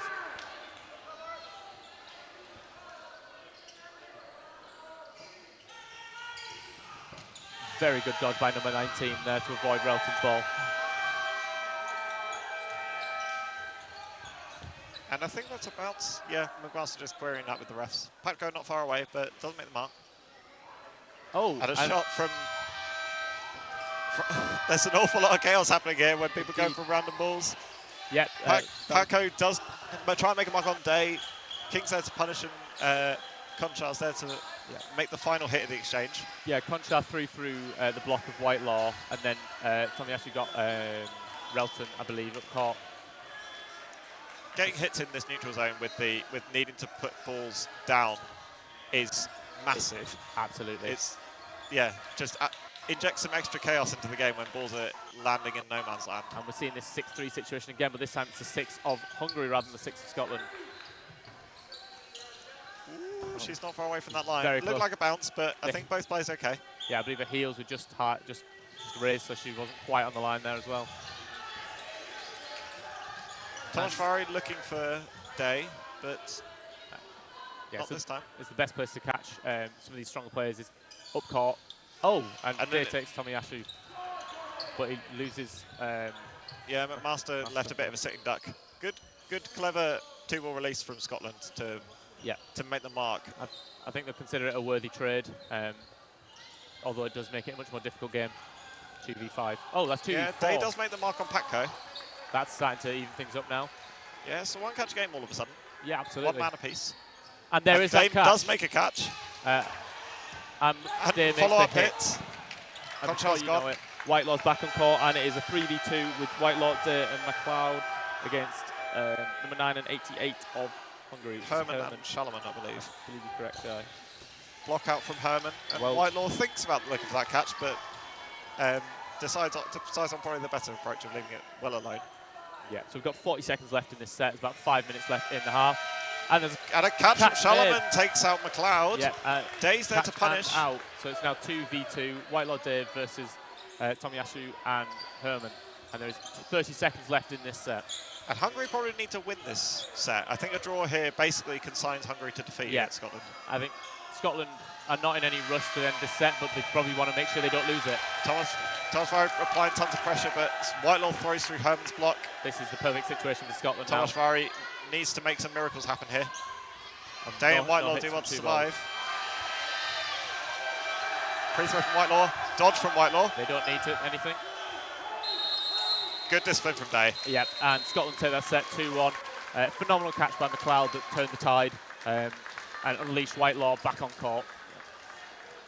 So yeah, we should be seeing at least, I believe, 2 more sets in this game. So yeah, that probably consigns Hungary to defeat, and I think as a result there's been a few changes on the Scotland roster. Yeah. So Aldred is on, and Aldred and Rothney have come on for Whitelaw and Day. Erling getting some well-earned rest. Absolutely. I mean, and Rothney and Aldred are strong players, but there's not many players in the world that can match the caliber of Whitelaw and Day. No, I think with Scotland having a particularly tough mixed draw, I think they would have they'd have been hoping to be in a medal match by the end of this. But gets hit there. Yeah, nice work. And there is a change on the Hungary side. Number 6 is on for.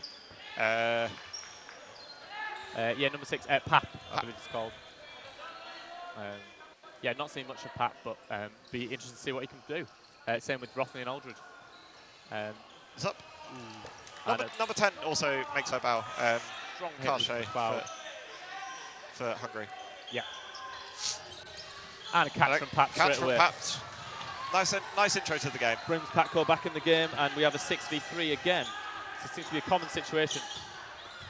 And number 6, Pat, is called out for an invalid at the same time as Pat got hit. So now we're just 4v3. Minute 50 left. We'll see what Rothney has up his sleeve. And that's a hit there. And a ricochet catch from off the hit from Thomas Vare from Rothney. Brings Patco back in for, I believe, the 3rd time this set. Some blocks from McLeod. 3 balls now for Scotland. Hungary with a player advantage. We've got a minute and a half left in this set, so there's a lot of opportunities for things. Still a lot of time. And Scotland will just be looking to play this out. They don't need to rush anything. They just, even if they lose and they take the time. Scotland run this to time. Absolutely. Is all that's really needed. Yeah. Herman looks to do likewise. Tries to throw it safe from McMaster. Yeah, I'd expect Scott. Oh, and a hit. Nice pre-throw from McMaster. Catches Patco unawares on the cross court. We've got a minute left and it's now even. The Hungarians will likely be looking to finish the set as quick as they can.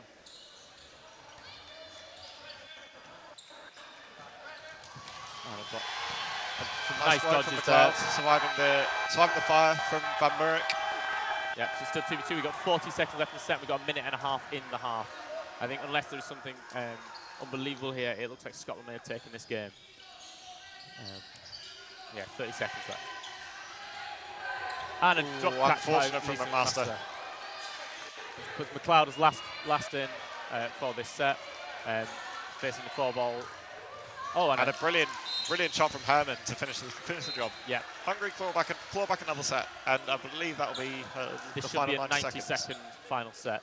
I don't think there's any. There's a little bit of rotation happening on the Scottish side with Duncan coming in for King. So we now have Duncan's come in for King. And I believe it's number 11 for Hungary has come on court. Number 11 is... Oh, there's 2 Paps. Two Paps, 2 Salamans. Yeah, so we have 2 Paps on court and 2. Is it 2 Sal? No, Salomons are off. One of them is off court, I believe. Both of them are. Yes. Number 19 and 9. Yeah, anyway, all six Hungarians still on court. Herman dodging the initial attack from Aldred. Yeah, I know Aldred, number 24 for Scotland, is known for having a relatively strong throw. So that's always something to be wary of. Relton nearly doing the unforgivable and blocking it into McLeod, but does get past this one. Yes. A couple of rogue singles, block out from Pat. So if you're watching at home, the timer at the top will say the half is about to end, but it's because it hasn't been updated based on the 90-second set. Couple of singles does make the mark on Rothney, and Relton trades himself with Patko. Yep, and all of a sudden we've got the 4 Scots versus 5 Hungarians. Yeah, trade benefiting Hungary, but Scotland left with possession. 2 balls looking for Carche, but doesn't make the mark. Yeah, 30 seconds left. It'll be interesting to see if Hungary will close this out. Single looking for McMaster from Pap, and a trade between Aldred and Van Murich.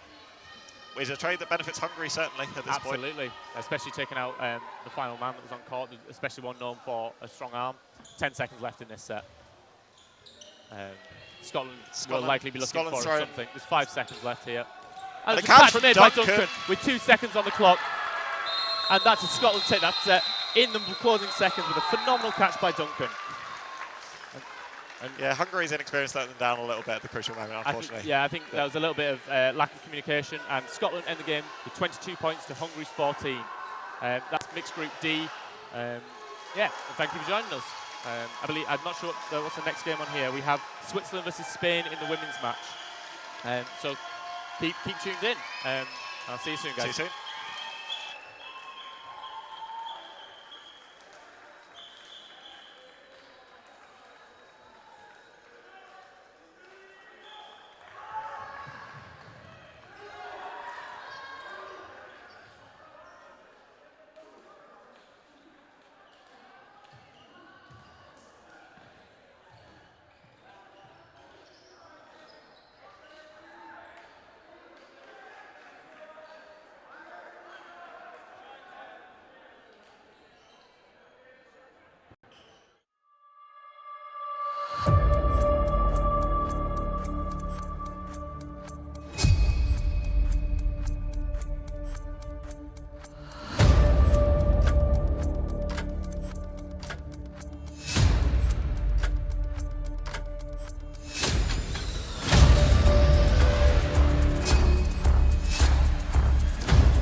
Hello and welcome back to Court 4 at the 2023 European Championships.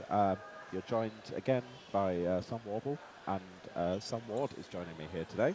You're getting all the Sams today. Yes, the mix of three.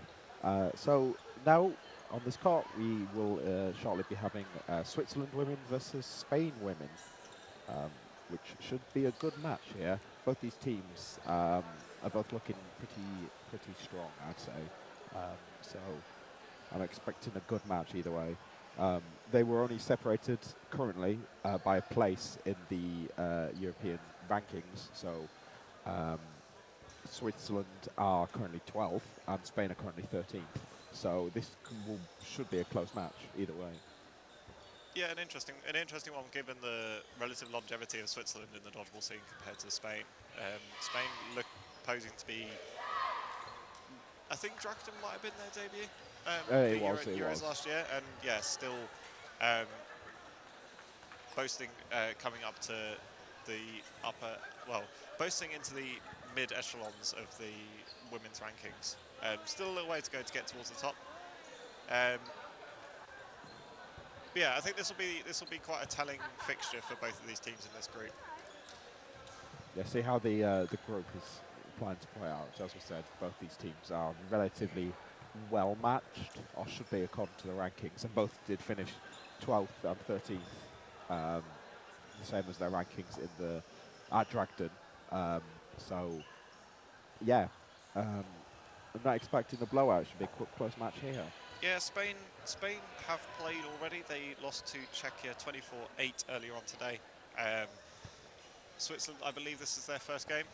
Whether that will play a factor or not remains to be seen. Whether you kind of get those pre-match nerves a little bit more potentially telling in the Swiss team than the Spaniards. Although Czechia, I think again will have been one of the teams that Spain and probably Switzerland earmarked as a team they could do some real damage against, but a relatively convincing win for the Czechs in that first game. Very true. Switzerland also do have their captain back. They took an international break at Drachten, so Huggenberger, apologies if that's wrong, has made their return. Will be in the number 5 for Switzerland, who are currently closest to us on the camera in the red and the white, and in the red. In the red. It down from the other Swiss players. Yeah, and the Spain will be starting off furthest from the camera in the very yellow and red kit. Very distinctive. Very distinctive Spanish kit. Yes. I feel like one of the more polarizing kits in the dodgeball sphere. Some people who really like it, and some people who really don't. Yeah, Marmite. The Marmite of kits. I'm sure that's the effect they're going for. Yeah, the Swiss captain just on the bottom of the screen there with the yellow armband. But we should be getting underway any second now, I believe.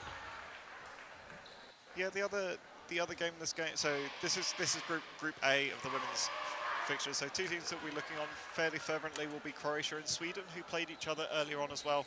Sweden winning that game 17-11, which kind of in a similar kind of vein to Spain. Croatia certainly not boasting the number of Euros experience that Sweden ladies have.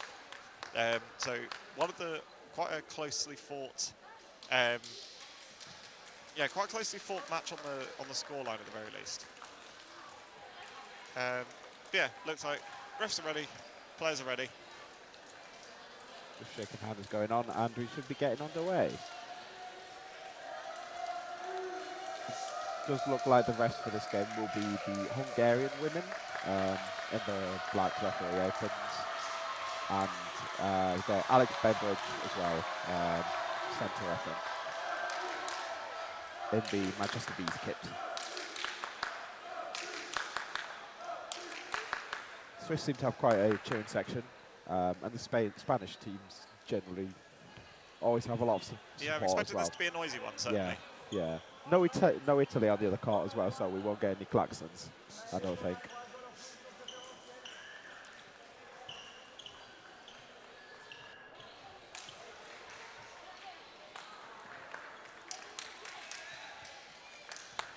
Team's poising ready.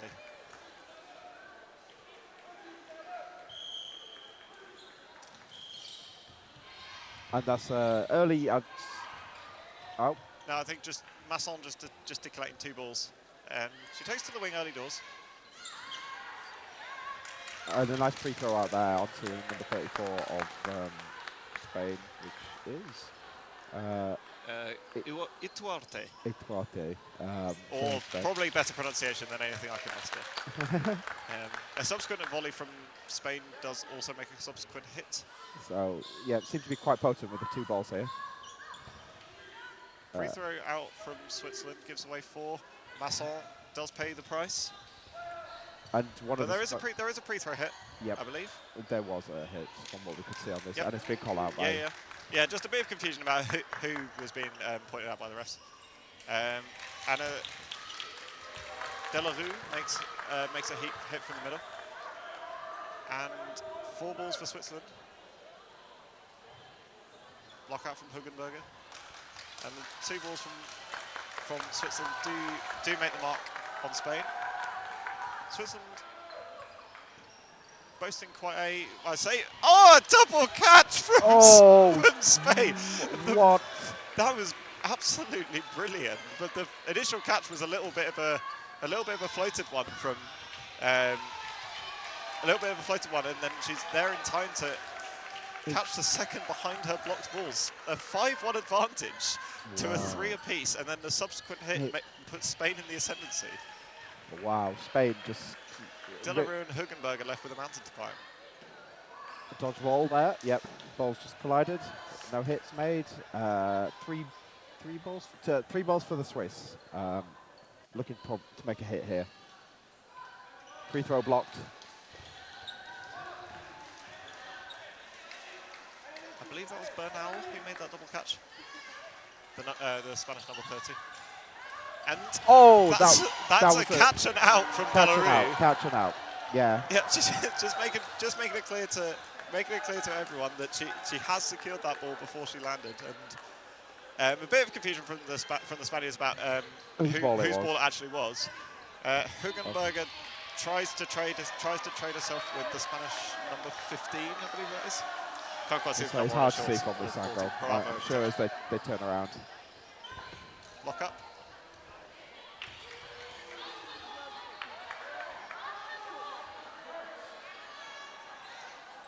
Free throw and a safe single and another safe single. Invalid called. The middle line called on there from the number 15 who's been playing very well for the Spaniards.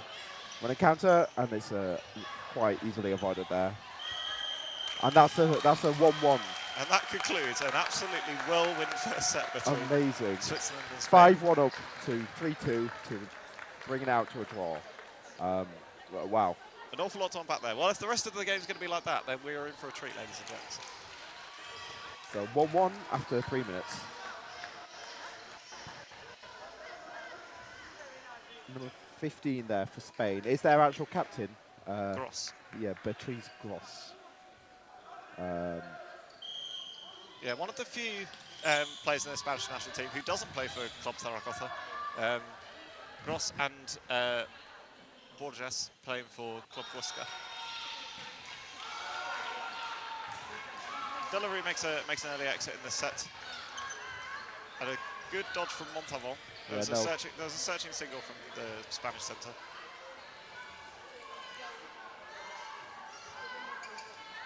Lock up from Masson. And a response on the far wing does take out Gross after all the plaudits from us.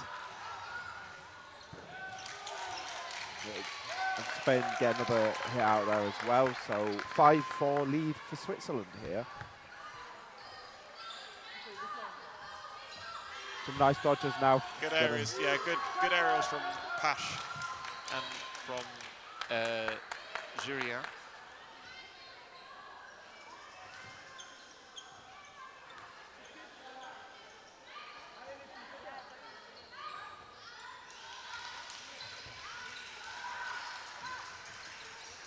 Spain focusing a lot of firepower on Masson early on. Yeah, they're actually quite a young player. Actually, they're the Swiss's youngest player, only 20 years old, but playing with quite Some a real lot of verve, yeah. confidence. Yeah, being entrusted with a wing is no mean feat, especially for someone of. Yeah, but if you're good enough, you're old enough. Yeah, apparently they've been playing since they were 15, so 5 years. But Terrifying. yeah, the next generation of dodgeballers are very much coming up, and they are terrifying.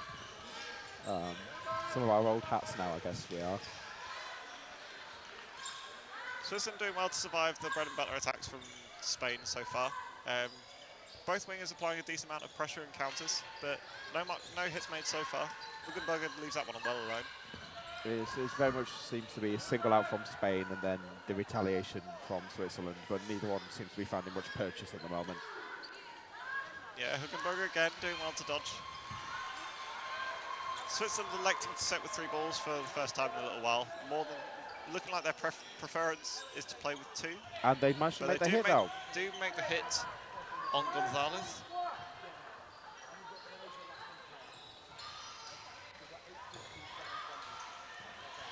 Baiting out the balls there from Swiss. Yeah, good discipline from Switzerland, realising that there isn't a huge amount of time left in this game and they're 2 plays up. The last thing they want to do is throw a catch, or 2. A nice single out ball there. Running counter, makes a hit on Pash. But traded out there by... some crazy trading in the middle results in Switzerland eventually making the last couple of hits. An awful lot going on, but Switzerland take it in the end. It's 3-1 to Switzerland. Yeah, very nice set out there for the Swiss. They took the lead and then just sort of... didn't do more than they needed to. Exactly, yeah, that's all you need at this point, really. Taking a 3-1 lead. Both sets going pretty much to time. So 7 minutes of the half played already. I don't think there'll be many cheap sets going one way or the other this set. False start from Masson, but pulls herself up early on. And a line vault in the centre. I think that was a slip. A line vault on an uncontested middle ball, unfortunately. Oh, those are the worst. Free-throw out from Jurien is unsuccessful, and all the retaliation shots from Spain also don't make the mark. Number 94 in the middle there. Delarue. Yeah, got a very powerful throw. Oh, unfortunate. Good timing from Masson, but and there was a nicely timed after throw, but the Spanish number 30 Bernal are not able to quite get a mark around it. And Masson baits out all 5 balls from Spain. Great work to dodge the initial 3-ball attack, and charging up court provokes the final holder to get rid of the 5th. What can they do with them? Make no Not hits. a lot. No. Good work from Spain. So 2 sets of 2 and miss plays 3 and 4. There So it's always a risk you take when you try and maximise your 5-ball investment. Oh, but nice catch out there. But a catch from Jurien. Yeah. But already on 6 players, so just taking the player out from Spain. Well, furthers their player advantage from 6-4 to 6-3. Masson gets on the way 2. Double counter from Jurien Masson. Makes this successful, brilliantly timed from the Swiss. This is quite clinical out now from the Swiss. After I guess, let the first set slip from them. Yeah, it was a bit chaotic, but this is a lot more methodical and collected from the Swiss team. Yeah, Spanish player there drops the ball, trying to go for the catch, but just got pelted by 2. So yeah, good commitment from Jurien and Hugenberger to secure that hit. Free throw doesn't make the mark, but she gets out the way of 3.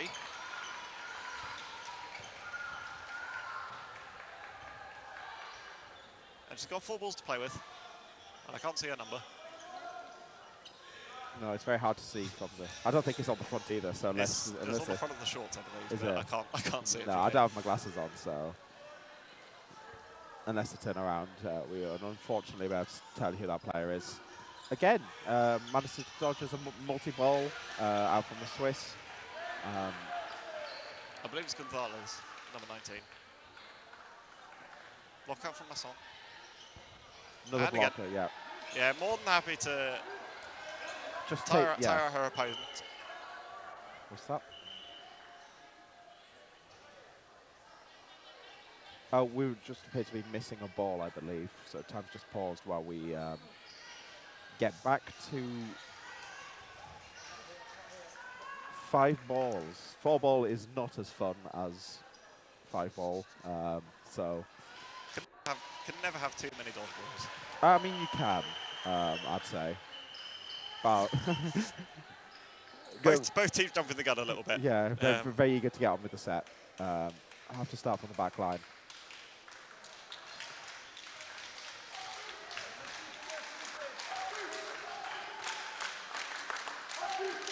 A bit of communication breakdown between refs and players, but we are It's always hard when about to get going. Multiple All in good languages.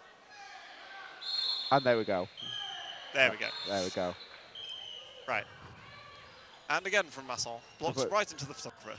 Yeah, I think they're trying to block that back to make the Spaniards throw again, but setting with 3 balls now, but that's time. So 5-1 up now for the Swiss. Yeah, classy from Switzerland. Timeout called by the Spanish. Yeah, I think that's probably warranted. I think the manner in which Switzerland dismantled them in that set is somewhat worrisome, but still only a two-set deficit. Yeah, definitely time time to left in come this out. game. Yeah, still just under 10 minutes left of the half, and then obviously the second half to go as well.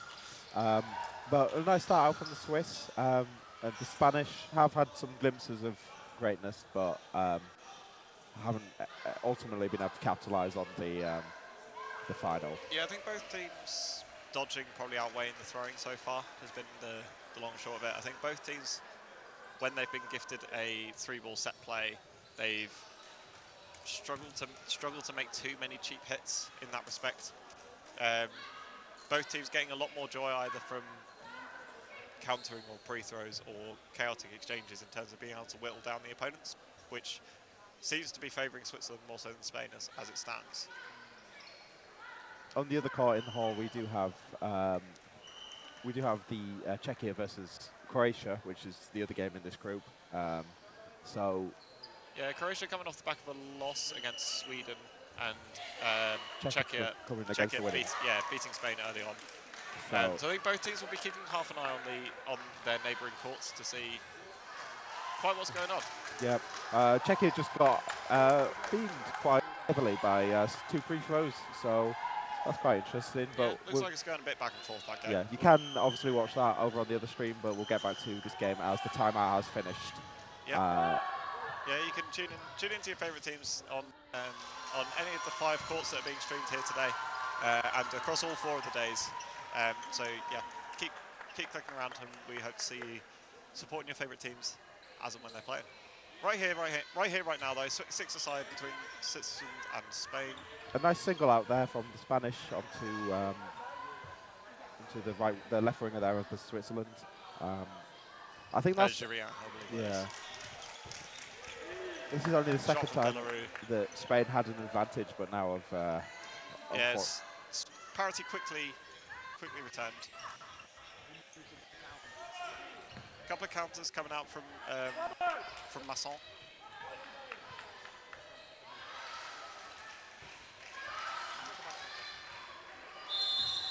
Block and great thinking from Delarue. So easy to lose sight of that ball the moment she blocks it up into the air, but back up 6 players, 6 on 4. Blocks out the subsequent pre-throw. And Jurian providing a lot of cover for Masson and Delarue. The Swiss don't seem to be having much possession, really, but it hasn't really been a hindrance so far yet. The Spanish not really making the most out of these multi-ball hits. No, that groups are on to Montavon, I think. Good dodging and a bounce on the only one that connected. Couple of balls looking for the Spanish ball holder. I believe that's Ituarte. Pre-throw from Jurian is unsuccessful. But the 3 balls bit of a sporadic pre-throw from Spain, I think, is costing them a little bit at the moment. Switzerland choosing to invest possession with these counters, but Spain not really being able to capitalise when they get the opportunities to punish. Some nice cover out there from Delarue as well from making sure the Spanish don't come back because they do like a good counter, the Spanish. A nice sensational catch. Yeah, up-court catch there. That was a well-timed counter from Masson, but a truly excellent display of catching. And another subsequent exchange does make the mark on Montavon. We're up to 5 for the Spanish, but only 4 for the Swiss. So the Spanish back in the lead. 4 balls again for Spain. Can they make it count? Again, 2 balls focused on Delarue, but another rogue single trying to catch another player unawares is unsuccessful. No, nothing makes the hit. But a nice free throw out there. Free throw, yeah. Onto Delarue, just taken out. And that's the Spanish win. A nice comeback set. After going, I guess, up and then down, but didn't panic and just made some nice free throw hits to bring them back and win the set. So 5-3 up. Yeah, Spain doing well to win the exchanges on the counters in that set, being the main difference. The catch on Masson was a real turning point in that set. I think the only subsequent exchanges that Spain engaged in, they ended up winning. I think we've had some subs here for the Swiss. Zoe Wells is on. Yeah, I believe that might be the only change. Montavon is off for Switzerland. Block out from Masson on Ituate's attack. Sorry, that's Navarro. Good name.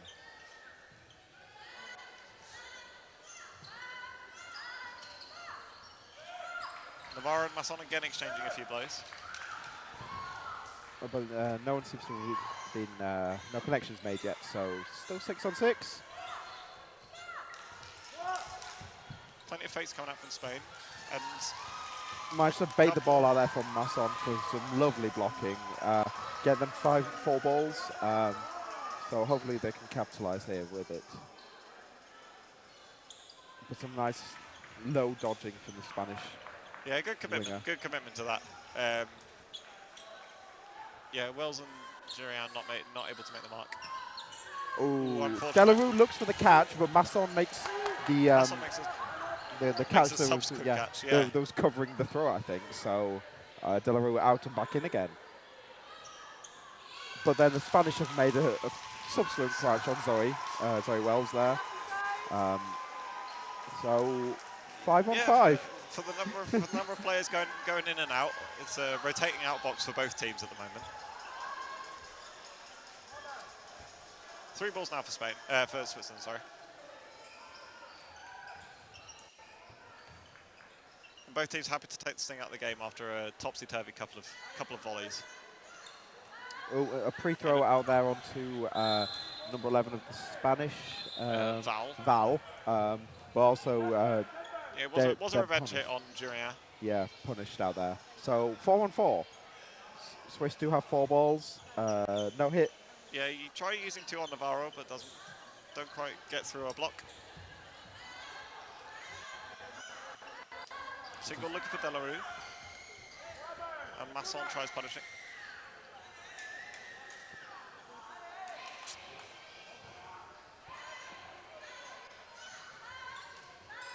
And a brilliant after throw catch from them in the middle from, can't see that number, 30 something. Maybe Bernal. Bernal, I think that is Bernal. Yeah.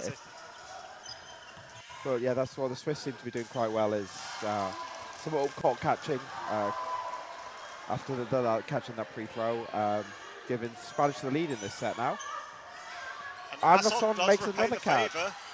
And gets a follow-up hit, the ball's up. Oh, the pop-up. That's another catch. No,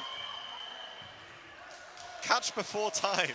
Crazy set with, I think, the Spanish saved our set. There's 7 catches in that set. Feel free to watch that one back if you're on the stream. Ridiculous. Let us know, but, some carnage in that set, ending in Spain's favour. It's 5 apiece. Right, it looks like we'll have maybe 1 set left if they start before the timer hits 3 minutes. Timeout call from the Swiss. Okay, so we will definitely have 2 sets left. There's Yeah, with the match clock stopping 3 minutes 5. ahead of 3 minutes, Yep. then yeah, even if the set goes to fruition, then We'll there have is a time second. left on the clock at the final of the next set, which means we'll play another 90-second set after this set. Yeah, guaranteed a 90-second set here. So, but yeah, no, I think very much what we were saying earlier with both these teams being equally matched, I guess. Yeah, both teams doing the basics right, I think, is the long and short of it. Both teams not giving away much for free, either in terms of cheap hits or anything like that. I think both teams struggling to really make too many inroads with 3 balls. I think both that's probably prompted some of the Swiss ladies to go a bit more expansive for some of these counters, and yeah, Val and Banal more than happy to take these catches in the middle. Switzerland unchanged from for the final couple of minutes of this set, of this game rather.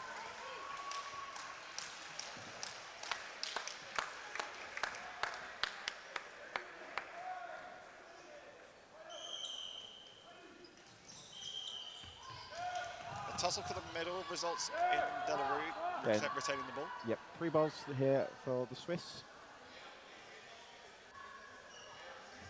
And Hugenberger does get through the block. Gross, I believe that is. And unlucky from Wells. I thought that was going to stick. Yeah, Etoile repaying the favour.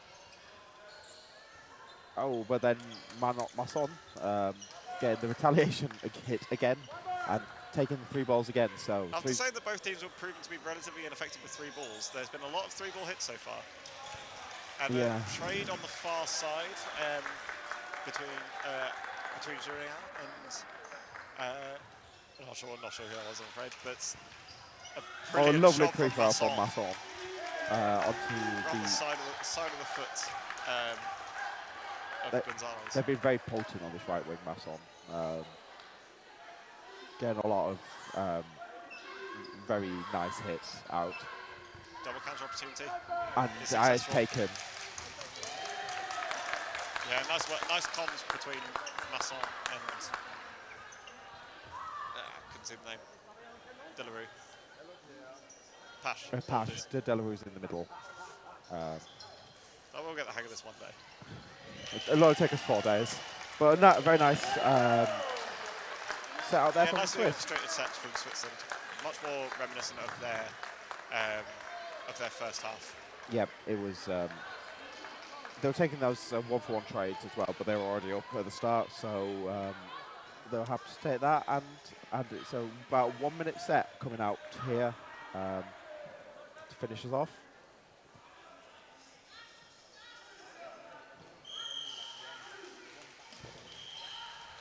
Uncontested middle ball. Gives a quick start opportunity to Masson, but she doesn't take it.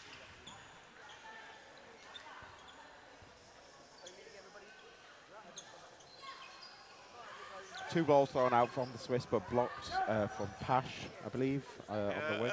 Early investment of possession from Spain. Oh, it's not Pash, apologies. Julien. Yes. Pre-throw comes out from Spain, and then Switzerland are there to punish with their full ball attack. 3 balls now. Switzerland take an early lead in this short set. Good dodging from Delarue. Gets out the way of Val.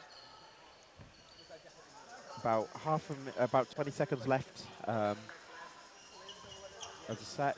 Delarue makes a hit on. Just grazed their foot, I believe. Some good dodging out from the Swiss. 2-ball attack from Switzerland. And only about 10 seconds left. Very cognizant that they don't really need to do very much here. One throw and that'll be the game, really. Block out from Pash. Just throwing a single A ball. single from Jurian does reset the play ball clock. Switzerland going to run off a little more time here.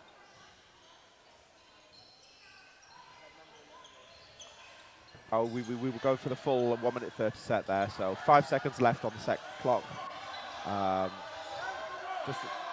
Spain throwing caution to the wind here. And that is the half.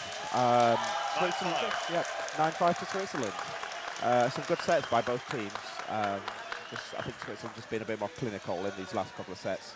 Yeah, Spain's showing a lot of what they're made of in the middle of that half, but some of the less chaotic sets, I think, going the way of Switzerland, going through the motions a little bit against Spain, but still only a 2-set advantage. It's not comfortable for Switzerland by any means. No, definitely all to play for in the second half. Yep, and in about 4.5 minutes' time, we'll be back.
Right, we're back.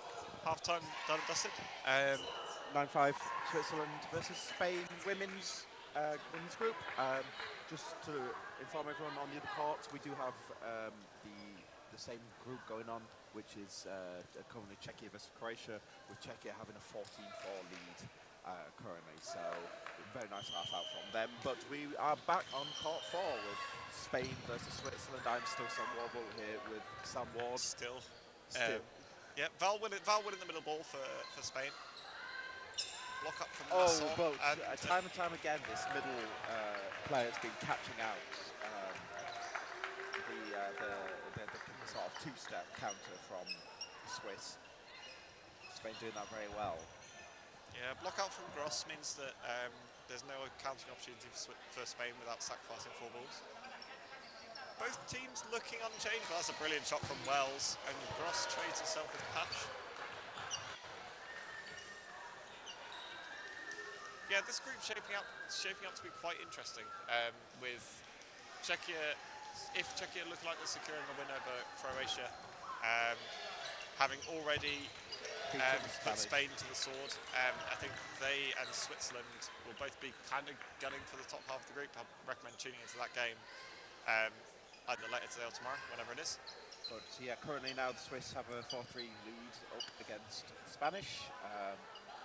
3 balls for the Swiss. Doing that fake single. Yeah, blocked out by Alejandro Bernal. Yeah, Depache, not Depache, sorry. And a catch from Wells. Making up for the yeah, there wasn't a badly placed single from Alejandro, but Wells more than equal to the task.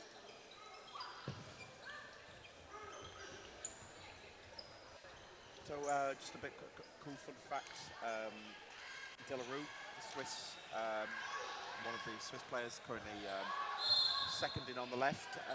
He also plays for football in League One, in Swiss League One as well for FC Köln, which is interesting. And A woman with many talents. Wells unable to repeat her heroics, and Val sees her exit. ooh, that was a 2-player swing there. Yeah, for Swiss. Hugenberg has gone as well. 3 balls now for Swiss against the one Against Val. Spanish. So approach. They sent 3 pretty high, and one's in the commentary box. Yep. Back into the main action now. Fall short of Delarue there. Yeah, Val got to start taking a few risks. Double counter opportunity from Masson And finishes the job. Yeah, the Swiss coming out very much with the picking up where they left off. Yes. 11-5. So the Swiss have never actually made it out of groups, and if the win here will be a good way to start that. Yeah, I think they're unlikely to get a better opportunity to get out of the groups. Having been put in Group 1 with Croatia, probably on paper the weakest group, the weakest team in Pot 1. Yeah, I think Switzerland probably will be eyeing up a quarter-final. Certainly the way this is going, not to say that Spain are out of this by any stretch. Oh yeah, the other team they'd be looking for is Sweden as well. Yeah, of course. It's a five team group, but I think in the Swiss heads as well, they'll be the last 2 Euros they've lost to Sweden by a set. So 2 very storied between the 2 teams. That's a monkey they'd be keen to shake off.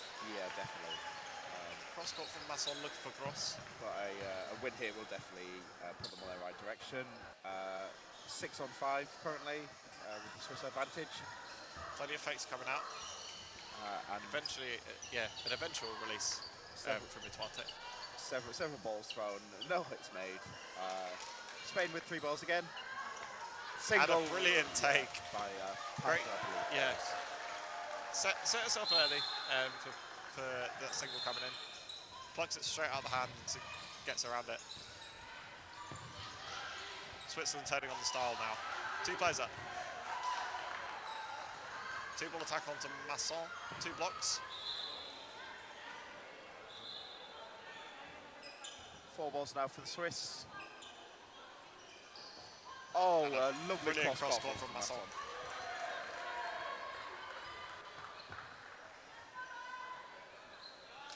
Julien drawing the block.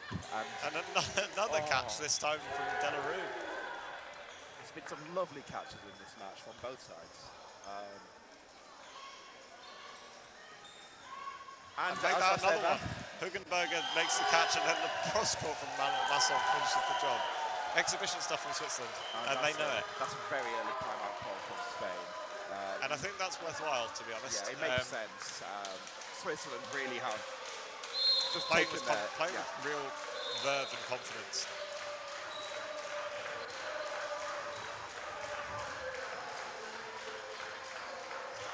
I think you can probably hear the Swiss fans in the audience here cheering. Yeah, well, their team has given them something to shout about, certainly. Oh, definitely.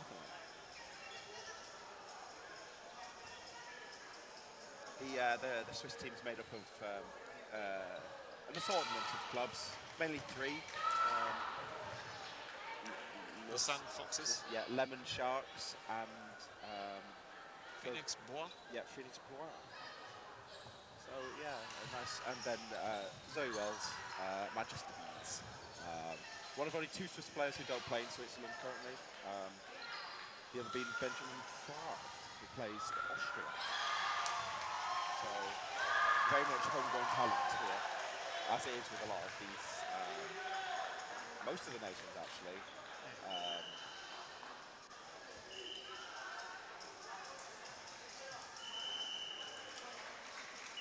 Team's been told to line up. Spain cutting a bit of a dejected set of figures at the moment. Yeah. I think they need to win this next set after this timeout to stand any chance of getting back in the game. Yeah. All right, 10 points isn't 4-star call for the Swiss. That's a good way to start a set that you need to win, is to be gifted 5 balls straight away. Yep. Second one is to make hits with them.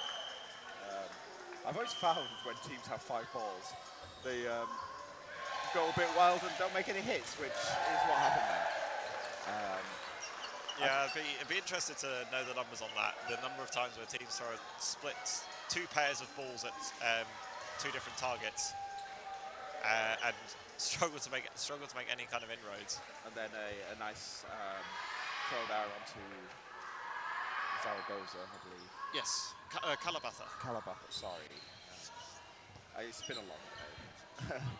I mean, no offence.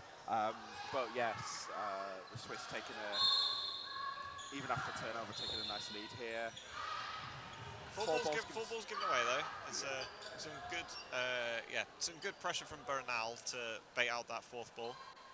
But again, the Spanish group throwing hasn't been stellar so far, but they make the mark there on Masson. It's been a real thorn in Spain's side so far. An important hit to make. Definitely be happy with that. Bernal looking for Pash, but doesn't quite make the mark. Single not making it, and traded out, but couple of bounces going on, yeah. I think, both giving us bounces. Bernal does make her exit, nursing her finger a little bit. Hope she's okay. Block out from Escaned.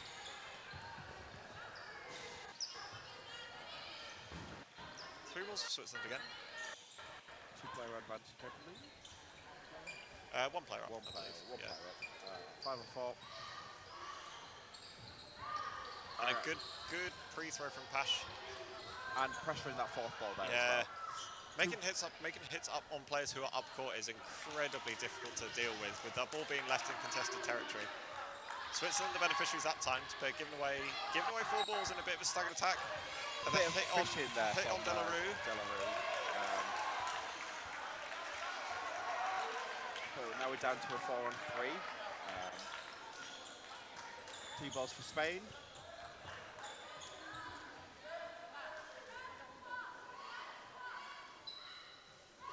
Two balls look for Wells. Not finding purchase. Swiss decide to stick with the 4. Probably going to throw 2 here, I reckon. Skinhead being trusted with the last ball. Oh! And the catch!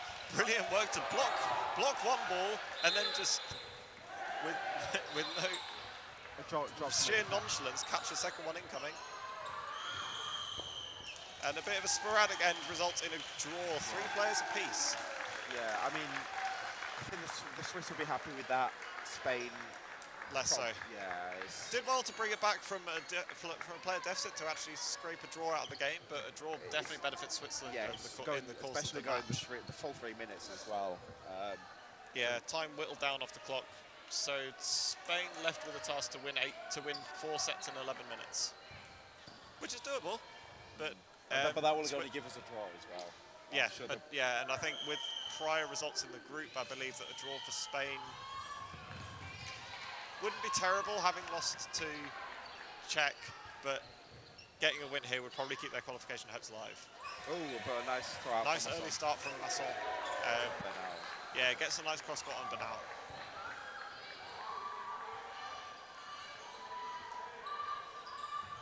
Good laterals from Delarue to get out of the way.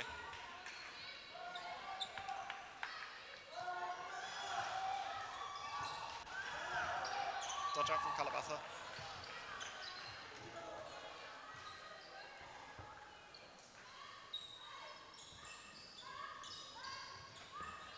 Couple of right singles there from both teams.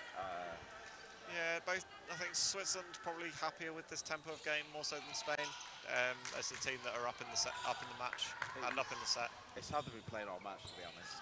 Spain throws a single, they throw a single back. Even if neither hits, Switzerland just seem to be the beneficiaries most of the time. Yeah, a bit more an expansive exchange, but again, no hits made, and Switzerland have got 4 balls off the back of it. Hit no, I think it's a block. Hit called. Yep. 3 balls now for Spain, 2 players to the wayside. Still going with the singles. Yeah, not far from Wells, but saved by the bounce. Still a 2-player advantage for Switzerland. That one didn't bounce, certainly. The response from Masson does make the revenge hit.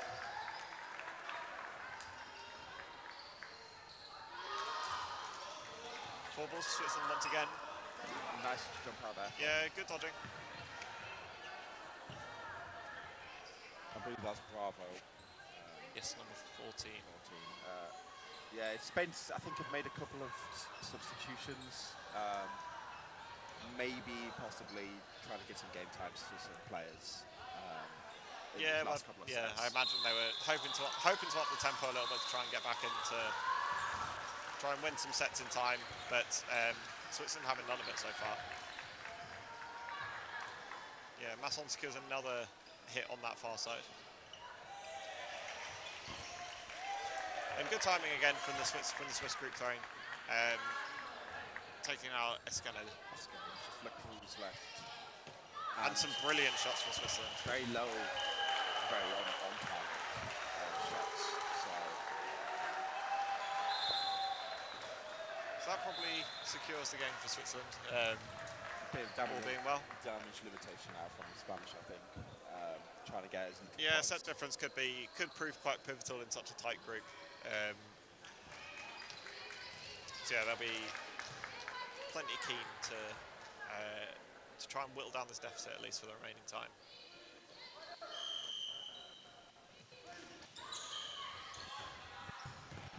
Spain do win the middle ball, and a change made on the Swiss side of, I believe that's Stoffier, has come on and immediately gone over the middle line.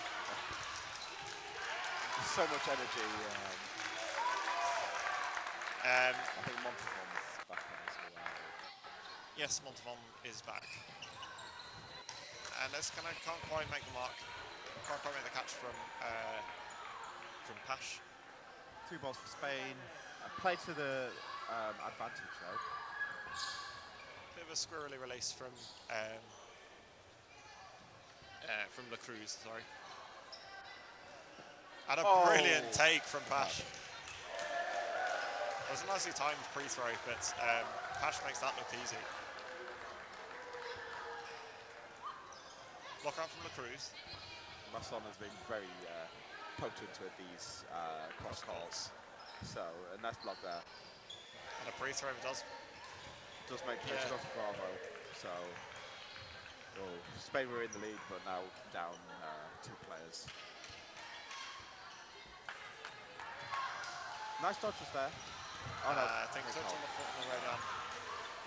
Yeah, good honesty from the Cruz. I think the rest didn't look like they called that, but takes her out nonetheless. Good to see.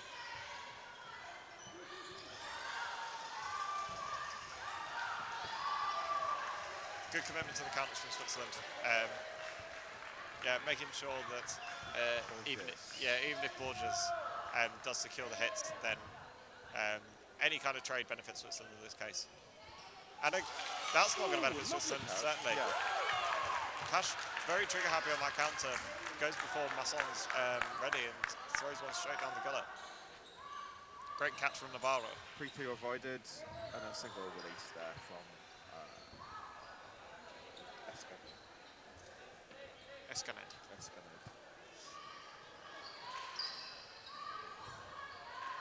Double counter. Unfortunate for Navarro. Can't quite repeat the heroics, but does catch her shoe as it falls off her foot. Right. Style points. Yeah. Unfortunate. Well-timed counters again from Switzerland. Proven to be very, very clinical in dispatching Spain once they're comfortably up in players. 3 balls again. Faking out plenty. 2 bounces, I think. Yeah, it looked like it from this angle. Yeah, Escanet's still... Only 10 seconds left in the set, though. Yeah, it's going to have to be at least a catch, if not a catch and a hit. Ball into ball there. The last. Switzerland make another one on the board.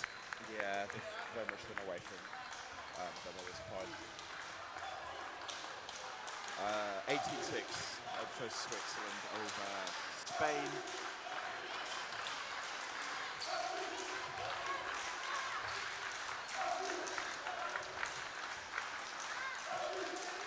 Yep, the cheers you can hear of the Swiss fans, certainly. Comes through putting Spain to the sword now. Spain do win the middle ball, though. They've been quite consistent in the middle ball here as well. Not so much quick starting with it, though. Masson with a nice 2-step counter there. Onto a ball holder. Yeah, nice little change, not going for the empty target. Call them unawares. Yeah, very much so.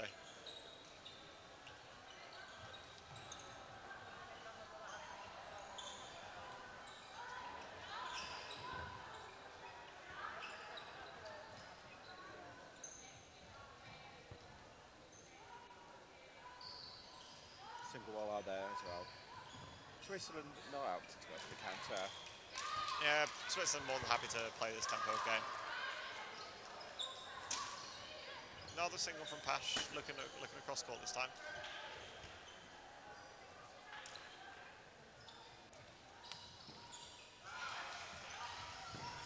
Masson has been potent with these after throws. Yeah, certainly putting it to good use on the Cruz. Oh, nice dodging out on the wing here. Yeah, nice throwing timing and synchronicity from Switzerland to make sure that group throwing is safe.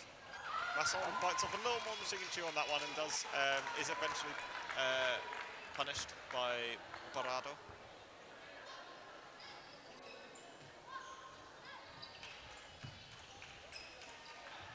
5-4 up for Switzerland.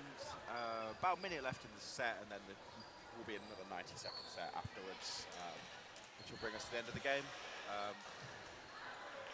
Definitely a lot for the Swiss to take home, to be proud about here. It's hard to pick an MVP, though, I'd say, from them.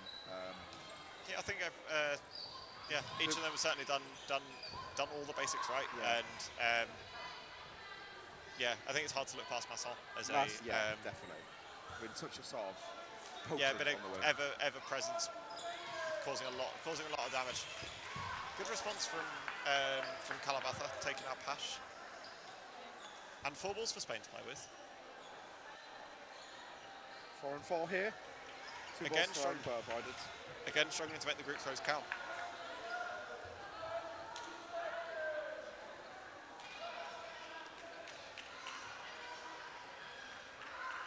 Plenty of fakes from both teams. Oh, but a nice caught hit there from Stoffer. Yeah, from Lena Cruz. And that's the set win for Spain there. 4 versus 3. 18-8. And it'll be a nice set, I believe, to finish. I believe so, yes. Looks like it.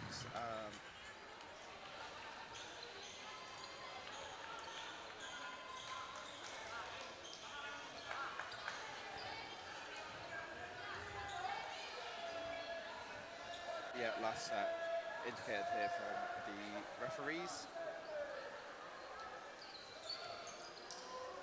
I mean, 18-8 isn't a horrendous scoreline. No, it's certainly not a landslide, one-sided affair.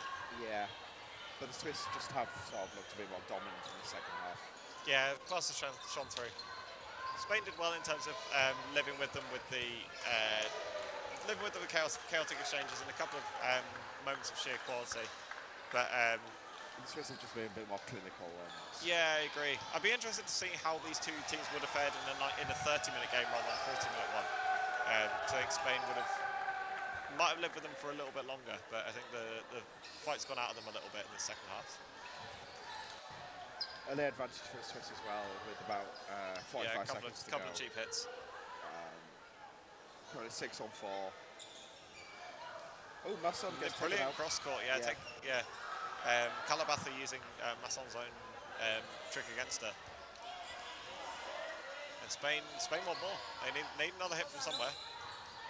Single from the Cruz doesn't make the mark on Genere, who's only recently come on.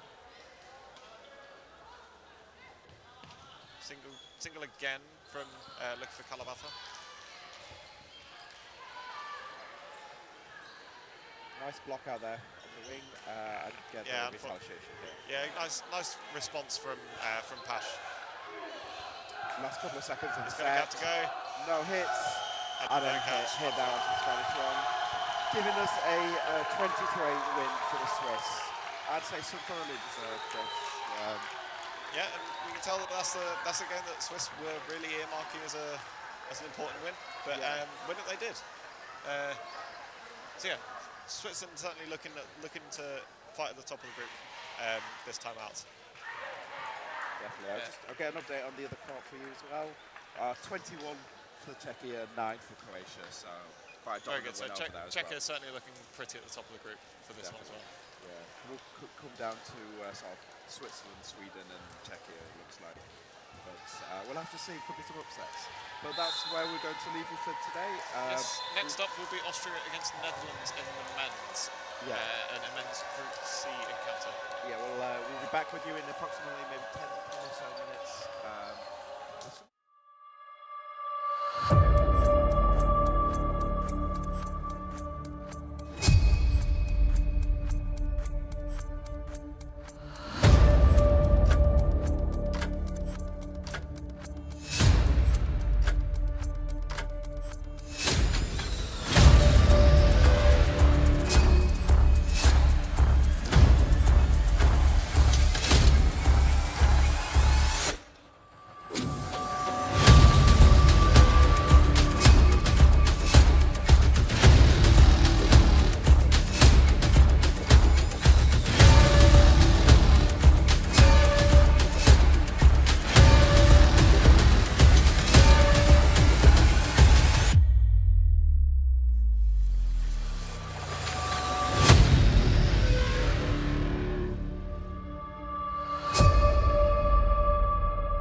Hello and welcome back to Court 4 action. I am back here with Amsterdam Warble and I'm joined here by Will Robinson. Hello. Hi, welcome.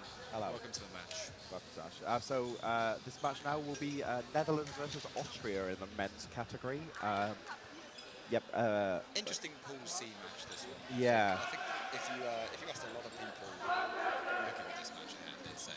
Yeah, so Austria definitely the favourite coming in here, but Netherlands have the potential to be quite an upsetter team. Yeah, I think that Netherlands are one of those teams where if you let them get a couple of quick sets, especially in the men's division, they're all fantastic throwers, very accurate, ex-handballers, very energetic on the court. They just need that bit of momentum, and then definitely. Maybe we might see what happens here. Yeah, it's all to play for. So, but yeah, Austria are coming in with a strong squad and a strong win earlier against Wales as well. So they'll definitely be looking here to continue their form. Yeah. So for those new to Dodgeball, Austria playing in red on the near side, Netherlands playing in their customary orange on the far side. Austria are with a rather energetic start. Yeah, they're a very, very, very loud team. You can probably hear that on the. You can probably pick it up on our mics, to be honest, at this point. But coming into this match, ranked second, I think the men's team. Yes, they did finish third last year, beating I think it was Italy out in the third, fourth place match out. Netherlands coming into this ranked 12th in the men's division, so a little bit of a gap. Yeah. Anything could happen. Yeah, but we've definitely had some upsets today as well. So, hey, ready for another one. But we'll just have to see how it goes. Yep. Oh no, it's Scotland. They beat out third, fourth, I believe, last year. Right.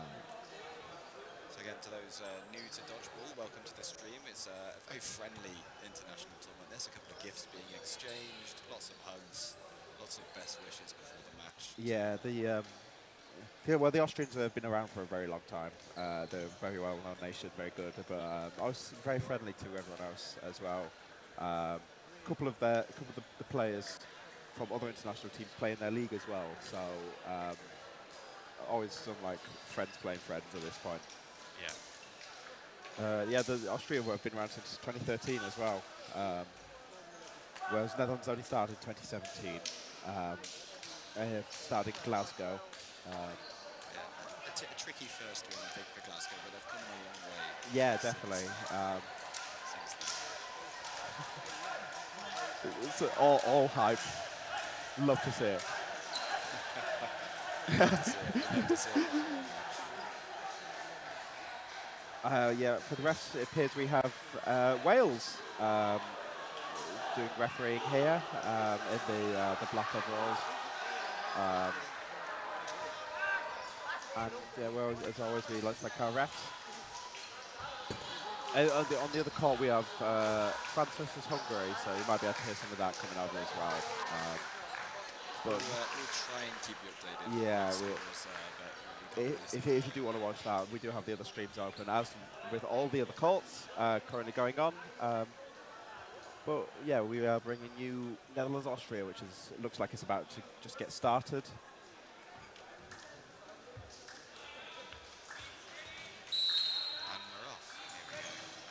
Netherlands winning a disrupted three.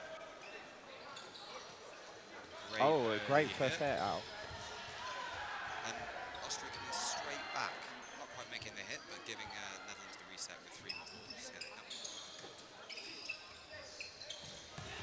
And Austria now with 2 singles out from Netherlands, not making the hit there onto Leitinger on the left wing, number 10, and they've retaliated, bringing that us on to a 5v5.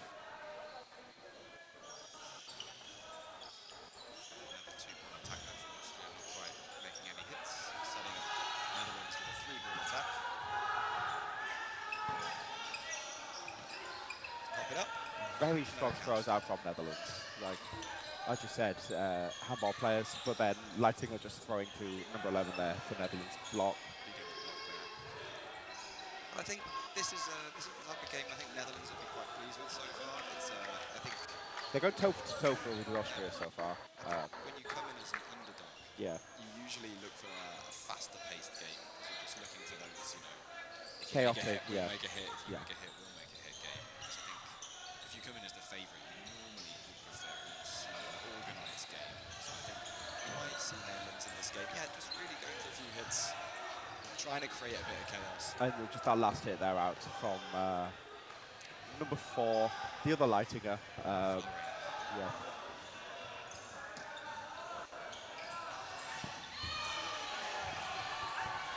Runner there, number 25 for Austria. Again, and Florian Leitinger as well getting out. So Netherlands bringing it on to a 2v1. So Austria just been looking to survive here, trying to make him work for it, you know, block every ball back where they can. He manages to make them have 3 balls here and he'll be facing an attack here. Survives it well. And Austria just want this. They want to reset him with 3 balls as much as possible, make him do the work. Yeah, for 50 seconds left of the set. Another block out and a trade out. Excellent finish to a set there from Austria. Kren Muller, I believe, is number 37 for Austria there on the right, making that final hit. But yeah, Netherlands definitely looking prickly, I guess. Good way to put it. In that first set, making hits, bringing it on to a 2-0.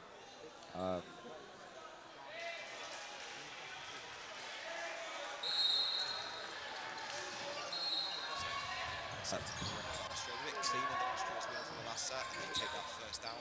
Netherlands responds straight back at 1-for-1 there. Setting us up with the 5v5, Netherlands with the 3 balls.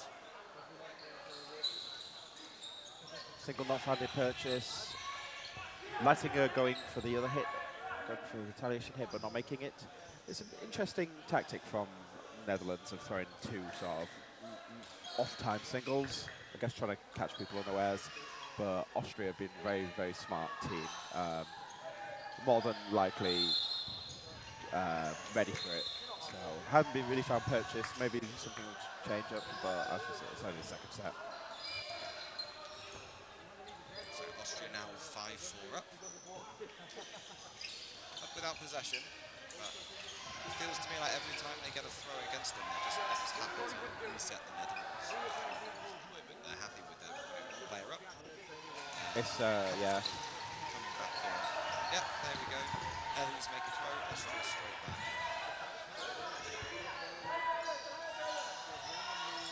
Austria going with 3 balls now.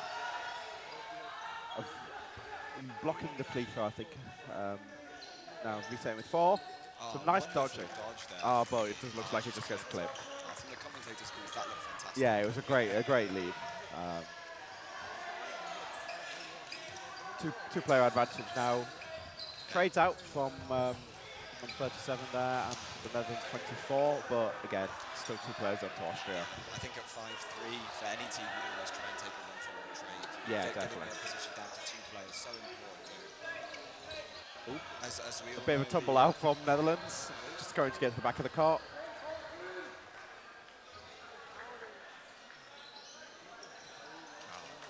Great yeah, very much getting through Netherlands blocks there.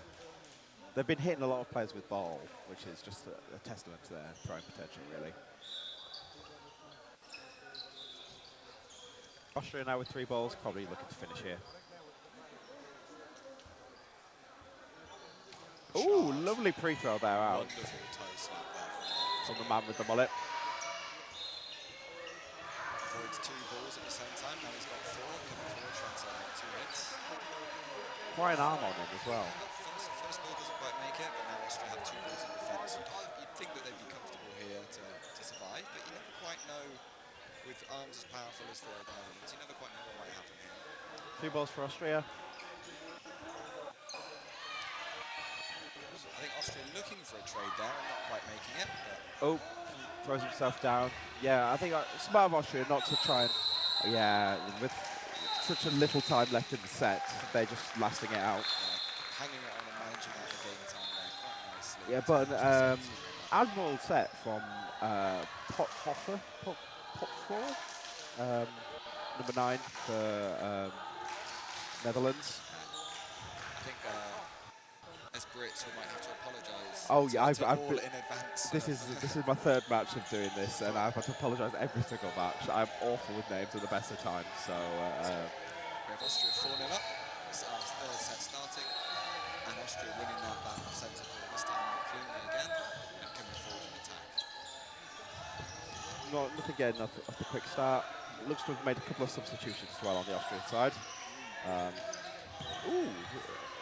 Nice single there onto Falkenberg. Some cool names on the Austrian. Yeah, it's a lovely Swedish seaside town, Falkenberg. So I wonder if there's a connection there. We'll have to find out. 4 balls now for the Austrian squad. 1 player down still though. Evening up the game nicely there, so now we've got a 5-man game. Austria with 2 balls, as they've been quite comfortable, I think, in these opening phases. Yeah, definitely.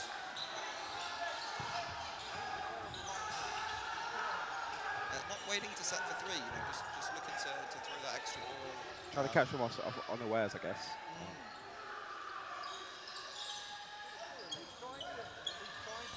I think what we're seeing from Austria, the Austrian wingers here, is really great example of really good protection. They're quite high, quite active, making it really difficult for the Dutch wingers to come up. And Koch going up there with a great hit on a high Dutch player. Managed to get 4 balls, making the hit onto number 20 there for the Netherlands. Austria rotating the throwers nicely. They've got 2 balls yet again as the Netherlands come forward to attack. Very nice block out from Koch. Double throw, double block. There you go.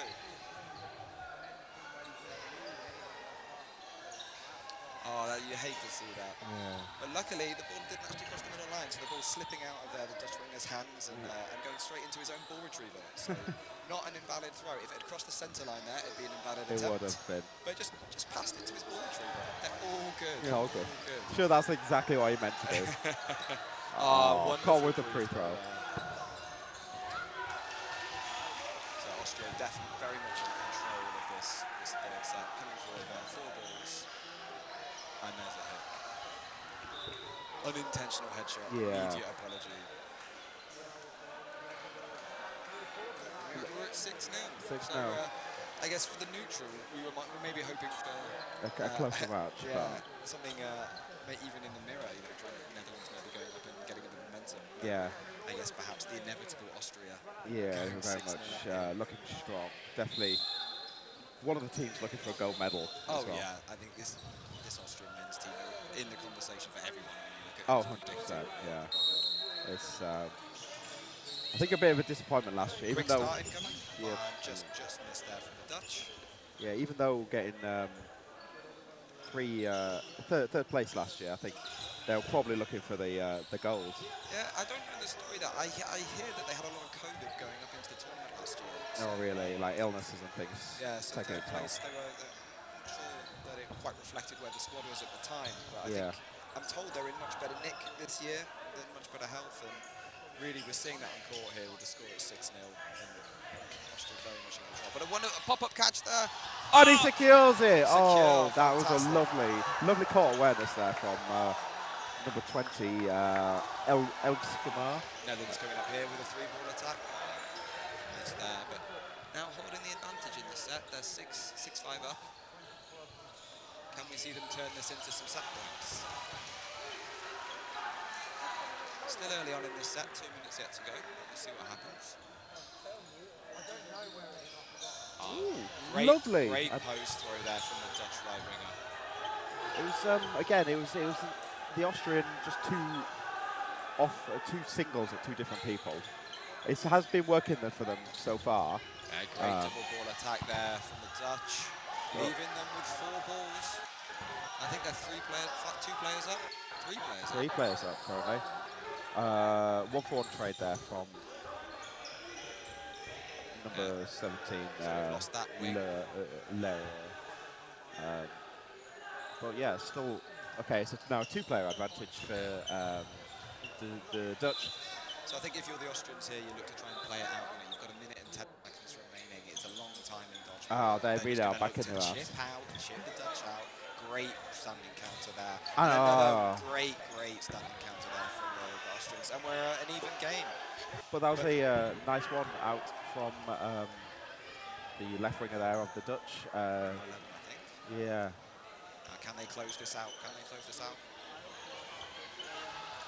One, a great honesty. Great honesty there from. And the Dutch take their first set in this match, so big celebrations all round, and we've got a game on here. 6-2 Austria. That was a nice set from almost a comeback from Austria, but Netherlands managed to hold it out and close it out there. Close it out, quite nicely. Well managed from the last two Austrians.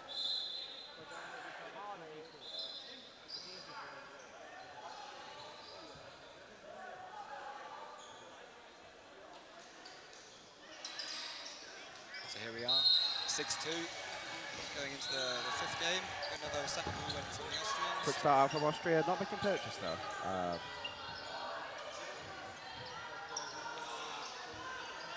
Three balls from Netherlands. Single out. Resetting this time, so maybe a change in strategy. We saw them earlier in the match putting that ball, that throw straight back at the Dutch, and now they're just resetting with three maybe. I wonder if that's a discussion they've had or just a more coincidence. Yeah. It's interesting how different players think, really, adapting on the fly here.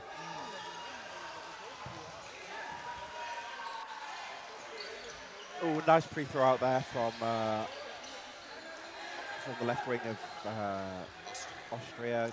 We've seen quite a lot of that at the start of this match, especially the Austrian left wing. I think they've had 3 or 4 free throws now that have really found their target, and a couple as well from the right from Koch. So it's maybe something that the Dutch need to look at half-time and take a time out and realise that there's a lot of balls coming at them as they advance. Yeah, they did some nice faking there, trying to blow out the pre-throw. Didn't actually come that time. So we're at six players to 3. Nice. Halfway through the set. They're very much faking there to bait out these big dogs from the Netherlands and then getting them on the way down. And it's working well. Ooh, trying to catch number 92, unaware. But he just managed to see the ball as it came in. Make the dodge. Again, a couple of substitutions for the Austrians. Very much a big squad rotation, it seems. Trying to keep people. Yeah. 2-ball attack there from the Dutch. They find themselves now with 2 balls, facing a 3-ball attack from the Austrians. Let's see if they can turn something around here. Here we go. Nice fake. And a nice sort of aces throw there onto the wing. And a nice catch to finish out the set. Full-court catch there from number 92, Grill. So, yeah, it didn't seem to affect them that losing that set too much. Back to their quite dominant winning in that set. Just over 5 minutes left of the half. Probably 2 sets, possibly a third. But 8-2 up to Austria.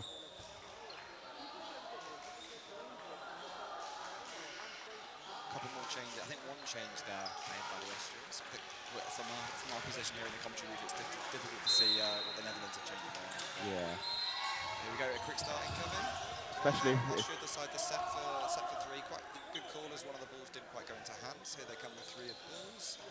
Making a lovely cross-court slide there from Park. Wonderful shot. Yeah, it's one of those shots that you've just got to admire, haven't you? I think it's one of those things that I think we see increasing these days as if your winger opposite you is looking threatening enough, they capture all your attention. Yeah. And then you find yourself only looking forward, and then that ball comes in and just hits you in the hip from cross court. Great pre-throw again there from Austria. I think it's a trade. Is it a 1-for-1? Yeah. Yeah. Both going off. Hackle there for number 27 for Austria going out as well, but still a 2-player advantage to Austria. Sure they're happy with that.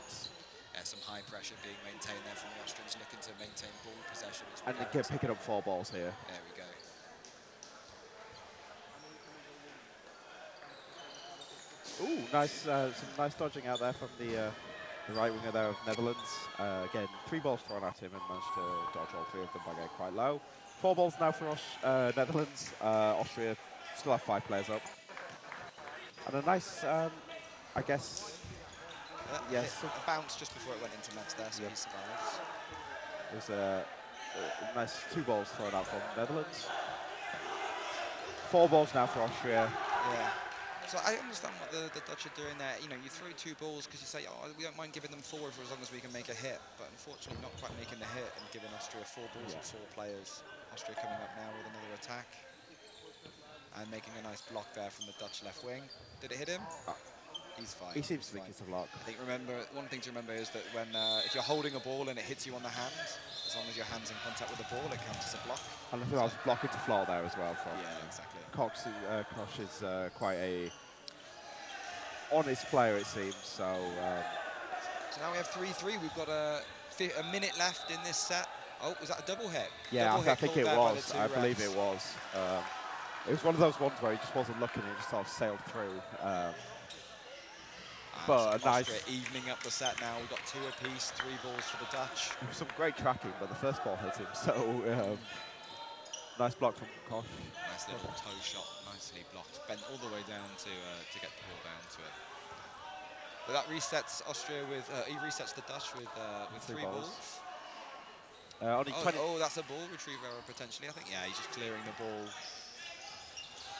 Ooh, that ball was coming straight at us. Glad there's a net there because I was going straight at my face. 42 out there for Netherlands. Free throw not finding purchase. And great finish off there by Austria. Leaves us with 2.5 minutes, just less in this half. So we're probably expecting one more set, especially with a 30-second time period to reset the game now. Yeah, I think that's a timeout called maybe. Okay. Did you see who called the timeout? I didn't see. I was looking at the time, I'm afraid. I imagine it was probably the Netherlands. But it's one of those ones where you're almost at the half. I don't know. You do have I guess we're having a timeout in each half. It's not really the end of the world to call it. I quite like it actually because I think you know that you're coming up now into a short frame. Yeah. And sometimes when you go into a short frame, you have to play with a slightly different mentality. Yeah. I guess getting everyone on the same page has been like, okay, let's just we go again. Yeah. We've got this short set coming up. Maybe we do something different. Maybe let's try something. Just aggressive. Make these hits. Just go up because it's so hard to come back in these short sets. There's an Austrian media person in the middle of their huddle. You can see them on the floor. There she is, blue bib. Just on the floor. Do you reckon they'll stay there for the set? No, that looks like they're moving. So yeah, as we were talking about, we've got a short set coming up, 10 to Austria. Uncontested middle ball for Austria. Not quite ready though, is he? But 3 balls there for Austria. Well, maybe a back line there from number 20. From my vantage point, I didn't see what was wrong there, but yeah, probably a back line. I think they were looking over to the ref.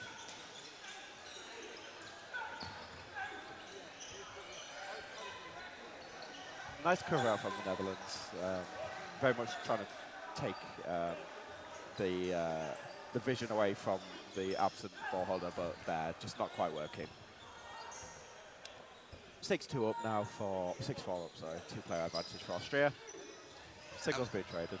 So. And we see Austria still with these and a double hit. So that evens the frame up here. So we're at 4-4 with just a minute and a half to go. But a nice signal there out. And retaliation hits across the board. 2 down for Netherlands. Just a single out for Austria. 1:15 left. Yeah, very much preempting the pre-throw there from the Dutch. Yeah, great movement there from Austria to stagger the Dutch player during their run-up. Really makes it more difficult. That was the no-looker throw there from Lehrer. Sorry. So leaving our final Dutch player with a lot to do here at 3-1 down. We did get a double hit. I think he's probably looking for another one of those. That would be the dream right now. Yeah, exactly. Bring on to a 1v1. But Austria with 3 balls. Free throw blocked out and just a very safe throw. Yeah, 30 seconds left from Austria there. I think they just wanted to see the half out now. Yeah, definitely put the onus on the opposition there. If you've got 3, you want to try and make your opponent work, tire them out, because, more throws he can do in this frame here. Oh, hit there. Traded out, but Yeah, I think the Austrians, they're annoyed at their teammates. They wanted to play that frame out, and now they got him out. They're going to have to play a 90-second set. It what probably looked like it would look like a filthy toe shot. So it was one of those ones where you're like, On the one hand, we didn't play the set out. On the other hand, did you see that toe shot? It was a great one. So going in the highlight reel. But yeah, we'll be down to the last 90-second second of the half. It's been a really good half. One thing to say, it's been a really clean half, I think. Yeah, you love to see it. The Austrian team, both teams seem quite honest from what we've seen. Very honest. Yeah, so can't fault for that.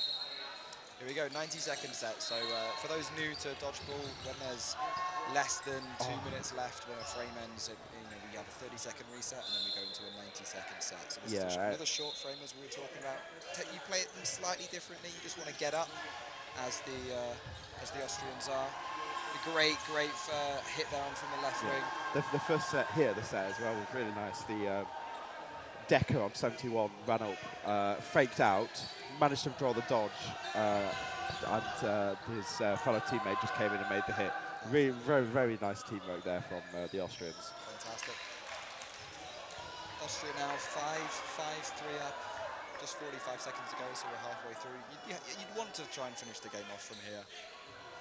We'll wonder if... Netherlands advancing. Maybe they can get a cheeky hit. Another double would be great for It would, but just a signal this time. Yeah. What we're seeing here, Austrians, a big fake and then a throw coming up. So we're seeing the Dutch having to do that big dodge to get out of the way, and then they're being hit as they land. So great tracking from Austria. Going with 3 balls with, what's that, 15 seconds left. Ooh. The Dutch looking for that catch that would get them close to tying this frame up. Yeah, they might have one more throw here from Austria. And there he is. And that was probably the set there. He goes for the leap fake, makes one of the hits, but unfortunately the other one doesn't find purchase, so... Again, that's the first leap of faith I think we've had in this match. Yes, I haven't actually seen any today. Clearly you haven't watched many Sweden matches. I have not. I have not seen any of the Sweden matches today. Known for their big love of the leaps of faith. So yeah, that's the first half, just coming to a commence now. 14-12 up from Austria. 14-2 up. 14-2, sorry. Yeah, no. Long day. But yeah, we'll just take a quick 5-minute break and then we'll give back to you with the second half.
join us now for the second half of Austria versus Netherlands in this men's Pool C match. My name is Will Robinson. I'm sat here with Sam. Hello, hello, welcome back. Sam Warble. There's three Sams on the. Have we got three Sam commentators? Yeah, we've got Sam Robinson, Sam Ward, and me, Sam Warble. Yeah, welcome, welcome. Interesting first half. I think we were hoping maybe for a bit of chaos. Netherlands going 1 for 1 for 1 for 1, but what we saw was a lot of Austrian order. Yes. And I wonder if that will keep going into the second half here. Yeah, I don't imagine them to let up.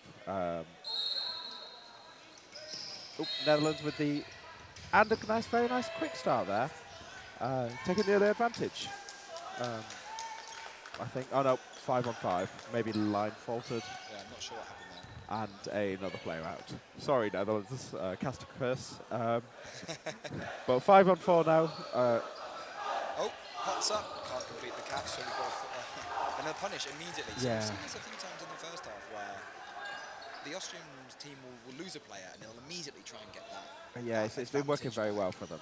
They're quite comfortable at 4-3 up, but at 3-2 up, they don't mind some close sets. Oh, just a lovely throw there. Waited out the dodge, nice.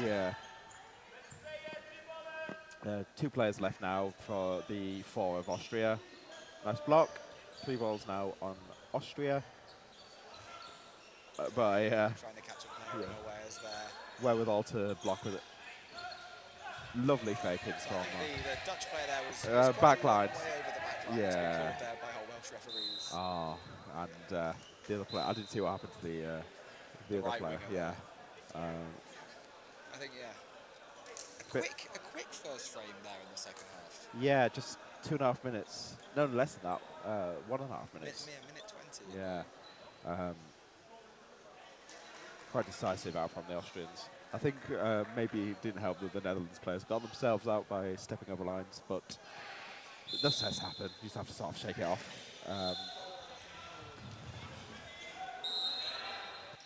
And 16-2 lead now from Austria, and again another. Over the line there for Dutch. But traded out. That's the right winger there. So we've got a 5v5 game here. Yeah. Well, I don't know if I can't see the set time Set. ticking down. Yeah, it doesn't appear to have. Here we go. We're catching up now. Yeah, that set time is just I think a little back. So take that with a pinch of salt. But Netherlands just getting caught there or free throw. What a ricochet catch out from Austria.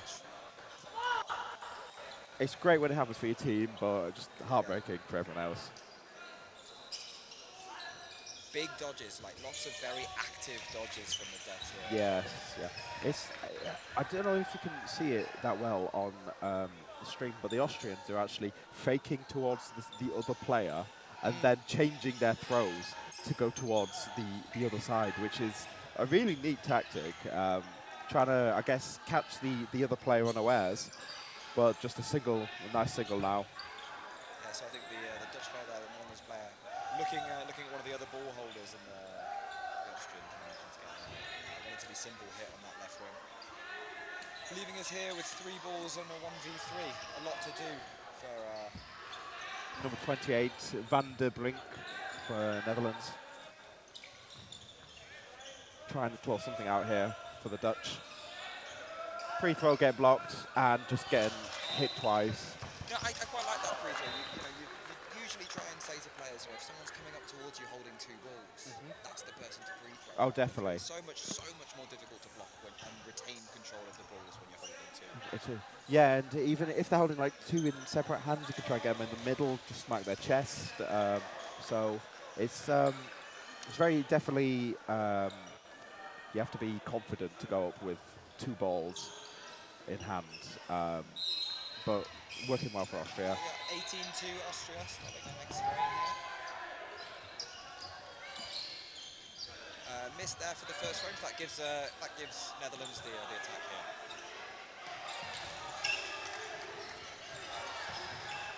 Oh, nice throw out there from Austria on the wing. As we've seen consistently in this match, waiting for the Netherlands to throw and then coming straight back at them.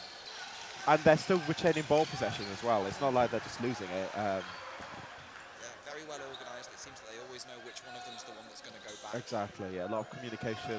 And these guys have been playing together for a long time as well, so they obviously know each other very well. Great cross-court free throw there from the Austrian right wing, hitting the Netherlands player. That's lighting her there, I think, Florian. Ah, two very nice hits. Their throws are just phenomenal.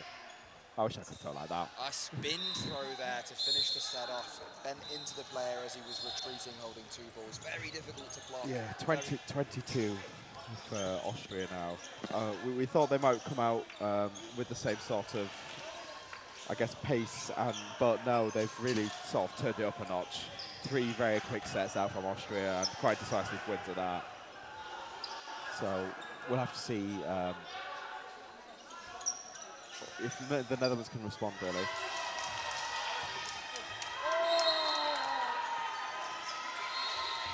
So a contested middle ball, one not clean there by Austria. And they're hit out to 24 now as well. 3 balls for Netherlands. 5 on 6. Which is single, not finding any purchase. Oh, and a lovely climb unawares, and number 8 there for Netherlands is certainly happy about that. He's the closest player to us. Another catch there from him. He's very pleased with himself right now. Oh, and a lovely return catch there out from Austria. I think both teams seem to just be having fun now, yeah, we really. find ourselves at 5v5. Yeah, it's we're losing a bit of that control. Well, not control, but losing a bit of that, ordered play. And yeah, they're very different second half out from the Austrians. They're just sort of. The thing is, though, it's working for them, except for maybe that. But just good throws out from the Dutch. Wonderful to see dodgeball being played by people with massive grins on their face. Oh yeah. When some of these matches can turn into real slobber knockers and people just really not having fun, but we're saying that the Dutch are now up. Just nice throwing from the Dutch here. As we said, the chaos is sort of suiting them.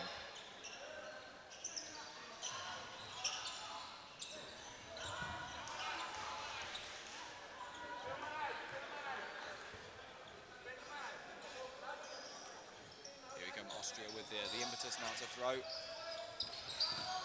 Nice block and a return here. As well. And Austria not able to respond on that because the Dutch left wing was shutting down the Austrian right wing there. So great protection. I believe that the Austrian player has just left a bit of a sweat mark on the court. Yeah, I think as dodgeballers we're no strangers to a bit of a mid-set mop. Yes. A lot of people sliding backwards, leaving very sweaty patches on the court. Bounce there. Austrian. Oh, great look away. So drawing the attention, and another hit. But well traded but gets hit out by number 31. That is another set for the Dutch there. Number 31. Wadin. I very much apologise for that.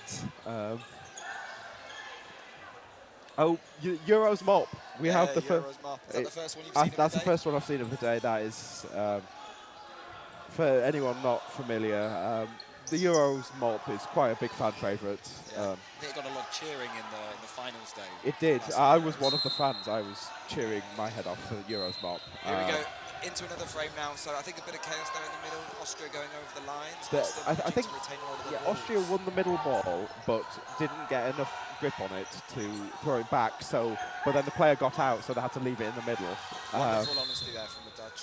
Just clipped him straight off, hand up in the air, ball down off court. You love to see it. And it very much seems that the players are just asking each other whether that bounced or not, because they very much just trust each other to call the right thing. Oh, a nice cover to preventing the catch there. Always a not very nice gesture out from number 8 there. I think it's in good jest though. Again, we're seeing Austria again. Lots of good success with these pre-throws. The Dutch coming up quite fast into the neutral zone and getting hit, unable to get the blocks out in front of them as they wind up for their throws. We've got a match on 4-3 here in this frame. The Austrians with 3 balls and the impetus now to attack. Let's see what they can do. 4 balls now for the Austrians. Will they reset with 4? Here they come. Blocking the free throw nicely and then returning the favour with, I think, hit by 2 balls there on the left wing. Yep, 4-2 up now from Austria. Nice block out there from the ward, getting nice and low. Faisal, it is on the right wing here for Netherlands.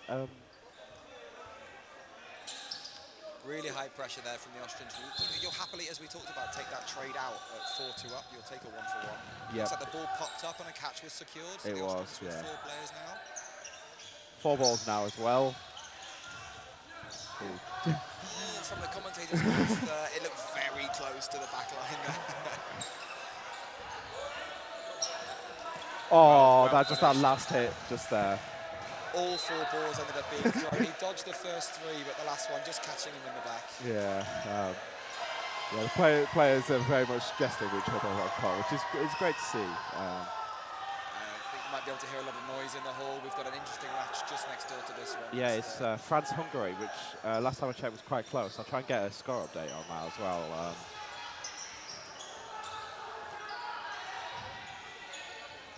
So we've got 9 minutes left in this match, 22-4 now to Austria. But yeah, France-Hungary, 11-9 to France. A very close match. No wonder there's a lot of volume coming from the other side of the hall. So yes, 22-4 on this court to Austria. A nice cross-court there from number 42. So Netherlands starting this match, this frame up here, 6-5. And now with 3 balls. Let's see if Austria continue to be happy just to reset the Dutch with 3 balls here. Yeah, big pre-throw. I think that's Boomer on the wing for Netherlands. Dutch now with 3 balls again.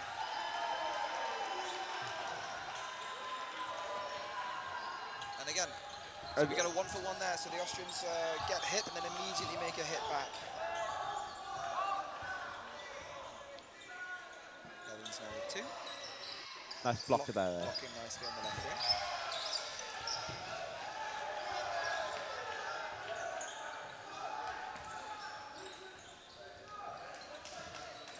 Very active wing play here from Austria. They want to make sure that the Netherlands don't have any territory. They reset now, come forward, and make a great hit. I think ball dislodged, or maybe a low hit. Can't quite see. Yeah, we definitely heard a sound, so there was some contact somewhere, but it's... And again, as we commented earlier, very clean match. You know, the Dutch pair there just stepping straight off the court. Exactly, yeah. I love to see it. It's what dodgeball's about, really.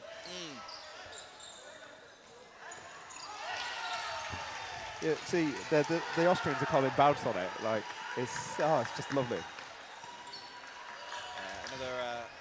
I think a cross-court shot there from the Dutch, and then immediately traded punished out, directly straight back from. So we find ourselves again 4-3. Austria just maintaining that 1-player advantage as we go through this frame. Now 4 balls. So looking to, set with 4. Probably just try and make a hit here. Oh, they draw ball. 2 have been throwing, and then just the cross court going across onto the 1 just to get that hit is. It's great dodgeball, honestly. Another 1-for-1. Yeah, it's so difficult when you're standing there, like having eye contact with the person opposite you, and really trying to make sure they're not throwing at you, to then be hit on the hip by that ball coming across. Yeah. As we talked about earlier. And it's coming from that their far winger as well, so it's just out of view. Oh, and then grazed his back there, number 24 out from the Netherlands. Yeah, great double running counter there from the Austrians. Good timing, they were able to both pin him quite nicely. And we've reset now. About 6 minutes left. 24-4 up for the Austria. Maybe 2 sets left, possibly 3. And then might squeeze in a third if you're quick. Yeah. I mean, I know I'm sat here in the commentating booth just praying for chaos. Yeah, chaos. We love a chaos. High energy end to this match. Let's see what happens. Austria start trying a very risky quick start strategy there with the sensible runner passing the ball back behind the activation line, then receiving it straight back. It's such a cool tactic, and your team has to be so on point with it as well. Not quite happening cleanly, but we love to see it. Yeah, it's something they demonstrated earlier against Wales as well, and mixed as well. Mixed, it's a good strategy for there. One of the balls just got a bit awry there, coming back onto court. 6-5 to Austria. So I think Austria may be changing tactic again. They're happy to reset with 3 at the moment, rather than going straight back at the Dutch. Yeah, they've had their fun. Back to the stoic play that they're known for. 4 balls now, but for Netherlands. I'm expecting a pre-out throughout from the Austrian. There he is, blocked out though, and he's punished for it. Punished. Well predicted, Sam. It's like I watch a lot of Dodgeball or something. Yeah. So we're 5-4. 5-5, yes. You're correct there, Rob. Another cross-court shot there from the Austrians, didn't quite make the target. Oh, and just a dropped catch there. Yeah, the Dutch do quite like that sort of sneaky throw, looking for the Austrians to be unaware. Yeah. Oh, great catch in the middle. Oh, that was brutal. You hate to see it. Your hands up in the air, you're saying I'm out, but unfortunately the opposition's already so far through their throwing motion that they can't stop. I think it's just more getting hit in the junk as well. I think is never nice. 4 balls for this last Netherlands player. That catch bringing Austria back up to 6 strong. It's a lot to do. Play balls on him. He's got a minute in this set. I wonder if the Austrians will just try and keep this going as long as possible, or if they'll look to finish fast. Yeah, or maybe just a horrendous toe shot as well to end the set, as happened in the first half. Yeah, it looks like they're trying to make this last. Let's see who blinks first. Yeah, it's... And just a catch. A catch there behind the player. I don't think the player realised he'd been caught there. Again, it's always a worrying one as well, as a player, sometimes you've got that ball in your hand and you're looking for that aggressive running counter, the ball sails over your head and you don't realise it's been caught behind you and you're there with a lot of momentum moving into the neutral zone.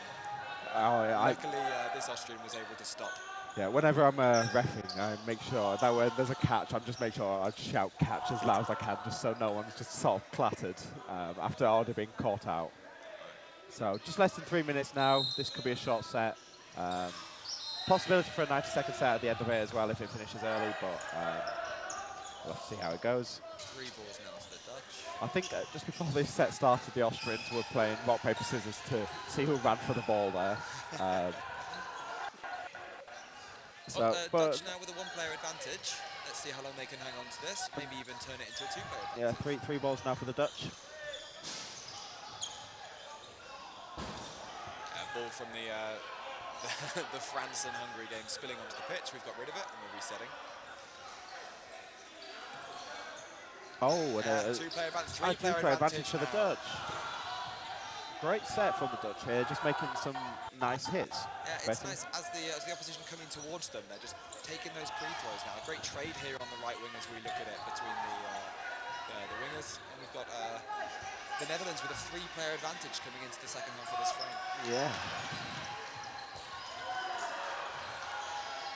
We have seen the Austrians come back from this, but hopefully the Netherlands can sort of go out, end this game with a nice. Oh, and a nice hit there.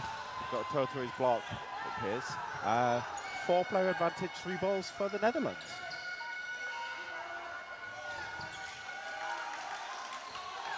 Oh, nice free throw attempt and a double throw. It looks like he's just been hit there. So we will see a 90-second set to finish this match off. A 3rd frame win there for the Netherlands. Quite clean in the end. It felt like once they got up, they were able to maintain that advantage. And they were just trading out those last couple of players, which worked really well. Yeah, just get 2 players up and then take you 1 for exactly. once. It's just that easy. Just make hits. Yeah. Hit them more than they hit you. Yeah. It's simple as. Try not to worry about the people throwing at 90 kilometres an hour stood on the other side of the pitch. Yeah, who also might catch you as well. I think on the other court, it appears that the French have a two set advantage. So a lot going on at the first wow, part. I'd look away for 1 second. 15 seconds gone.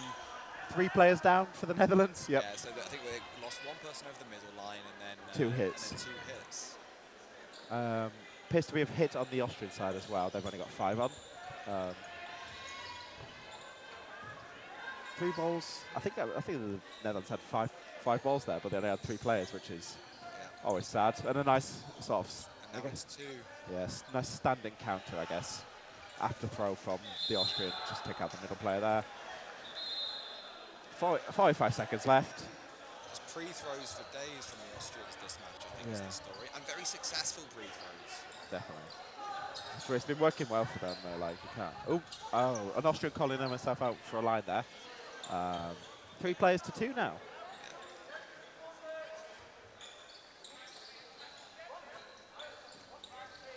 Just lovely timing from the Austrians. Like, you can tell they're having fun, but also the clinicalness is just still there. Like, their throws are just so well thrown. Big coordinated fake, big coordinated throw. I think Austrians now looking to trade out, take that 1-for-1 at the end of the frame. Oh, only 5 seconds left as well, so. Double hit, double hit, double hit. Catch and then hit. That's the glory catch. Catching out. Oh. And unfortunately, not enough time left for the newly entered player to turn the frame around. Yeah.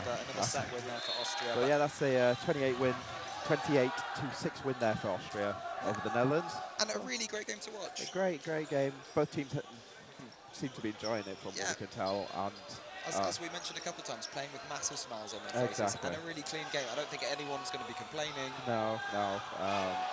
Even though it's probably what we expected, like Netherlands did show some promise in some sets, which is always great, but Austria just too good. It's always hard to resist that just really nicely organised dodgeball.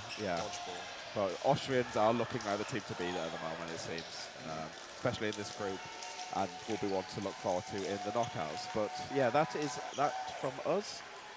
We'll be swapping some commentators around for the next match. But thank you for joining us here on Court 4.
Welcome back, everyone. We're about to kick off with Norway v Spain in the mixed category. You have David Paul commentating with Juliette Deschaux. And as you can see, players are about to shake hands, ready to kick off.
So we have just kicked off, starting off the first 20 minutes of the first half, and Norway taking the first out.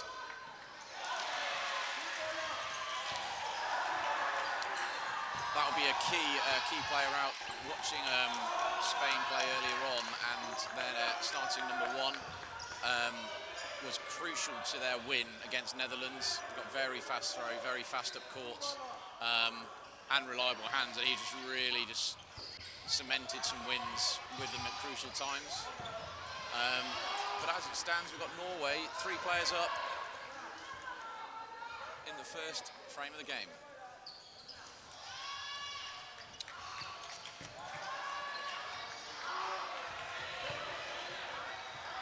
And what you've seen then was both players took a catch, but one catch was before the other, so the other one didn't count.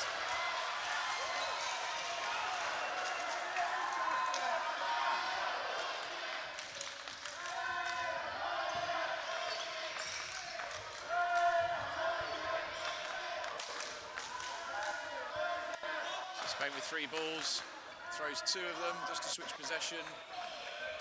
But 6v1's a tough feat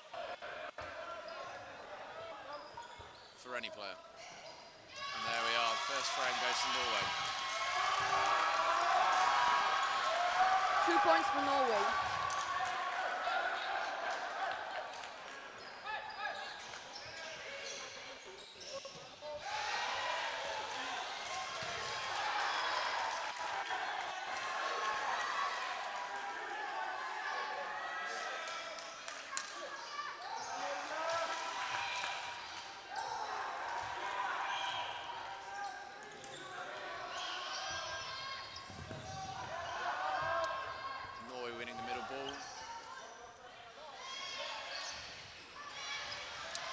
Again, taking the first out of the frame.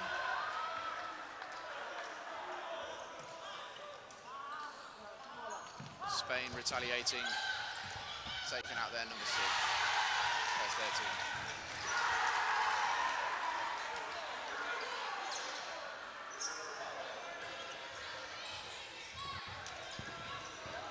A very fast two-paced, 2-step counter from number 0.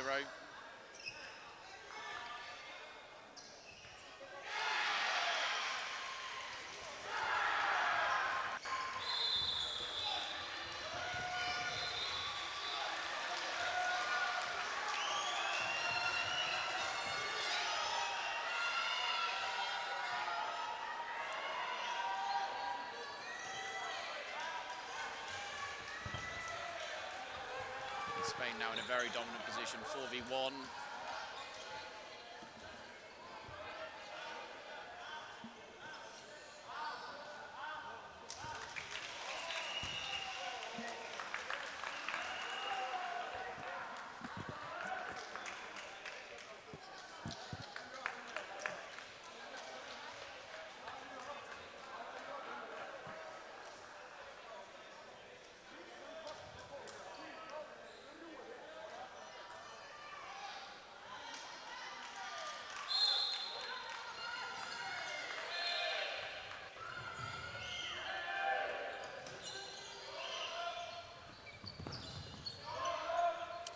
very fast with winning the middle ball, but not quite securing a hit from the rush.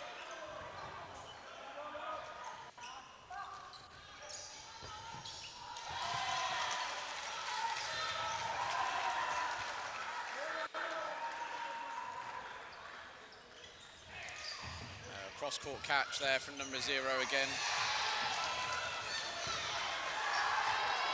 A return play from 36.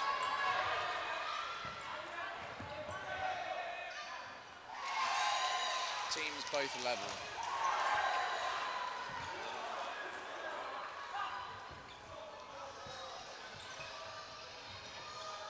So this is the very first time for Norway to play in Euro, I think.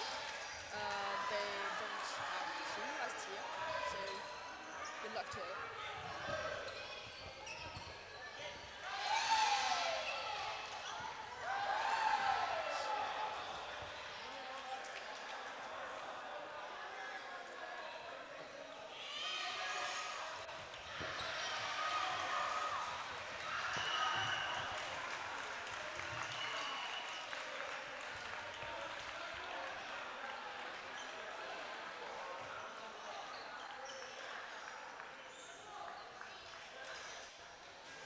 Current score 4-2 to Spain.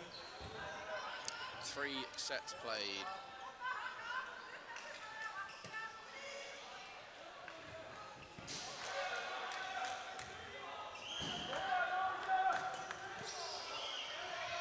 Three balls for Norway. And first, it's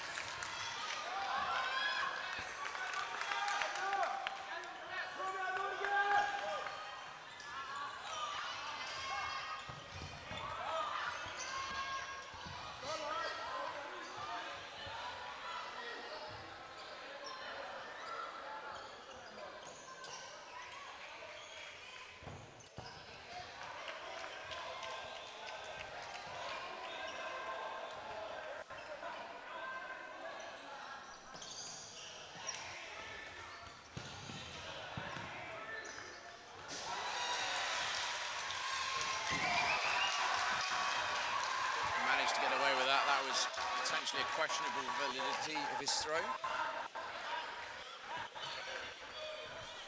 Spain again in a very controlled position, 4 players versus 2. Still 2 minutes left of this frame. 4 players v1.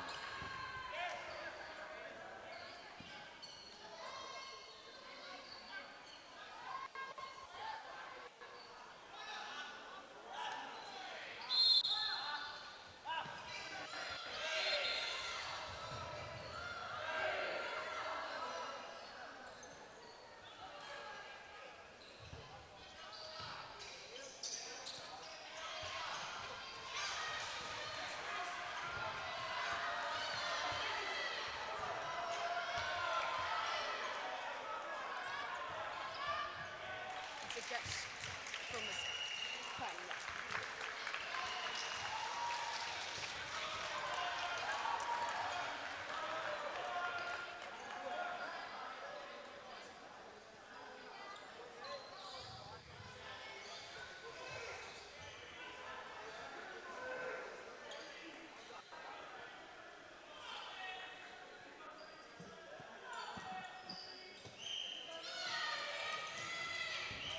Free ball for Norway.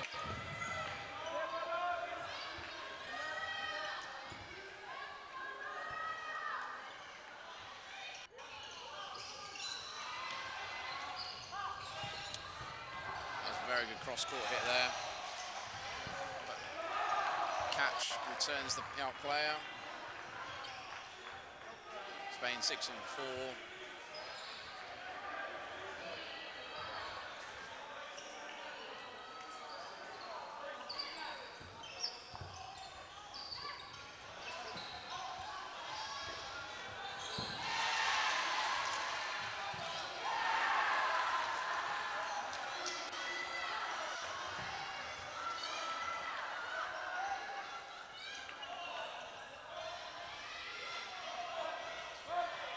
Norway with possession.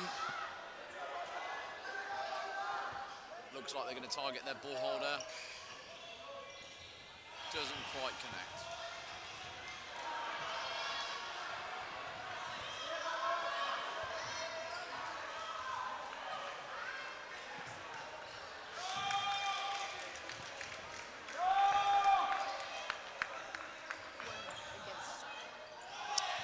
back line, I think, will be called there. Players ended up both feet off court.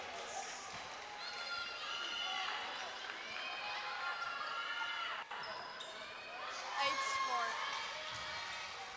Spain, 2 for Norway.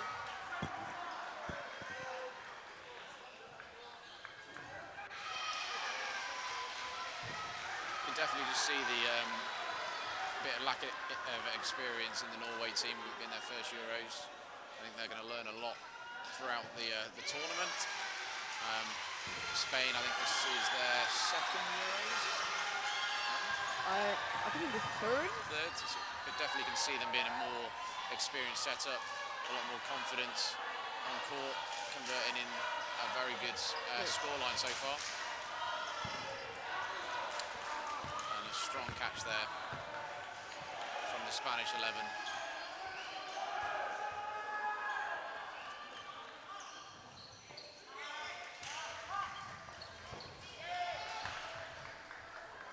But Norway managed quite well for a beginning. Absolutely.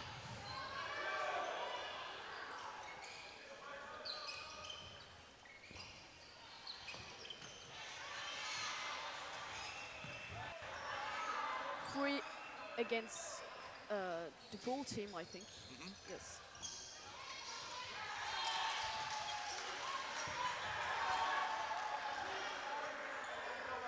Nine minutes left on the first half.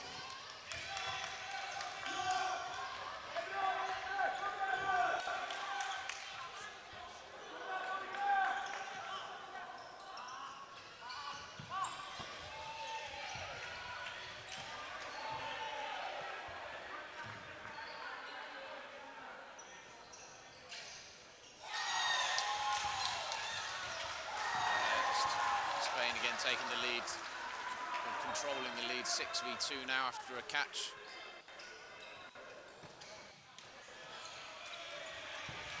And they finish the set in that phase of play. And it's 10 for Spain and 2 for Norway. I think Spain will be looking at really getting a lot of points in this match. Paired with some other teams, Sweden and Northern Ireland. It's Northern Ireland on paper favourites to top the group, but that second place is definitely wide open. Spain probably really wanting just to get some points on Norway if they can to help their standings in the group.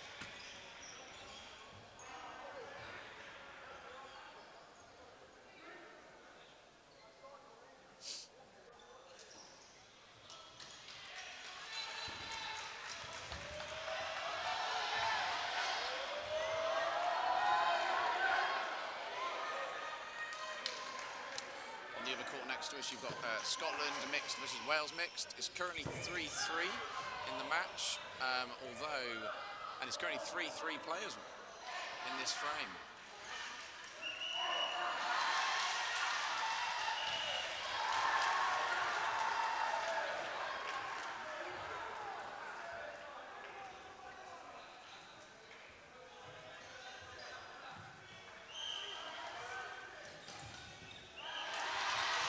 Free ball for Norway. A catch from Spain.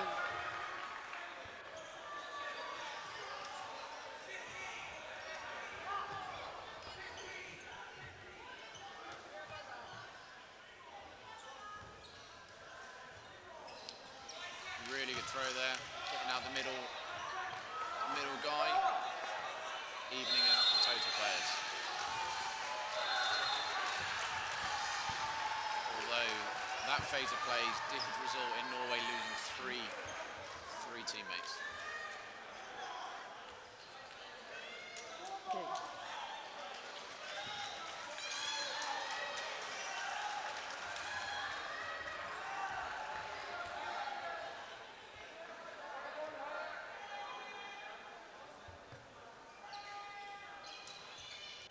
Really nice shot there, shooting down the left wing.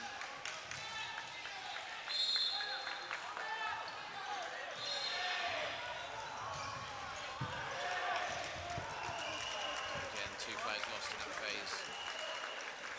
And sets for Spain.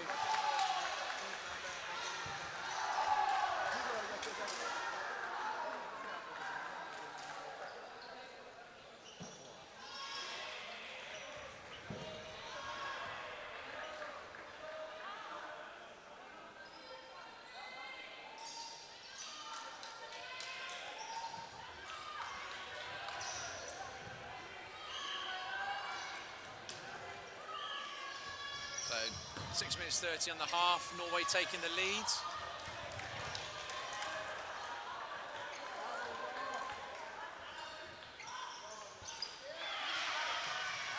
Norway still on that exchange, recontrolling the lead following a one-player loss on each side.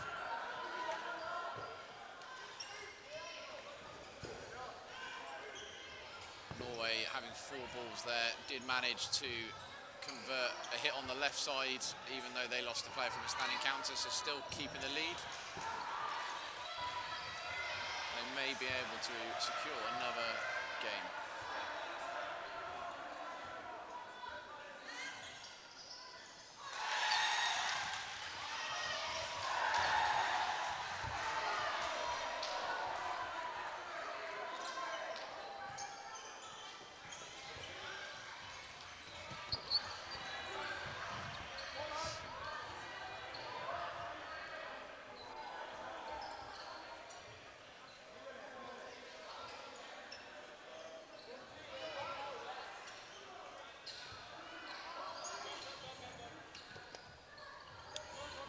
There we are, so we have Norway 4 players v 1 in a very strong position now, with still over halfway in this set, in a strong position to potentially secure their second frame of the match. They opt to throw all 4 and it pays off. And the set goes to Norway. 4 for Norway, 12 for Spain.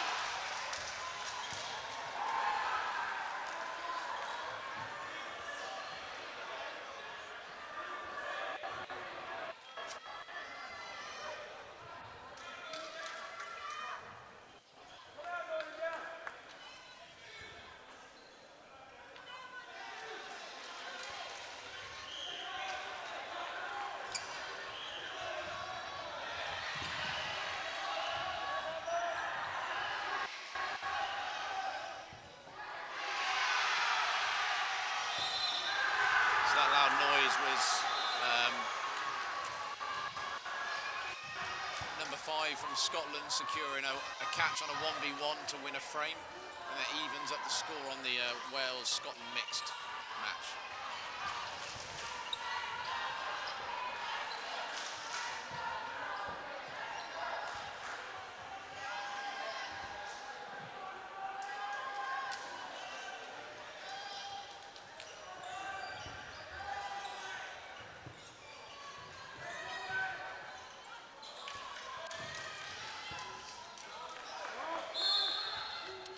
Unfortunately, Norway not capitalising on the momentum of their previous set win. Another line fault on the left, not ideal, and currently leaving them 4v2 with just under 2 minutes left to play in this set. Spain switching for quite a controlled play style at the moment, just absorbing the throw and resetting the throw in out of a 3-ball play.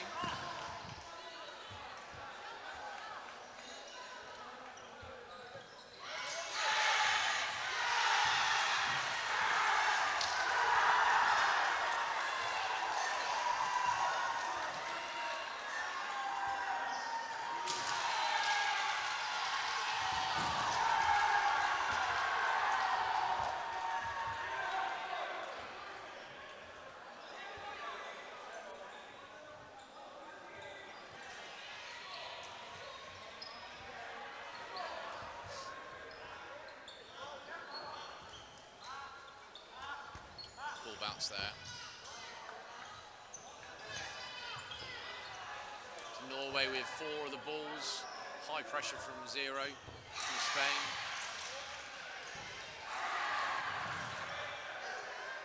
Really just controlling that middle of the court there, making it hard to get off an effective attack. And this is just going to play down the set clock. There's 30 seconds left, and every second's important here. But number one manages to get a hit off. Okay. Norway stay very calm. Even if there is 3% against her. And it's 10 seconds left. The catch is vital here, really. It's not quite enough time to make it 2 hits. 5 seconds. Let's see what happens. 2, 1. And time. And That was very controlled from Spain there. Not giving any opportunities away.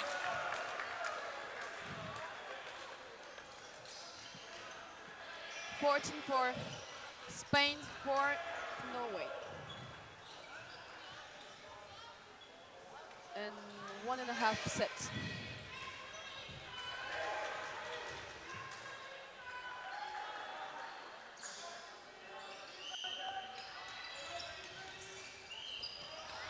Free ball for Norway. Not connecting.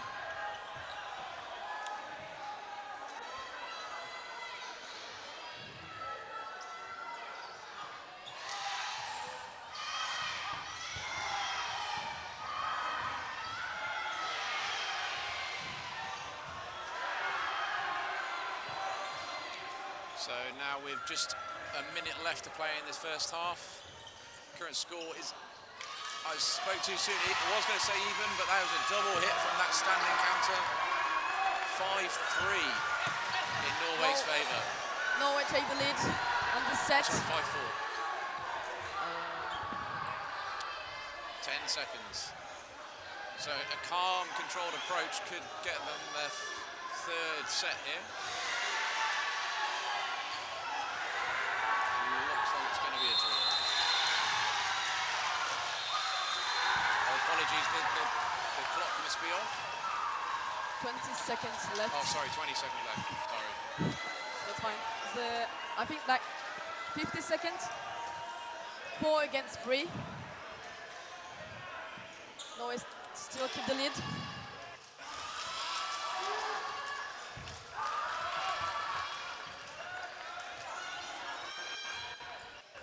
Aggression from Spain there, trying to get those hits, but Norway secure the set, final set of the first half. So we'll be going in 14-6 at half-time. Potentially one of the Spanish players was cramped up a little bit there, just stretching off.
this game?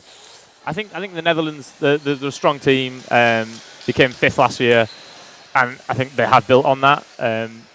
Scotland on the other side, they came 8th last year, but again, they have built on that. There's some new players in their squad.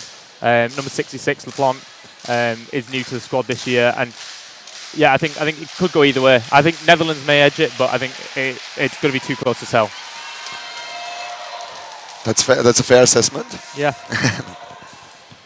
Let's see what the first 2 sets are telling us. Exactly. Then I think we know more. 100%. So yeah, it's going to be a good game. I think it's been a long first day today for a lot of people, but it's been a very exciting one.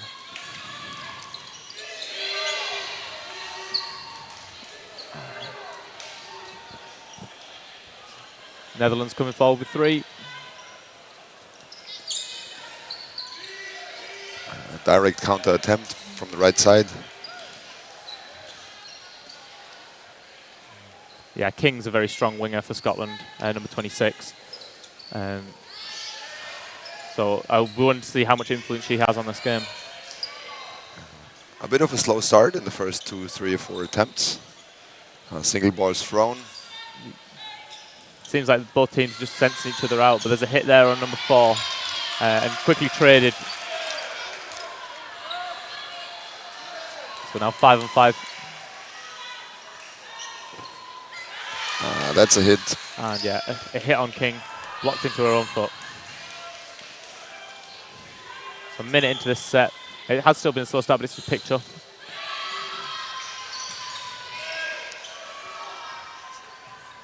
Scotland still sticking to the 1-ball throwing attempts. Yeah, I think they've got some good arms there, and they're just, I think, wary of too much. They've just come off the back of a mixed match against Wales. It was very close, very aggressive match. So it may just be they're trying to settle into this.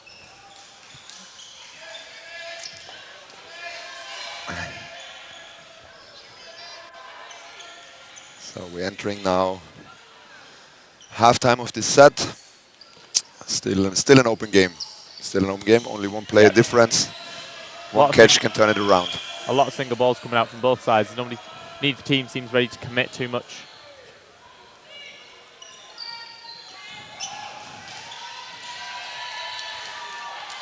And a hit there. There's the equalizer where McMaster. Are there 3? There are 3. Okay. Yeah, 3v3. Oh wait, oh 3v4. sorry, Netherlands still have 4, my apologies. Yeah, last minute of this set now.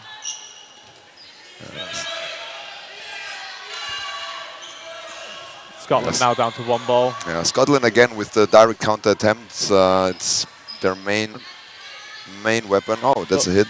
A good hit there. Okay, now we see the triple throw and the 3 ball on 66 that hits cleanly. Last 30 seconds. Now it's going to go to crunch time. Let's see how they played. I know McMaster, I think she's vice captain. She's made some amazing catches today across mixed and women's, so she'll be looking for that opportunity. Single throw, counter attempt, got her.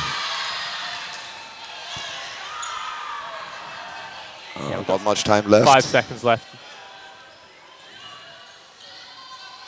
Couldn't get her.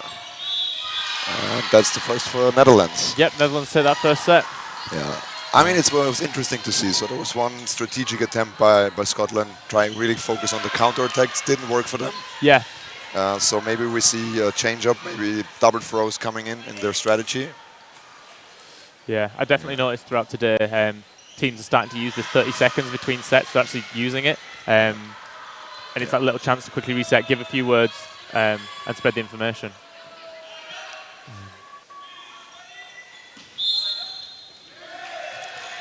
Okay, interesting. Netherlands not running for the middle bar.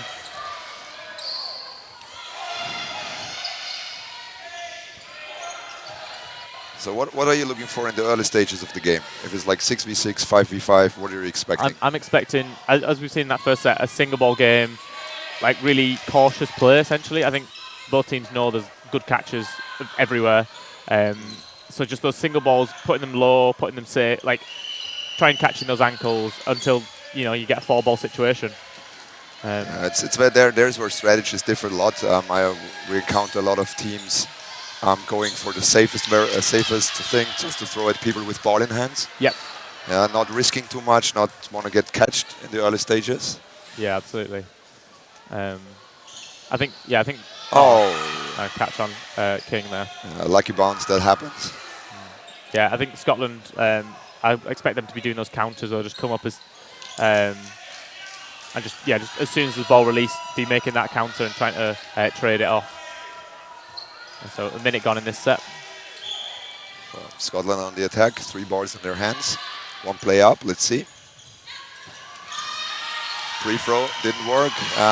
66 gets caught there. That's the risk. If you switch up from throwing at a player with ball in hand to taking a target with no ball, catching becomes a real danger. Yeah, because you're getting used to throwing, away the position. I don't know if there was some miscommunication amongst the Scottish team there. Seemed like she was unaware that the rest of her team had stopped for that 4 ball.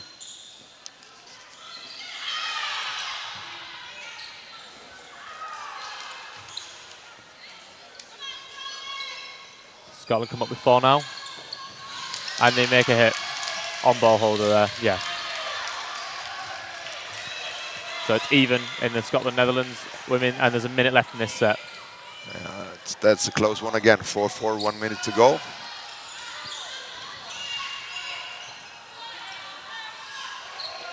Double ball attack and the 4th ball as well. Very risky strategy now from the Netherlands, but it paid off for this attack. Number 28, Scotland, got a little bit unlucky. The ball she was throwing, it hit the ball that was coming back in midair. Again, the double attack, full There's 30 full seconds attack left. mode for the Netherlands right now. Yeah, 30 seconds left in this set. Will Scotland be able to turn this round? And again with the double. It's a hit there on Fraser. That might have done it for Netherlands, but you never know. 10 seconds. Scotland sat with 4 balls, 10 seconds left. They're going to need something special. It's 1v3. You've got 5 seconds left. The catch is all you need here. Very smart. Very smart from the Netherlands. Didn't have to throw. She knew the time was running down. There was no play ball called. Absolutely. Yeah, really well disciplined by the Netherlands. Yeah. So interesting. First 2 sets. What do we know now? Yeah, what do you say? I definitely think Netherlands are looking like the favourites here. I think Scotland aren't making those single ball hits, and Netherlands are learning how they're playing and adapted already quite quickly. And just being a little bit more clinical, I think, and more aware of the game.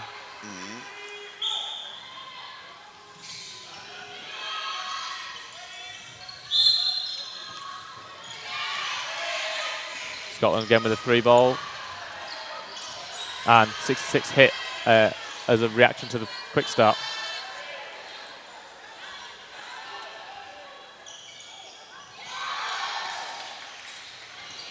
Oh, very strong hit by 4 onto number 2 of Netherlands. She didn't see that one coming. She was expecting it from straight ahead.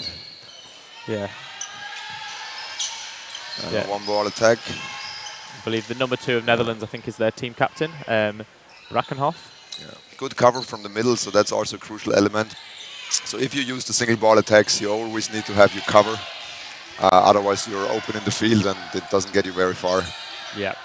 I've noticed Scotland have started hitting through the blocks of the Netherlands. So that's interesting to see. Ooh, triple attack. It's hard to dodge a triple attack. Yeah, even with the court being wider, you know. Oh, nice free throw. I feel like Scotland is not expecting the way the Netherlands is playing. I think they're used to a certain kind of playing style. Yeah, absolutely. Yeah, I would say probably a British-oriented playing style.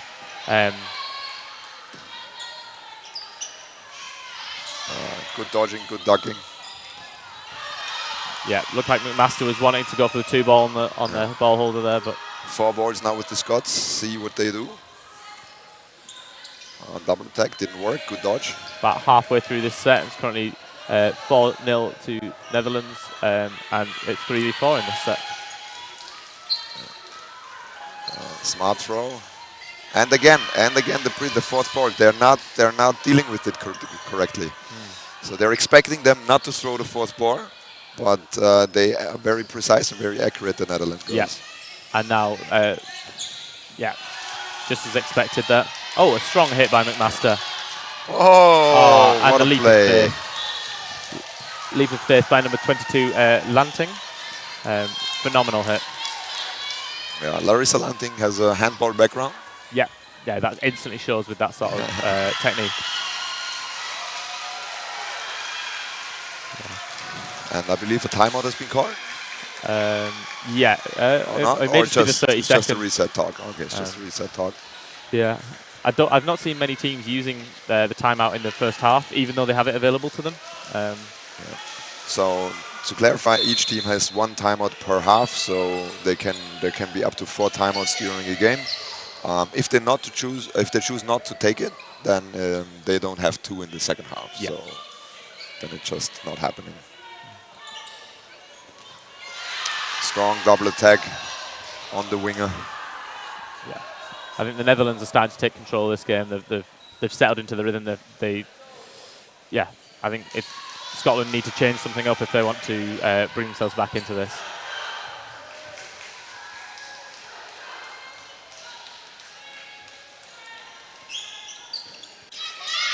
Oh, and Ross almost made the catch, just bubbled up, but unfortunately couldn't secure it.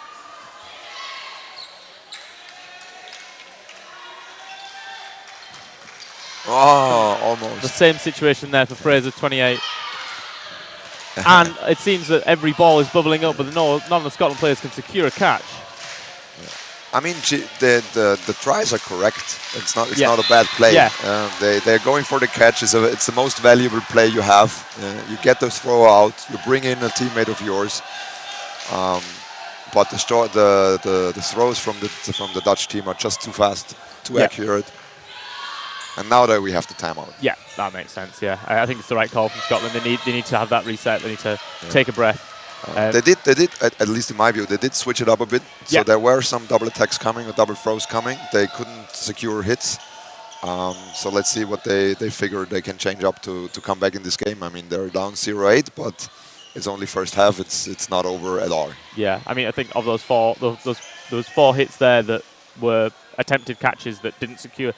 In another game, another set could be 3 of those could have easily secured. But maybe there's something about how the Netherlands are throwing that Scotland aren't quite expecting. Absolutely. Yeah. What is your experience? What are the Netherlands players talking about right now? If you're comfortably up, if you have won every set, the other team is taking a timeout. What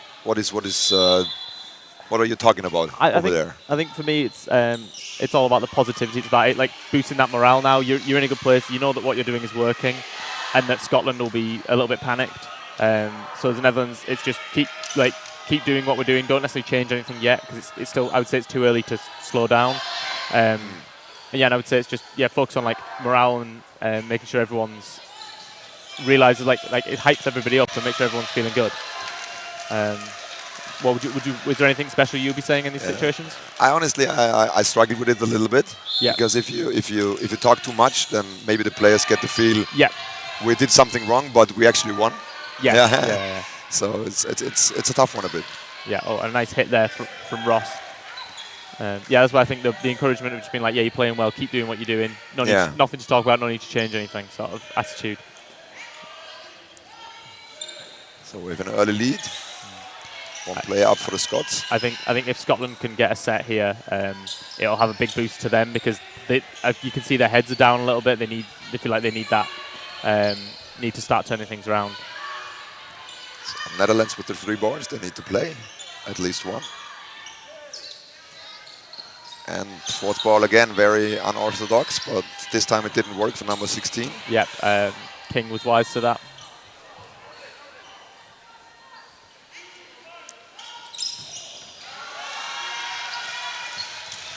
I think one of the things that the Scottish team, I don't know how much the Scottish and Netherlands teams, they probably don't have a ton of experience playing against such a wide variety of players. So you can both settle into your own sort of styles of play.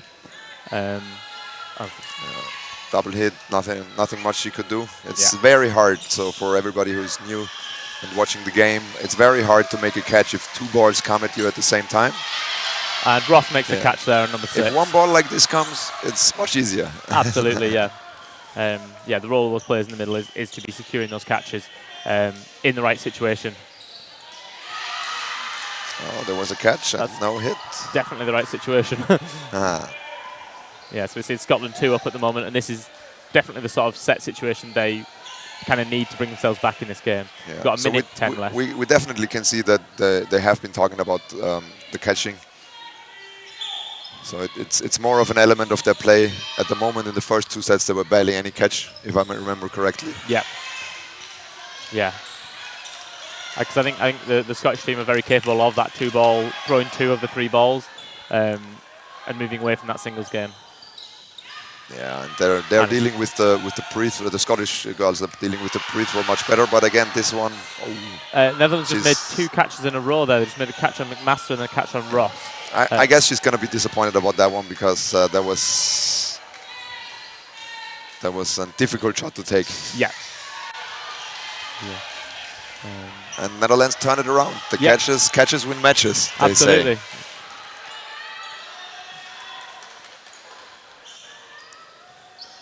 Double attack on the wing, a pre-throw, didn't see it again. Yeah, I think the Scotland team, they need to talk about the pre-throws. They need to get the 4th ball more. Yeah. Yeah, I think they have to slow it down a little bit. And like now the pre-throws are happening. So they had total control of this set. So they were up, they made some hits, and the pre-throws and the catches turned this set totally around. Yeah. So I think number 26 King is talking about that right now. I think there's a little bit of a lack of discipline with the throwing. The Scottish team, they were up a few players and then ran for and threw a single when half the team weren't quite set, they weren't ready, and they were caught. And then it was like it sort of moved the game aside a little bit. So we are Netherlands on 10, Scotland 0. We've got 5 minutes 20 left in this first half.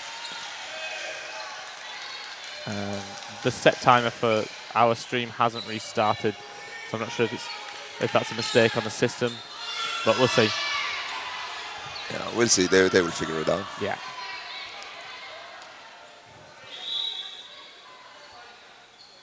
It's just started now. Yeah. So they just figured it out, so they're gonna correct it.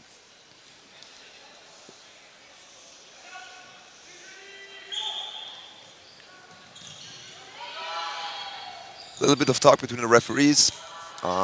As you can see, we have 2 main refs in the middle, and we have in total 5 refs for the game. Dodgeball, 5 balls in the air. You need a lot of refs. Absolutely, yeah. You can. There's a lot going on each part of the game around the field, so important to have as many eyes as possible. I believe when we get to the later stages of the tournament, we're going to increase the number of refs.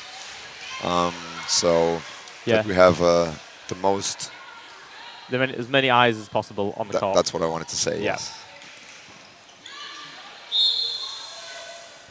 And play restarts here. Scotland with 3 balls coming up. Yeah, set time is fixed also again. So everything is in the works. Strong hit there. Strong hit.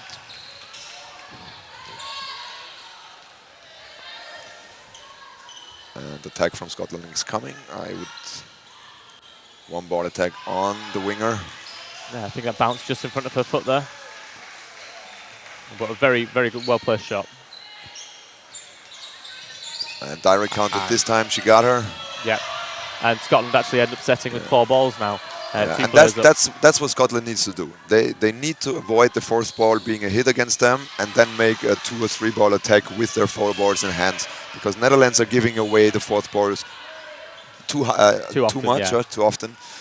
But Scotland cannot profit on this play style. Yeah, and I think one of the best things there was that Scotland with those 4 balls, someone got hit on the counter and they got they traded that back. But here we're now seeing them line up 4v3. Scotland with the 4 balls again. Okay, this time they couldn't connect. But that's fine. I mean, you keep 2 balls for your defense, which is crucial. You don't want to have just 1. And now they can defend and see if they survive this attack. They do. Yeah. So the player amount keeps the same. They're still in the lead. And if they keep doing this, they win the set if the time runs out. Exactly, yeah. It's halfway through this set now. 1 ball attack. That's pretty safe on the winger. No fear of a counter. I think Scotland maybe look like they're trying to just get that fourth ball when it's coming. And again, Netherlands is going with the 2-ball attack. If LaPlante manages to maybe dodge it, they have 4 balls again. Yeah. And McMaster gets hit. Same thing for number 5. She has to avoid the pre-throw. If she avoids it, 4 balls, double ball attack, and they can.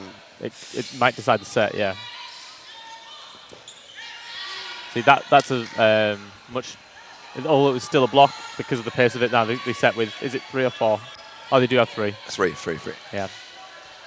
So 45 seconds left. Scotland need to be connecting there. Double ball counter. That's very effective for the Netherlands. So they're really, you can see they trained this. You can see they practiced these shots very well. Yep. Yeah, Scotland, if they'd hit on that 2-ball attack, then that counter's dead in the water. Whistle's blown. Oh, I think the time was not shown correctly. The time was not started correctly. Yeah, number 66 is pointing at the time. I guess as a player on court, you can only see that time to the side and didn't realise there was less time. May have played the game a little bit differently in that point.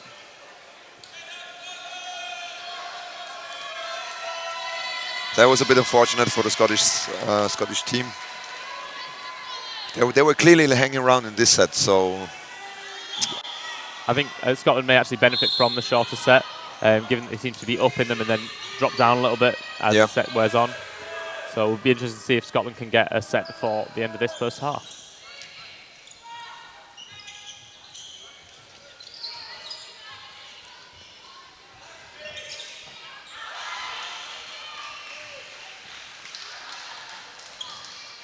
And then a hit there. So Scotland are up by 1 in this shorter set.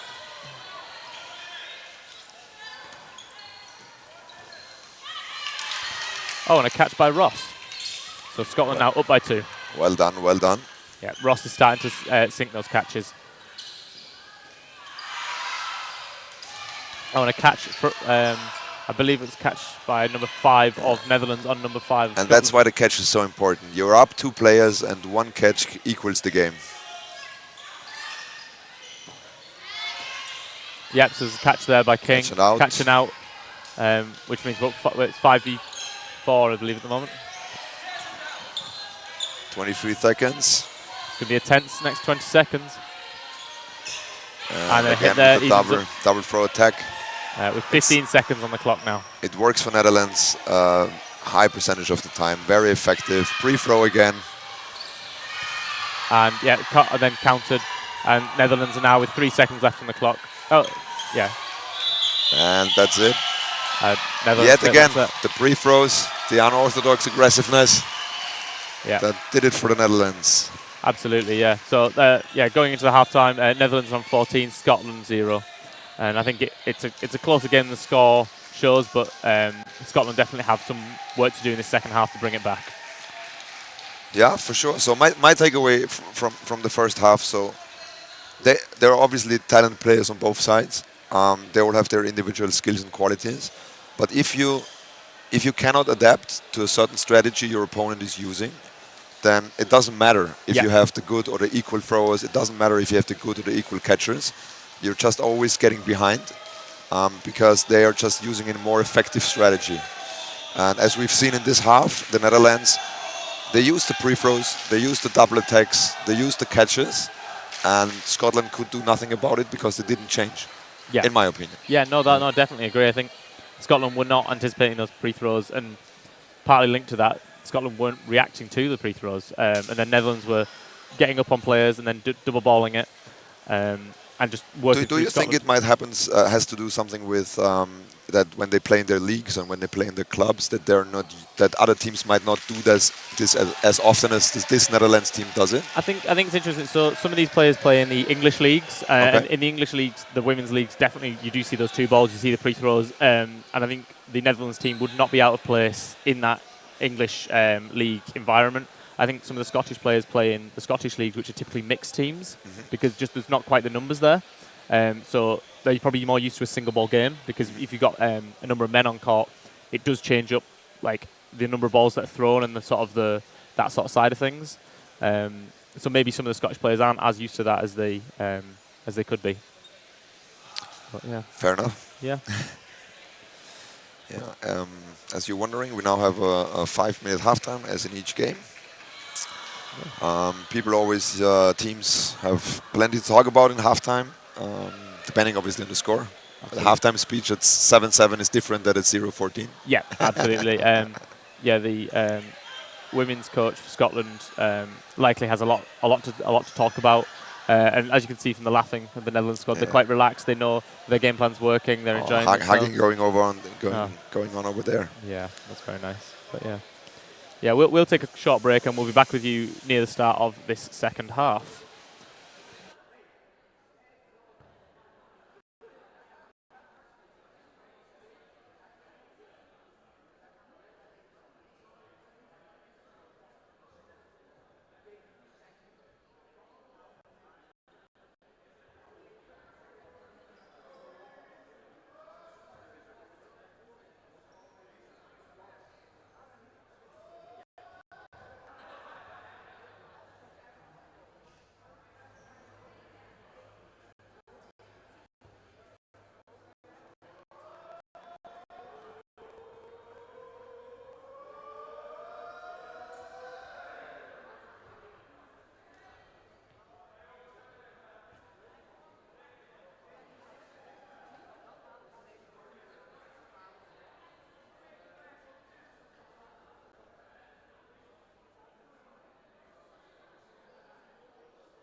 All right, welcome back, guys. We are watching Netherlands versus Scotland women in Group B.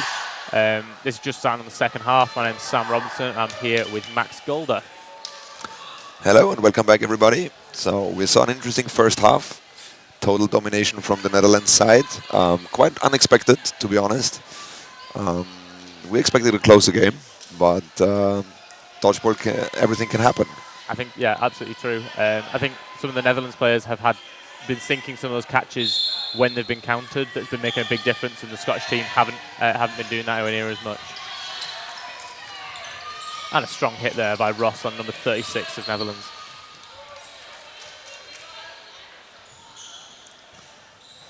Contemplating who to throw it. Let's see. Yeah. So single ball from the right side. So what do you think Scotland are going to try and do differently this half? Interesting to see. I think they will try to stick to catching. I think they are very confident usually at catching. So not thinking they were going to abandon that. But they definitely need to come up with a better way of getting players out through hits. Yeah, no, definitely.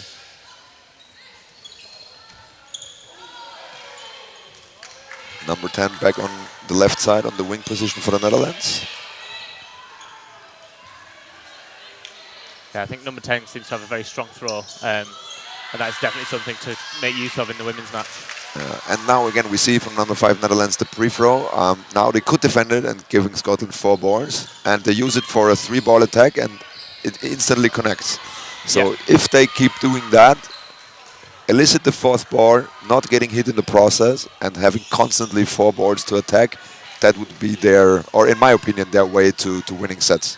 Yeah, I think Scotland are already managing this better than they have been doing in the first half. Maybe the coach has said the right things to them. Maybe they've realised what's happening. Yeah, I think one of the challenges in the middle of a game is knowing what you're doing is not working and changing it. It's very hard to do in the heat of the moment, and that's what one of the better players can do. The better teams will do. Absolutely. Strong single ball hit. Ooh, that was very close to the line, but barely inside. And Netherlands coming up with 3, and they're still down by 1 player at the moment. Pre-throw from Scotland. I believe that we haven't seen that much in this game. Yeah, we've only got 50 seconds left in this set, so... Another pre-throw. That was very, very ambitious. And they lose a player in the process. Yeah, so we're now even 4-4 in players with 40 seconds left. No pre-throw this time. Dodges the 3rd ball, counter-attack coming, and putting the brakes on. Yeah. Taking the 3rd ball and trying the attack wave. Good cover by number 3, I believe. I think it's good that Scotland are putting those pre-throws out because Netherlands have been throwing 2 balls with too much freedom. Yeah, absolutely. They need to and there's the catch by Ross. That's a phenomenal catch at this stage. As I expected, they were still going to stick to the catches. It's very valuable and very important. So 10 seconds left, Scotland up by 2. The one thing they can't do is give away a catch here. And a hit there, a trade, and a catch by Ross. So we're now 5-on-1 as the set ends. Scotland take their first set of this game in the first set of the second half. Yeah, but very dangerous in the end. So 2 catch attempts from the Scottish girls. If they can connect on either of them, then they don't win this set. So yeah, the catches from Ross have started coming thick and fast now, and I know the Netherlands team will have to be wary of that.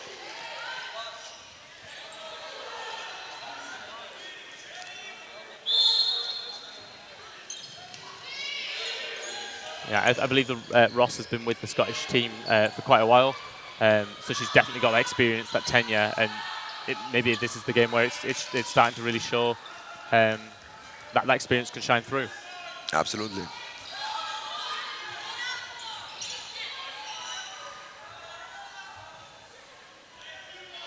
Play ball is called, so Scotland now has to play 2 of their 3 balls at least. They use it for a double throw on the winger. Couldn't make a hit, so now Netherlands has 4 balls and can prepare their, I would presume, multi-ball attack, but let's see. Again on the winger, so they're trying to slow the game a bit down, trying to avoid getting direct counters. And yeah, they gave away the 3 balls, so when the double ball didn't connect, they threw that 3rd to try and secure it. And Scotland then 2 balls off the wingers, taking out number 5 of Netherlands. But a clear change of strategy if compared to the first half. Remember in the first half, first 2-3 sets, mostly single balls. Absolutely, yeah. Now on both sides, double ball attacks, triple ball attacks, so clear change of strategy.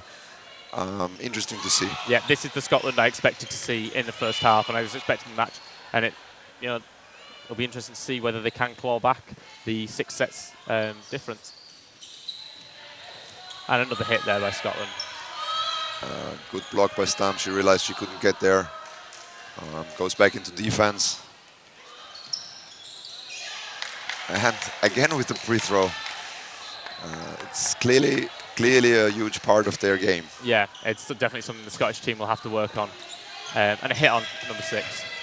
So we're seeing 5 Scottish women versus the 4 Netherlands women with a minute left in this set. Landing now on the right side with the fake. Double board attack once again. Some strong blocking by number 26.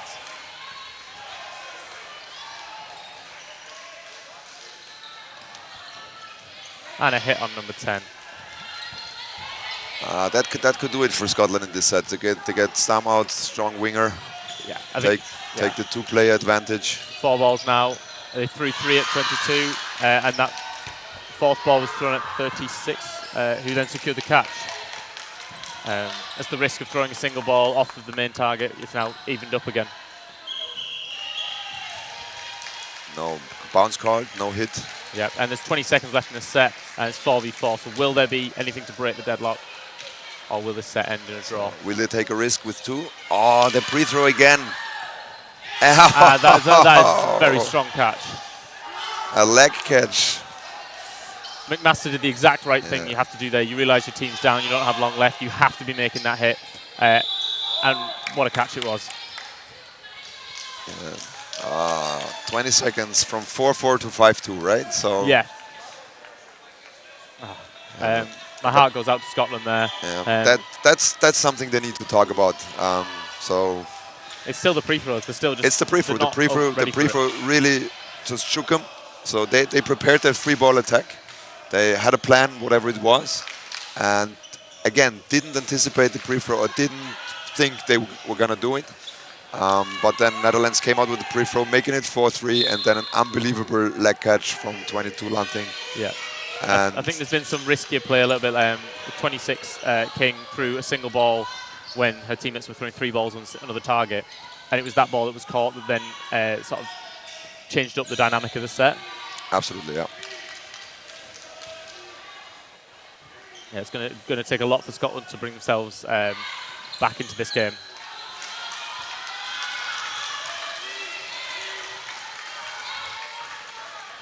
Yeah, and the Netherlands, their main goal now is just going to be play slowly, and with 14 points set difference, they don't need too much from it, and it could be risky to go for high aggression.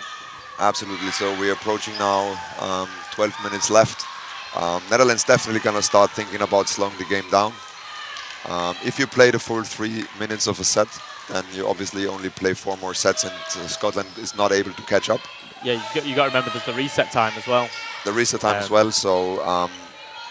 And a strong hit by number 5. So that's what you see at the end. If you're nearing the end of the games, obviously depending on the score, but the tempo and the speed of games can dramatically change. Oh, and a strong catch by McLeod. She set herself for the catch, and then the Netherlands threw a single ball straight at her in the basket. Free-throw again. And then 2-ball attack on number 5 has put Scotland back in the lead in this set.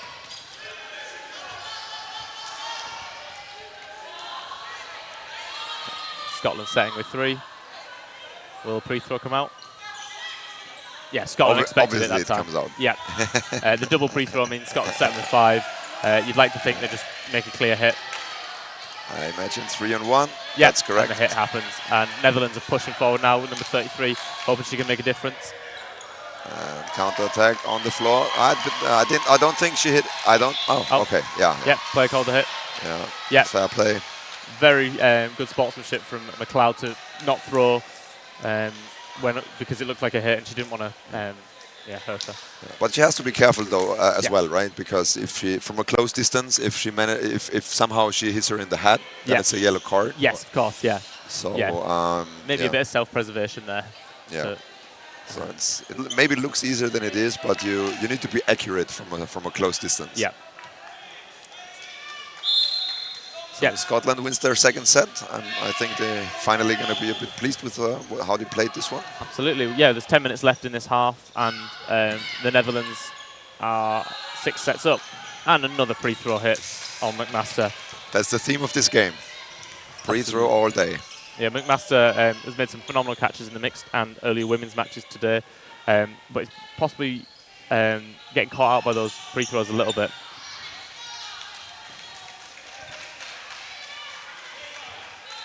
So Scotland down by 1, coming forward with 3 balls. Oh, almost. Ooh. Oh, that was a very honest one. I thought that was just a block.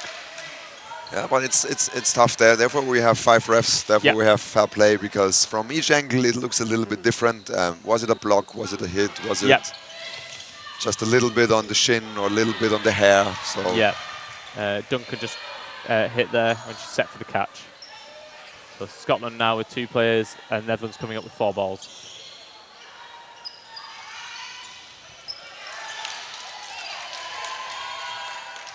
And it'll just be Kirsten Duncan.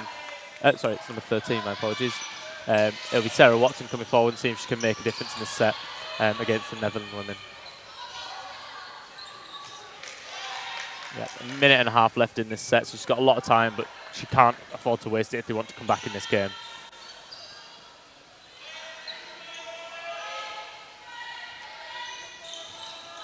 And she goes for the catch and is hit. Big emotions on the Netherlands side. Yeah, this is a strong, strong win for them if they can secure it. Timeout taken. Referee signaling timeout. Scotland. So at this point, the game is through, right? So I'd say so, yeah. I think if I was Scotland now, I would be possibly rotating a few of the players that have had a long day. I know, like McMaster, King, a few of them have been playing mixed and women's throughout the day. Get some of those other players in from the squad and see if they can offer something different. Absolutely correct. So people, as players, can be nominated for both categories. So female players for mixed and women's, and male players for men's and mixed. So a lot of nations are doing it. So you need to somehow manage their energy levels and manage their health over the 4 days of the tournament. So if a game is basically through, then you start giving break times and rest times to the players that you expect to play more in the coming days. Yeah, especially given it's the first day of the four-day event. You don't want to use up too much energy of your players and have multiple people not performing in more important matches later on in the weekend.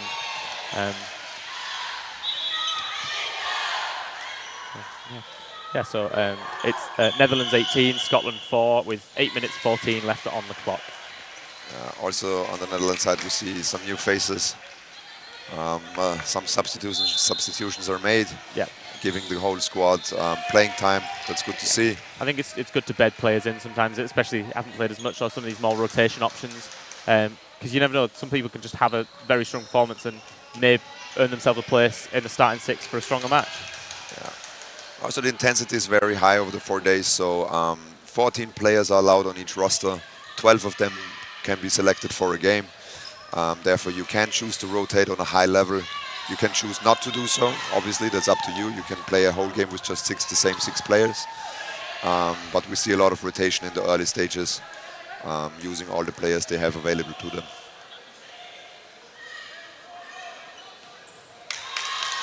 Is that 3 balls thrown or 4 balls thrown there? Obviously, 3 balls thrown. Yeah. Obviously decided she's a threat and thought it's best to just get rid of her and, put themselves in the lead of the set. But Scotland have now brought it back. 4-4, open set. Anyone's game at this point.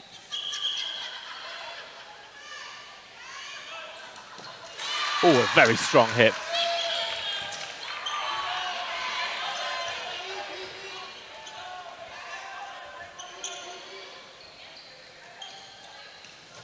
Some fakes coming in, nice single hit. A little bit lack of agility there. Didn't go down with her upper body as well. Just put her arms down. Was not enough to avoid the hit on the toes. Yeah, and a trade there with 94 of Scotland and 16 of Netherlands. I think the Scottish women seem to be, I would say, better at throwing a single ball through the block, but the Netherlands women are much better at just taking advantage of the situation, it seems. And like with the free throws, or just putting 2 balls straight on a target. 4-ball attack now coming, carrying all 4 balls with them. Oh, she wanted that. A catch by Amanda King there. Yeah, she deliberately went for the catch in this situation. Very, and then very makes the smart trade play. to close out the set. Yeah, so we've got just over 6 minutes left in this half, and I believe that makes the score 18-8, or is it 18? Is it 18-6? I'm not sure. Maybe it has just gone up to 18-6. No, it's 18-6. Yeah, all right.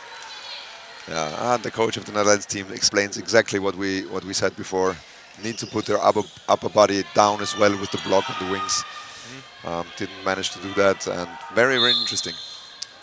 2v2, and the catch decided this set. So Netherlands resetting with 3 balls at the start of this set.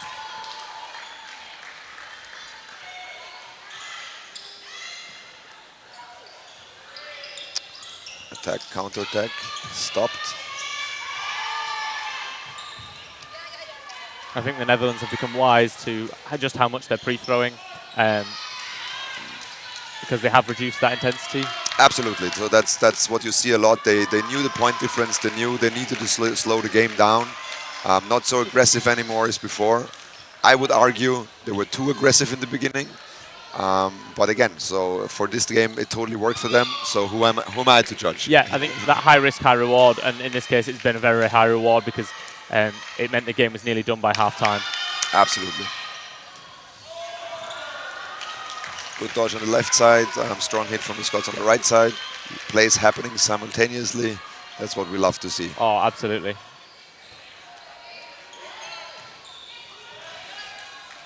Whoa. And number 13 nearly secured the catch. I don't think she quite expected the ball to come out of there, and was a little bit disappointed she couldn't keep hold of that one. Scotland with the pre-throw this time. Single bar, single bar, single bar. A lot of exchange. I think one of the differences between British and some European dodgeball teams is handball is much more prevalent in Europe. So yes. The players are a lot more capable of throwing with the single arm, whereas in Britain you see more swing throws because they're not as used to sort of that throwing of the similar sized ball. Absolutely. So you have a lot of handball background in some Central European or even Southern and Eastern European teams. Obviously, the connection is throwing a ball. Yeah. Handball not that much popular in Great Britain. No, it's growing, but it's not. I wouldn't say it's a very popular sport at all. But then because like games like rugby are still quite popular, you can get some people come over that are phenomenal catchers, but maybe not the most agile in the world. So we've got 48 seconds left in this set. Yeah, 3v3, 4 bars on the Netherlands side. Oh, 5 bars? 5 bars. They have all the bars. And King gets hit there.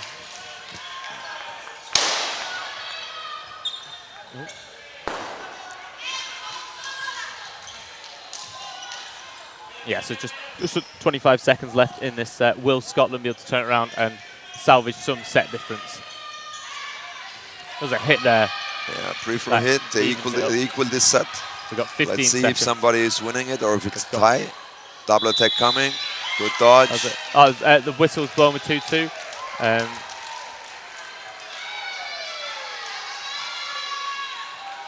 Some miscommunication possibly between the referees. This time we were seeing is different to the time that head ref Bruno had on his stopwatch. But we go off of what the head ref has. Yeah. Yeah, so that's a draw in my books. As multiple refs signaled 2v2 at the end. Let's see if how they update the score. I think just a little bit miscommunication between the referees there. Oh, not sure there. The score showing 18-8, which would signal a Scottish victory. There may have been some discussion with the referees about the exact timing of the whistle blow. Each point can make a difference in the end. We are still in the group stages, so if teams are equal in points and they need to be ranked in their groups, then set difference can make a difference. So each set is valuable, even if the game is over. So I think the Scottish girls know that. Yeah, so the Scottish group has Austria, the Netherlands, Belgium, and Scotland. So I think. Yeah, it's a tough group overall, but it'll depend on who can pull some results out in tomorrow.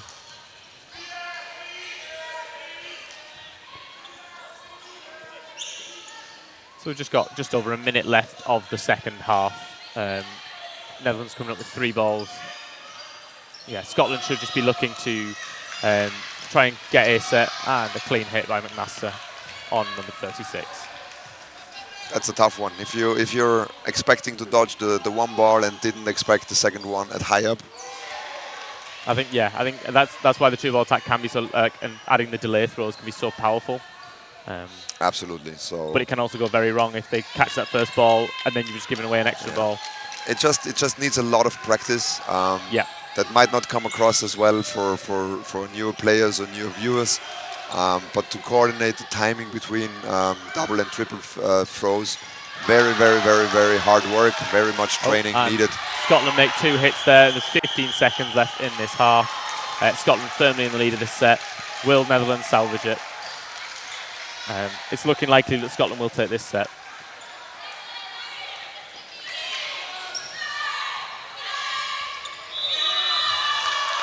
And Scotland take that set. And by the scorecard, it looks like Netherlands 18, Scotland 10. And as you can probably hear, the Netherlands are thoroughly enjoying that satisfying victory. I will say the Scottish team did very well in the second half, to 10-4 up, 10-4 in the second half, coming off the back of a 14-0 first half.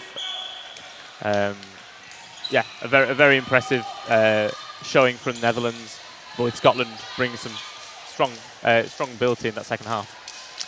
Absolutely. So in the second half, we've seen a completely different game than in the first half.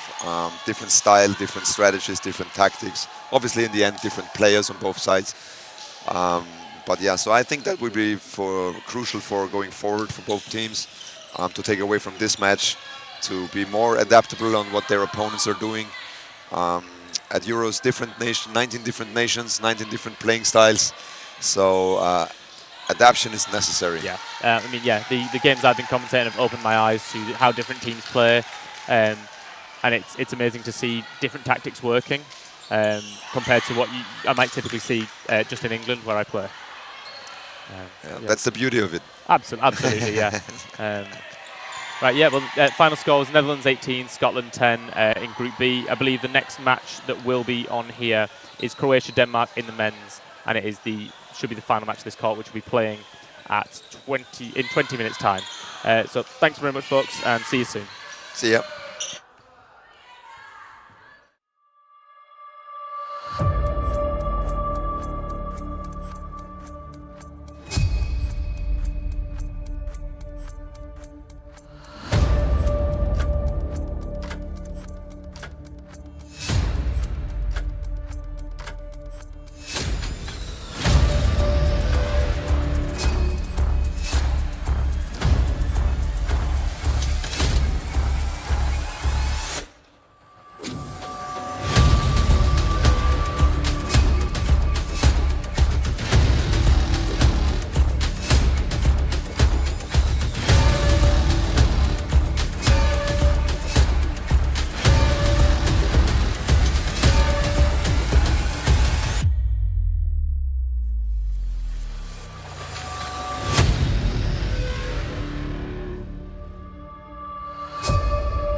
we're back.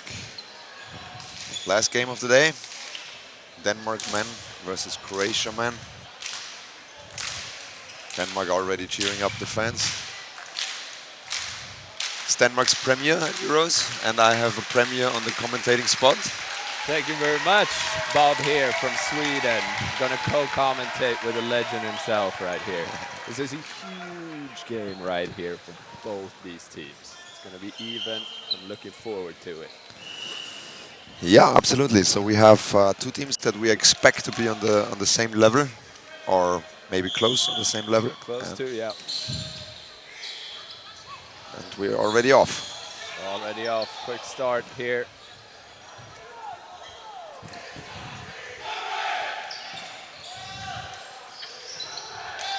Big fakes. First hit comes in for Denmark. But Croatia with the counter. Got a bit of a stalemate here in the middle. Denmark comes out on top. Both teams fighting for this lonely ball in the middle now. Finally the Croatians get it.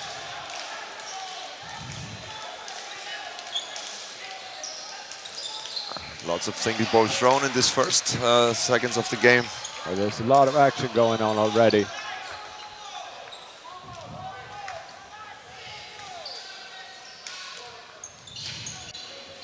Good big dodge from number 19. Croatians with their unique jerseys representing the Croatian flag. Yeah, it's pretty hard to see for us the numbers on the jersey from the distance, but we will figure out who is who during the game.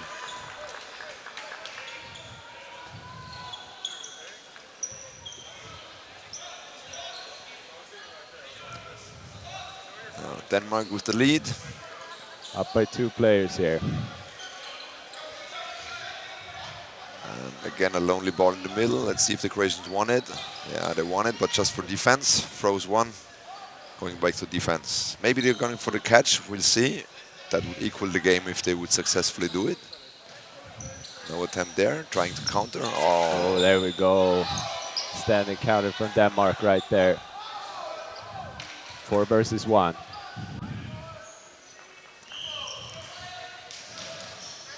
So last minute of this set. What can the last Croatian player do? Still plenty of time to turn it around. What would you do? Oh, 1v4. What's your plan? I would definitely try and go for the pre-throw catch right here. Pre-throw it is. Catch, not so much. Not so much, but it still has time. It doesn't have to get desperate right here and start fishing for all the catches.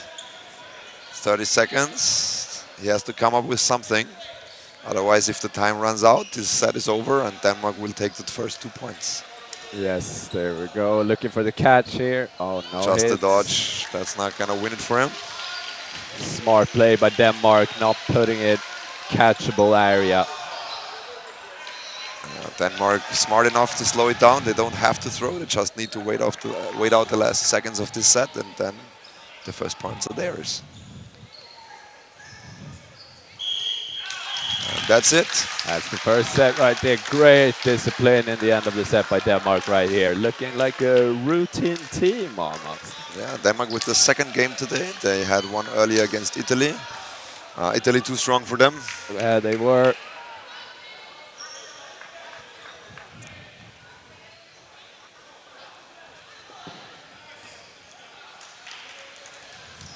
But let's see what we can expect from the second set. So Croatia definitely with more individual playing style. Denmark seems to have a team strategy in place. Strong arm from the Croatian left winger. Denmark with the 3. Goes for the single attempt. Cannot connect. Single easy dodge from the middle right there. Free throw from Denmark. The block. Oh, that's a risky play. Croatia comes out on top in the trade. Croatia 1 up, 3 bars. They go for the... Oy. Big hit there for Croatia.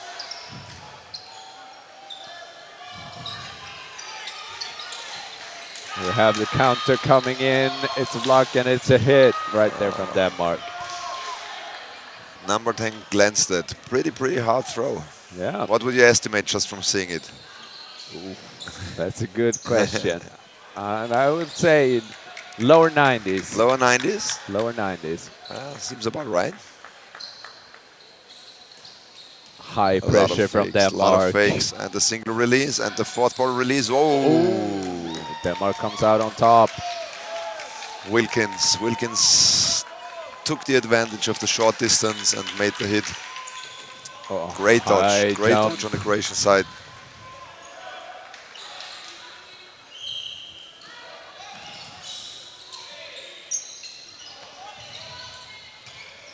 High pressure is really working out for Denmark right there. Croatia is not coming up all the way to the line when they're throwing. Oh, then they gave up all boards, it seems. 5 boards now for Denmark. 5 balls right here. Quick call incoming, play ball. All on one. They connect. And the delayed one. But the Croatian player saw it. Dodges out of the way. High pressure again here from Denmark. It's been working out so far, but not this time. Oh, 2 nice. hits in a row. Maybe they can get a hold on this set again. 3 hits in a row. Croatia's turning it around right here. From a comfortable lead down to 2 versus 2. He's feeling it.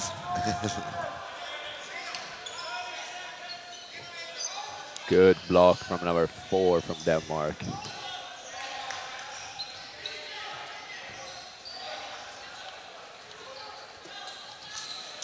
Single ball release, single dodge. Going for the little counter, number 22 in Croatia. Easy dodge for number 10 in Denmark. We've got 10 seconds left. Will there be a... Oh! There we go, the hit. That might win it for them. Croatia needs something fast, and there's the whistle. Ooh, the last second hit. Yeah, that's the play we talked about. Against that number 10. Yeah, very accurate, very fast throw. That's definitely a useful skill to have. Definitely a super skillful player. I just played the friendly versus Denmark in Sweden before the Euros, and they definitely got some power behind there. Glenstead right there. Solid player. But the Croatians on the other side as well, strong hitters, strong throwers. Definitely. They did take out 4 in a row, so just with the single hits. Definitely. We cannot underestimate the good power there from Croatia.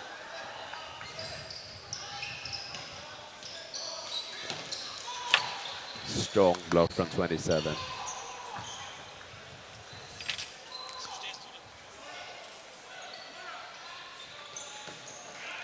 Two ball comes in, 1 hits.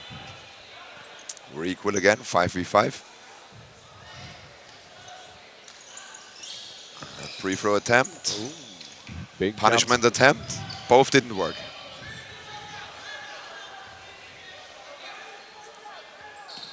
Oi! The little catch / block action right there.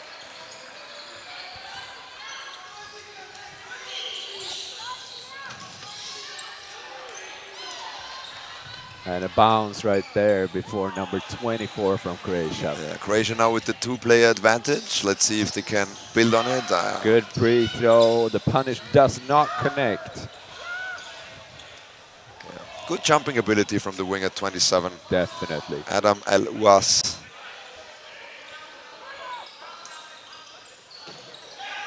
Two balls thrown and 2 balls connect. And number 27 from Croatia. Open set. We approach the halftime mark of this set, 1:26 to go. And even on players.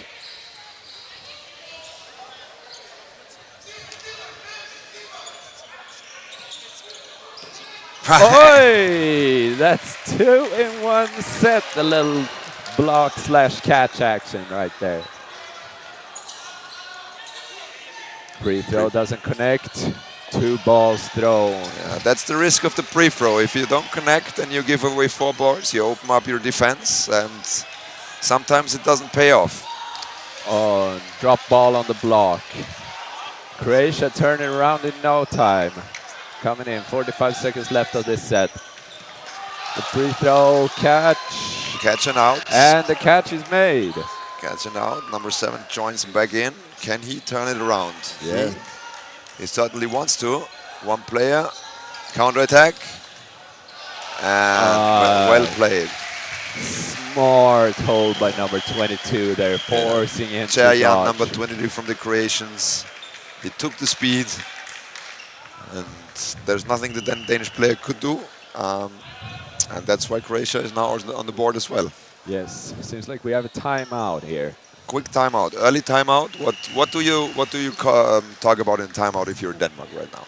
If we're Denmark right now, let's see, we're up by 1 set, and I would say in the first set, what really worked out was this high pressure and the calmness still. Very organized, structured, and it seems like Croatia really didn't have good counter for this high pressure from the wings. Yeah, I think they might switch it up a bit. They have 9 players listed for this game. Maybe we see some subs. Hopefully maybe bring we'll new players in the game.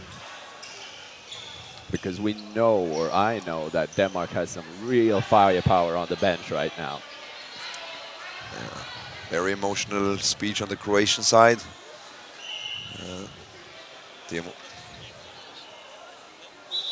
But there's a lot of gesturing going on the Croatian side here. I don't know if we have some frustration or if they're just hyped.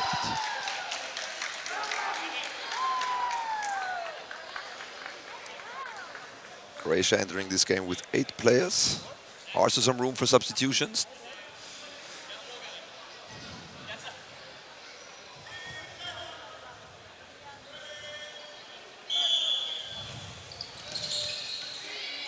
And we're off. Croatia wins the middle ball.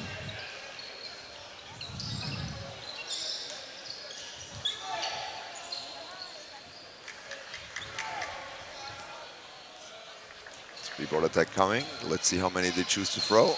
Only the 1. That's pretty common to see. In the early stages of the game, 6v6, 5v5, we see a lot of single ball throws. Don't want to get too risky too early. Definitely feeling each other out right there. And there we Strong go, hit. the big cross-court throw coming in.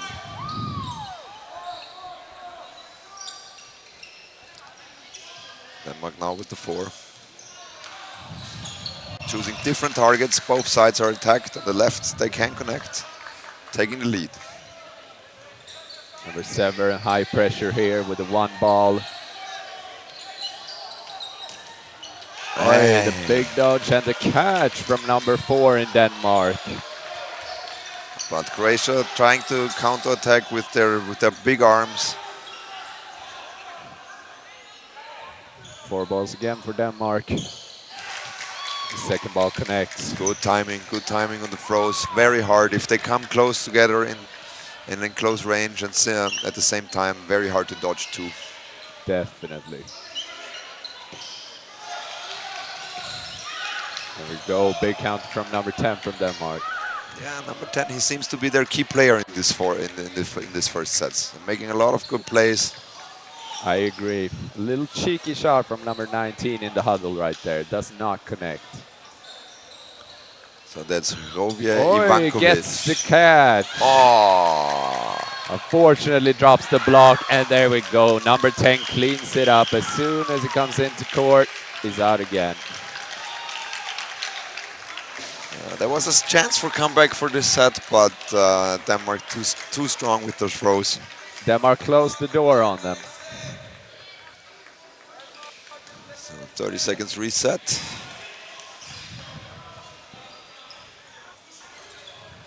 And in a few seconds, we're off to the next one. And we have a lot of time, so if you're up to 6-2, that might be a good advantage in a football game, but not in a dodgeball game. Oh, no. They can switch fast in dodgeball. 7 minutes 30 remaining right here. Bounce just before. So now Croatia with the 3. I imagine they only will choose to throw 1. And the pre-throw. Nice little standing counter right there from number 10, Denmark.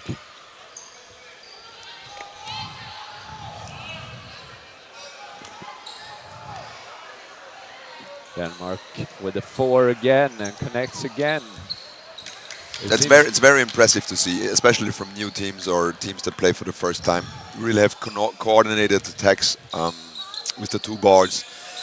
That's something that you definitely need to train a lot. Definitely, yes. So if you're a new team or a first time in international competition to see that is quite impressive. Yeah, but Denmark playing as a very tight group here. It seems lethal to give Denmark 4 balls at this stage. Free throw again. Free throw Clipped him in the face. Good block. And number 7 chooses not to throw that ball and to collect 5 balls, Denmark.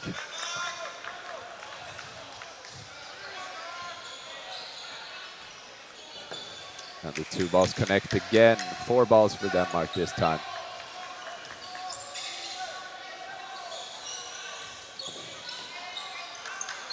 A 1-for-1. 1-for-1 trade, so it's 1v3. And again, number 19 left alone on his court, Ivankovic. Yeah, 1 minute 15 seconds remaining. Plenty of time to turn it around. He's going for Glenstead. He knows he's a threat. Yes. He wants to get him out first, but he just couldn't do it. Just a little wide to the side. And again, goes for Glenstead. Glenstead, he blocks it right back. Forcing number 19 on Croatia to keep throwing and throwing Denmark and now throwing. seeming to deliberately block the bars back to keep number 19 Ivankovic throwing. But now they have 3 and now it's their turn. Free throw attempt. Now play ball will be called. 30 seconds on the clock. Free throw again. He's looking for that free throw catch. Unfortunately, he can't get his hands around it. Yeah, Ivankovic signaling substitution. He's been last guy in now 2 sets. 2 sets. So that costs a lot of energy. And we have some substitutions here from Denmark. Number 21 is in. Big arm right there from Denmark. So, but very, very interesting to see good quality on bar management from the Danish team. So usually that's also something you wouldn't expect that high on a newcomer. No, definitely not. They're playing with a lot of discipline. Croatia here, the quick start, little dodge.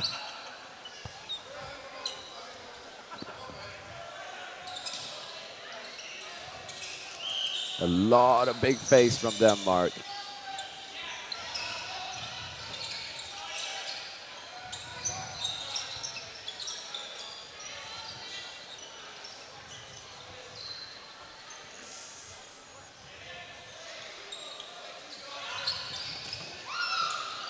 Oh, two hits on the Croatian side, 2 single bars. It seems they weren't expecting 2 separate bars coming at them. Oh, he connects with the first ball and a great standing counter from the corner onto number 7. Standoff in the middle.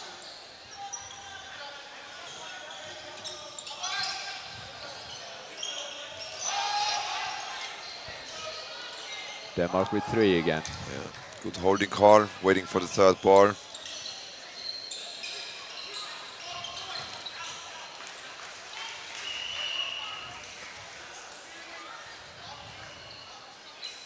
High pressure again from Denmark here. Let's see, there we go. Now Ivankovic finally can... Oh, Ivankovic, he didn't get subbed off like he signaled between the sets. Maybe the coach told him he needs to continue playing. That's doing a good job so far. He's playing a great game. Good block. Good block, going for the counter. Chooses not to go for it, collecting balls instead. 4 balls here for Croatia. Let's see what they can do. Oh, free throw. He didn't expect that.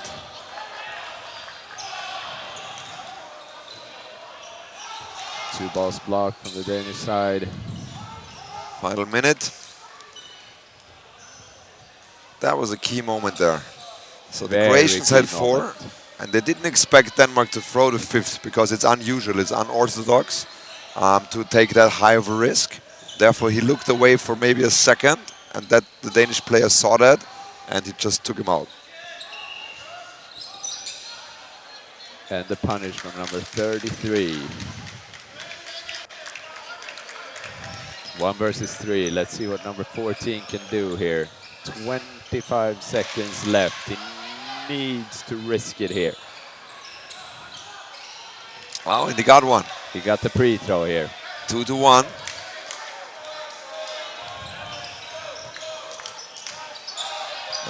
Good block. Trying to go for number 12. 2 seconds left. They're not playing. They're playing the time. Very clever finish from Denmark. Very clever. They didn't have to throw. They knew it, and they executed it perfectly. Timeout called from Denmark. So now we have a very, very comfortable 10-2 lead. Croatians had their chances. They could have taken one or another set, but smart play on the Danish side, I have to admit. Definitely very disciplined from the Danish side. It's really working out, and Croatia really needs to switch it up now. 90-second set remaining.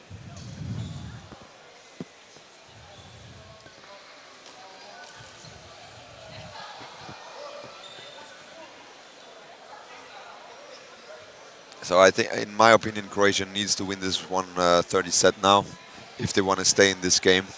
If they go down, if they go to the second half with a 2-12 deficit, so that's very hard to get to come back from that.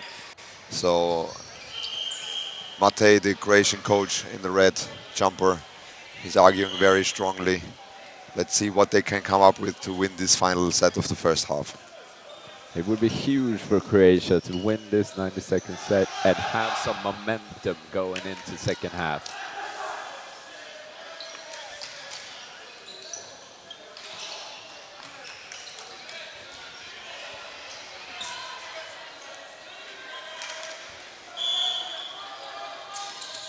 Glenstead taking a break. Number 10 not on the court for the final set. That's a surprise to me, but let's see what the subs can do. No hit so far. Clock ticking down. Pre-throw. Big hit from number 9 here, the new right winger from Denmark.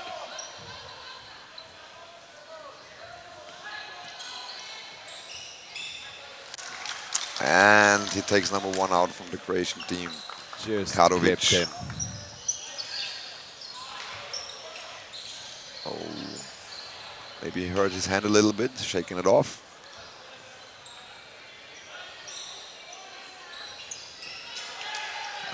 Good punishment from the middle. 2 players up now for Denmark. 39 seconds remaining. And all 5 balls all to 5 Denmark bars. now. Looks pretty good for them. And 2 players out. 2 players out, 1 Danish player out. And again, Ivankovic, the last player. Once again, we see this scenario. Well, at least he's been here before in this situation. But he has not much time left, only 15 seconds. He needs to go for the catch. Oh. He tries it. Whoa, good effort. Good effort by him. The chest. But that's a hard incoming throw from number 21 in Denmark. Straight to the chest and goes out. And there we go to halftime. Halftime is now being called. Yeah. The Danish team not really sure if it's already halftime or if this was the last set, but we're pretty sure.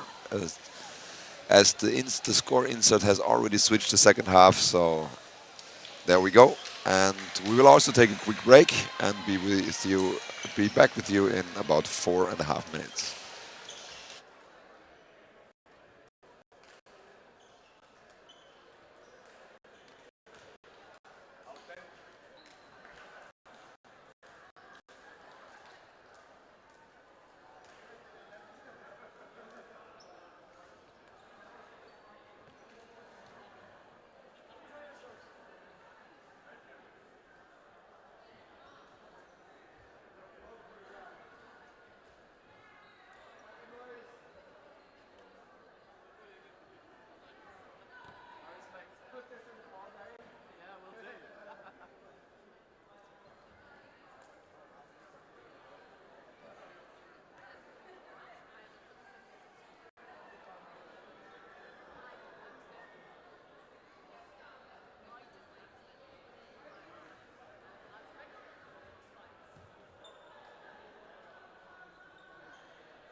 And we're back. Second half is about to start.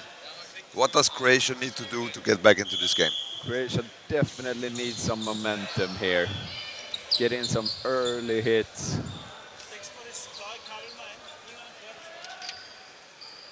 Croatia with the 3 balls does not connect.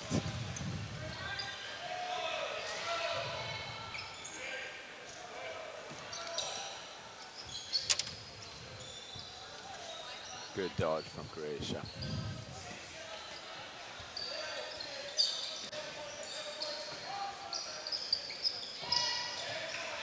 And Croatia also risking the 4th ball in this situation. Luckily bounces back to them.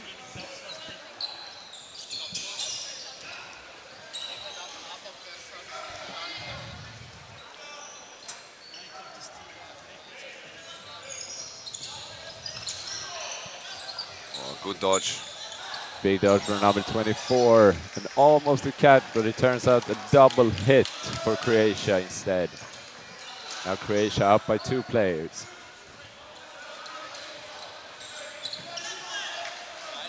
Free throw, 1 for 1. And a number 11 just drops the catch. He's not Croatia's happy still in the about lead. that. Croatia's still in the lead. Ivankovic is on the left wing now. 24. Throws the away captain, Kurbalic. 5 balls, the big counter. Libo face suicide attempt. Works out for him. Rushes back to his half. Equaling the game. Very close to physical contact. Croatia wasn't expecting the jump throw there. And we have a hit on both sides. Kurbalic clipped and Denmark take it. Or did they? Yeah, they did. Denmark takes it. I just took my eyes off for a second to check the playlist. Split second, and there's 2 hits. That's what you should not do in the dodgeball game. You should always watch closely because so much is happening at the same time.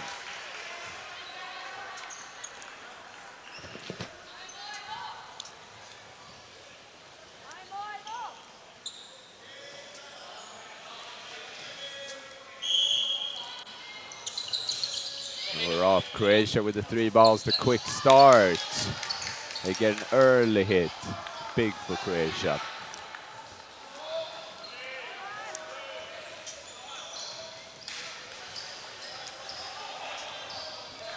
Attack at the wing, counter attack works. Good. Number 27 connects. Strong throw from Lonchar.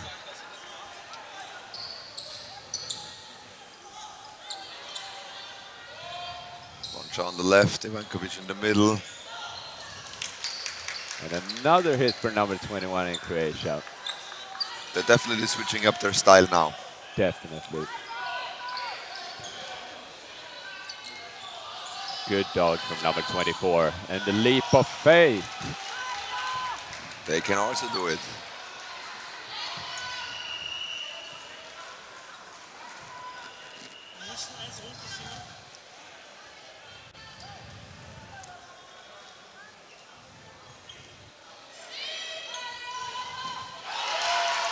Straight into the pocket. He was going for that. This is he realized his only chance to come back into the set, and he went for the catch, committed 100%, and it paid off for him. But still a two-person lead for the Croatian team. A lot of faking going on.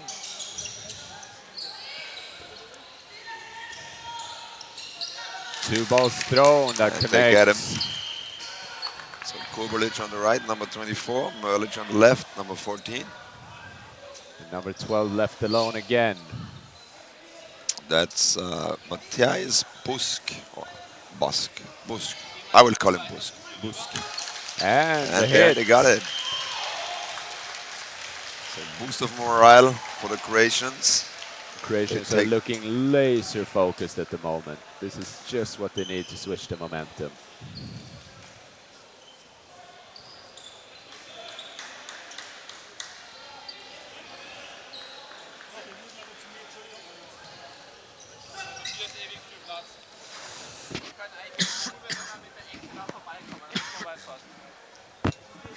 Sorry for that.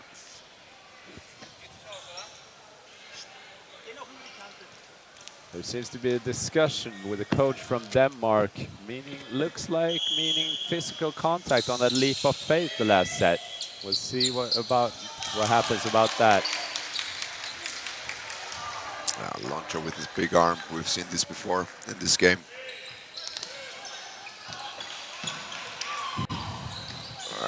Big hits on both back sides. and forth. Now situation is a bit escalating. Oh, that's not possible. Here. They were fighting for the games. The refs need to call it. The rule for the new viewers, obviously, is you cannot touch each other. There is no physical contact allowed. And sometimes it gets tricky in the neutral zone, the area in the middle where both teams can enter. So you at all times have to avoid physical contact. It seems, at least from our perspective, that they at least touched each other fighting for the ball, so the refs need to intervene. So now the refs are discussing who initiated the contact.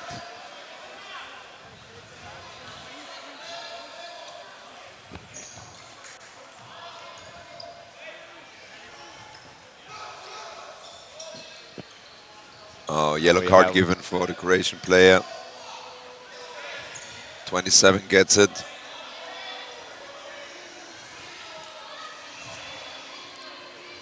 And the Croatian home crowd is not happy about this decision.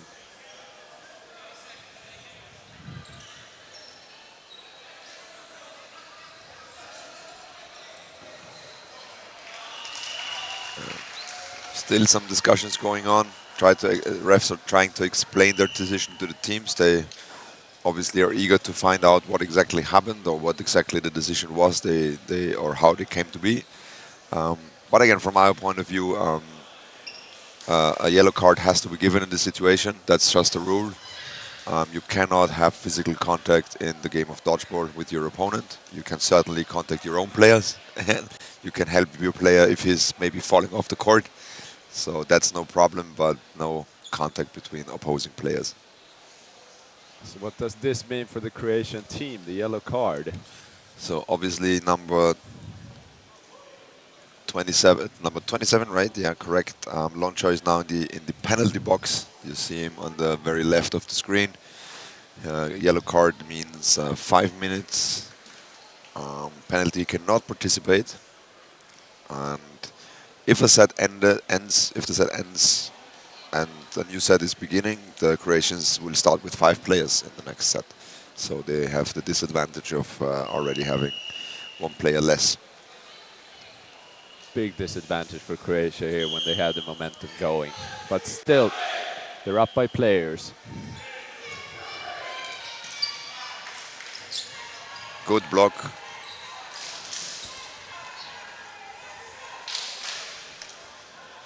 So Merlich on the left wing. Throw from the right. Wanted to target their middle player that was not protected by a ball in hand. There's still 2 minutes left of the set. Plenty of time. Good dodge by Ivankovic. Counter-attack is coming forward slowly. They're waiting for their third ball. Now they're in attack mode. Only 1 ball again. Very, very defensive play. Careful from the Croatian side. Now Denmark with the 3. Targeting the right wing. No, it was just a fake. Putting high pressure on the right wing. Peric on the right.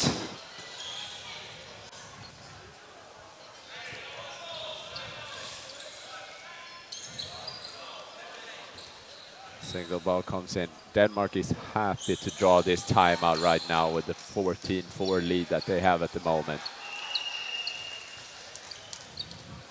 And number 7 called out. That's huge for Croatia when we approach the 1 minute mark for this set. And now 4 balls with Croatia. That, I think, was not planned by the Danish team. And double ball attack takes the Danish player out. We couldn't just see who it was from the distance. Peric too risky with advances, but Croatia still up 2 players.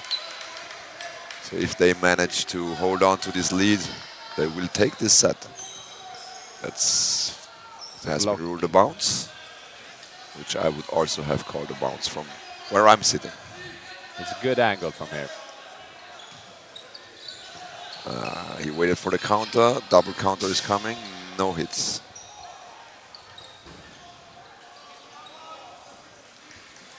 Clock is winding down. 10 seconds. Number 4 taking his time here. And number 11 dodged out of the way. Good blocking, defensive play, and that's time for this set. Croatia take it. 14-6.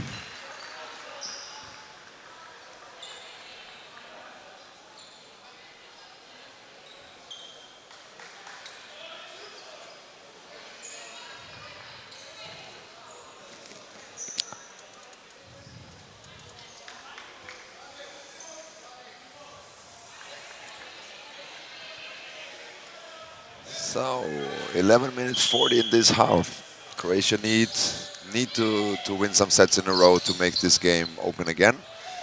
But they have a disadvantage due to the yellow card. They start with 5. But the pre-throw from Denmark, giving Croatia 4 boards. They Great dodge. Not connect quickly instead. And set on the left wing for Denmark.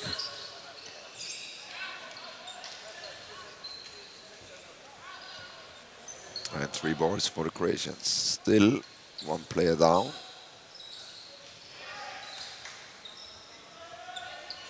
Very tactical, very slow game at the moment. Good dodge. Kubulic just moved to the side. Quick reaction. And there's the hit. Good connection here. Jonathan Sharp couldn't make the catch. Number 4 of Denmark. Catch attempt didn't go well. Good, didn't work for him. And no connections on the counter. Little frustration on the Croatian side, but this set is wide open still. Denmark again with the pre-throw. Very risky. Trying to catch the Croatians off guard, but they managed to dodge. As well as the Danish do. And I think we have a line fault on number 9 in Croatia. Okay. Good punishment. Protected his teammate. And that's a very important element that you need to implement in your game. You need to protect and a little dance on the line. And that's it. That's the set for Denmark. And now it's getting really, really tough for Croatia to come back in this game. 9 minutes, it's doable in theory. It's definitely doable. But very hard, very hard. We see, again, explanations. We see a little bit communication between the refs and the teams.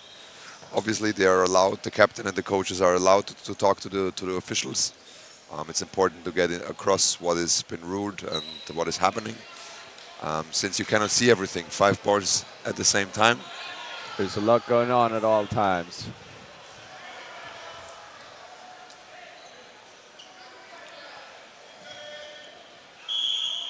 And Croatia now with 6 players again. The 5 minutes have gone for the yellow card.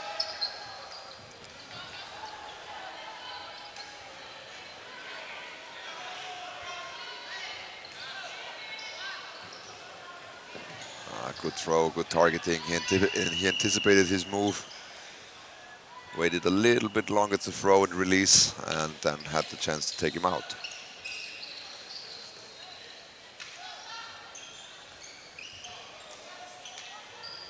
Denmark still with high pressure. But Good it seems throw by like the Peric. Croatians has figured it out. They're pushing down in a group together against the high pressure. Good single throw. That's the strength of Croatia.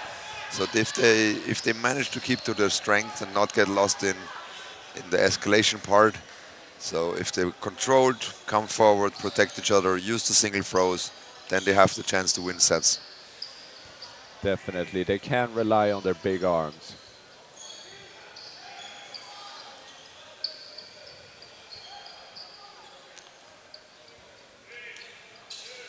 Denmark with 3.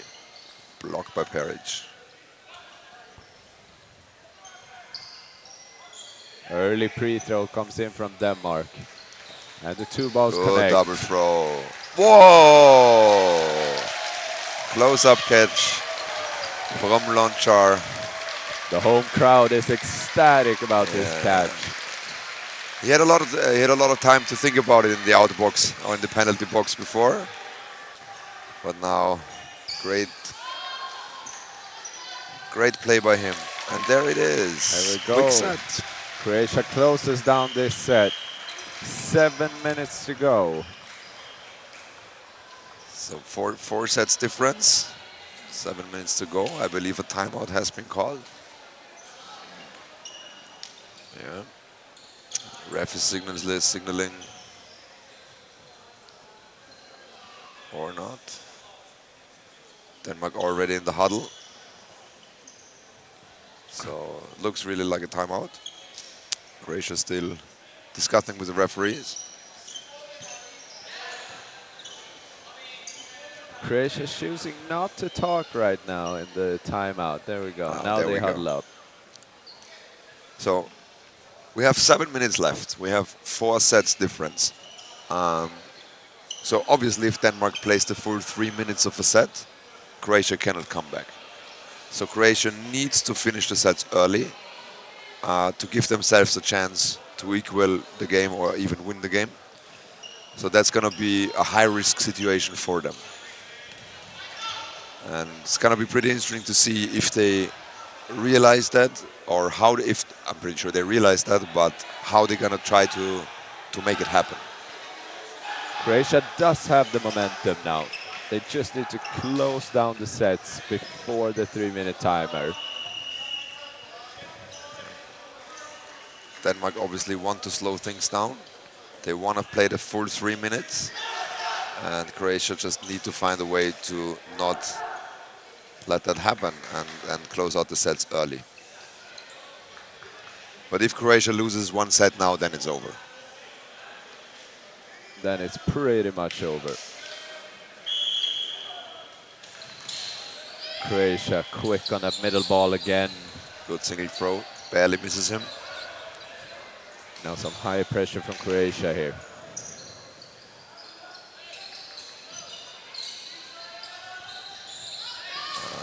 Peric too risky, but he needs to take the risk. As we said, Croatia needs to play high risk variation now. Go for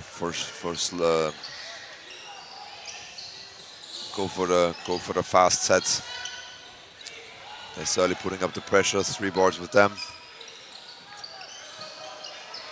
That might not be the most effective way. So number 11 Ivankovic, he just threw at the ball holder on the wing. It's easier to hit obviously a person without a ball. Trade in the middle, that's fine. Both players taken out by each other.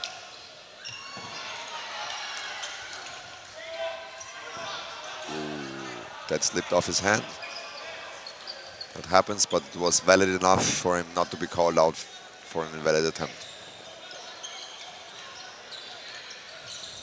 Croatia sticking to their counter-attacks now, figuring they might have the best chance of eliminating players fast. Play ball is called. Denmark has been so successful on the multiple ball attacks. Oh, Ivankovic also slipped the ball away. Maybe the bars are getting wet at this point. Would have been an important one for him to make that.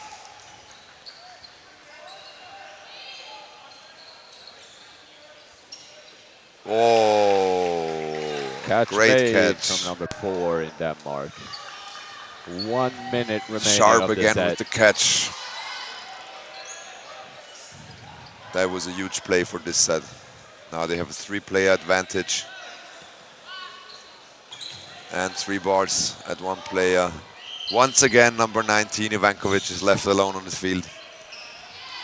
45 seconds remaining. Ivankovic really needs to make something happen, but there we go. He will remember that one. Number 10 again with a little cheeky full court shot as soon as he looks away.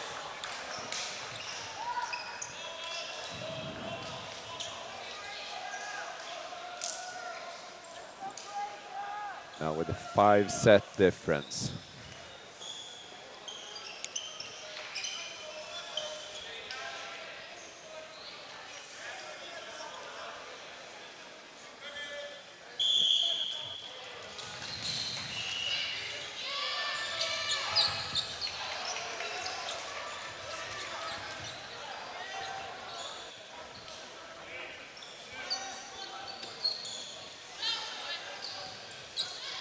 Oh, great catch. Peric struggling in this game. Couldn't connect on many plays. But usually a strong player. And there we go. Big catch from number 22. Number 9 is back in again. And another rebound catch from number 27. A lot of escalation on both sides. And a great throw just on the toe on number 4. That's what we expect from Peric, from the Croatian winger.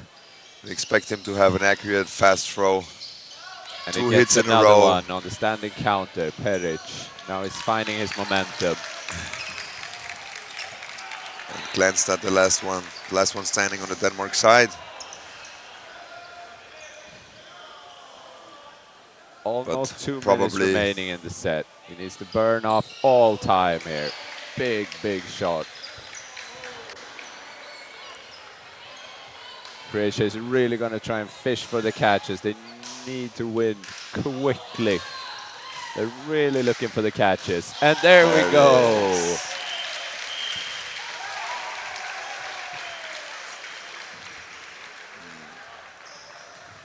If they would have played like this set in the last 3 sets, so they would have given themselves a chance back into this game, but unfortunately too little too late. But they have improved, so if I remember the Croatian team from last year, so definitely an improvement in their gameplay, in their strategy, in their style. Obviously there's a long way to go for each team. Croatia, but quick it's good to start see the again. improvement. They're really trying to gun for number 10.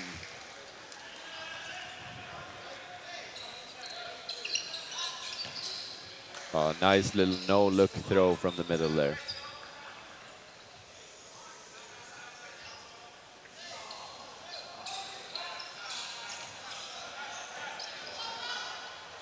And number 9 just clips the toes on number 10.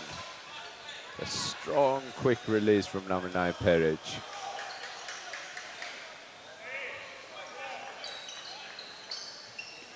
Two balls coming in.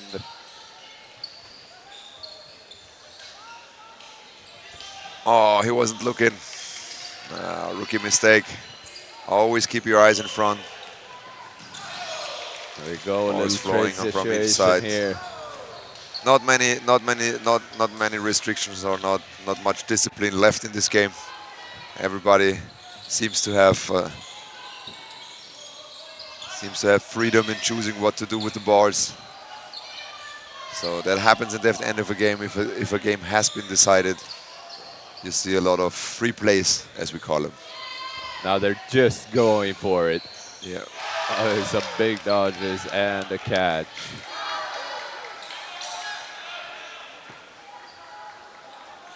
Number 11 left in on his own versus 3 Danish players. Let's see what he can do. Looking for the catch, but cannot get it. Tried it, and that brings us to the final set of this game. Denmark has secured the win. Probably 2 sets back, couple sets back, they secured the win. Now we have a final set for maybe bringing on some substitute players that haven't played as much.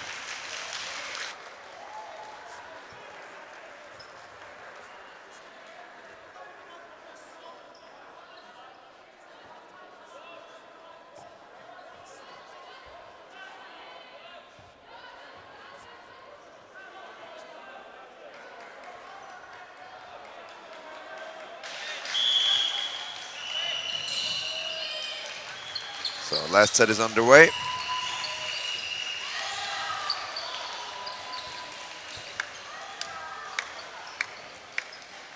Two balls thrown from Croatia.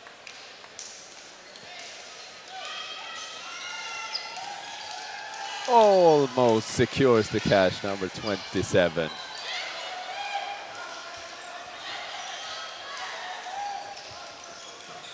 There we go, a catch and out, number 33 from Denmark. He's happy about that. They're all happy. I think they're all happy. It's I going to be think their so. first win internationally. Huge, huge success, huge effort by them.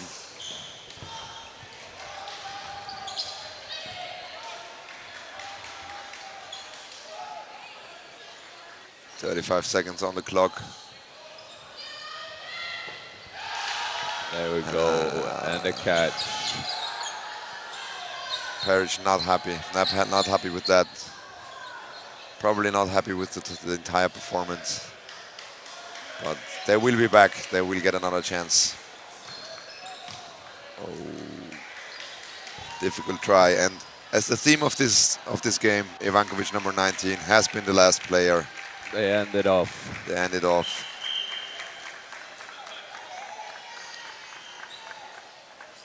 They ended off with a headshot on number 19. So I believe it doesn't count. I think. Oh, they make it count. They end the game. Yeah. To end the game. That's impressive performance here from Denmark. Very impressive. They played a very solid game. They looked like they had a lot of routine in the team. It's very nice to see from Denmark here. Yeah, big celebrations. Obviously understandable. First win on the international stage, first tournament on the international stage. Croatians obviously disappointed. I think they expected more. I think they, due to their experience being around longer, I think they expected to have an edge over Denmark. But Denmark, turns out, came with some strong players, young players, agile players, strong arms, well coordinated, well trained. So yeah, good to see. Good to see the sport is growing. Good to see fresh faces, new faces every tournament. So yeah, good game overall.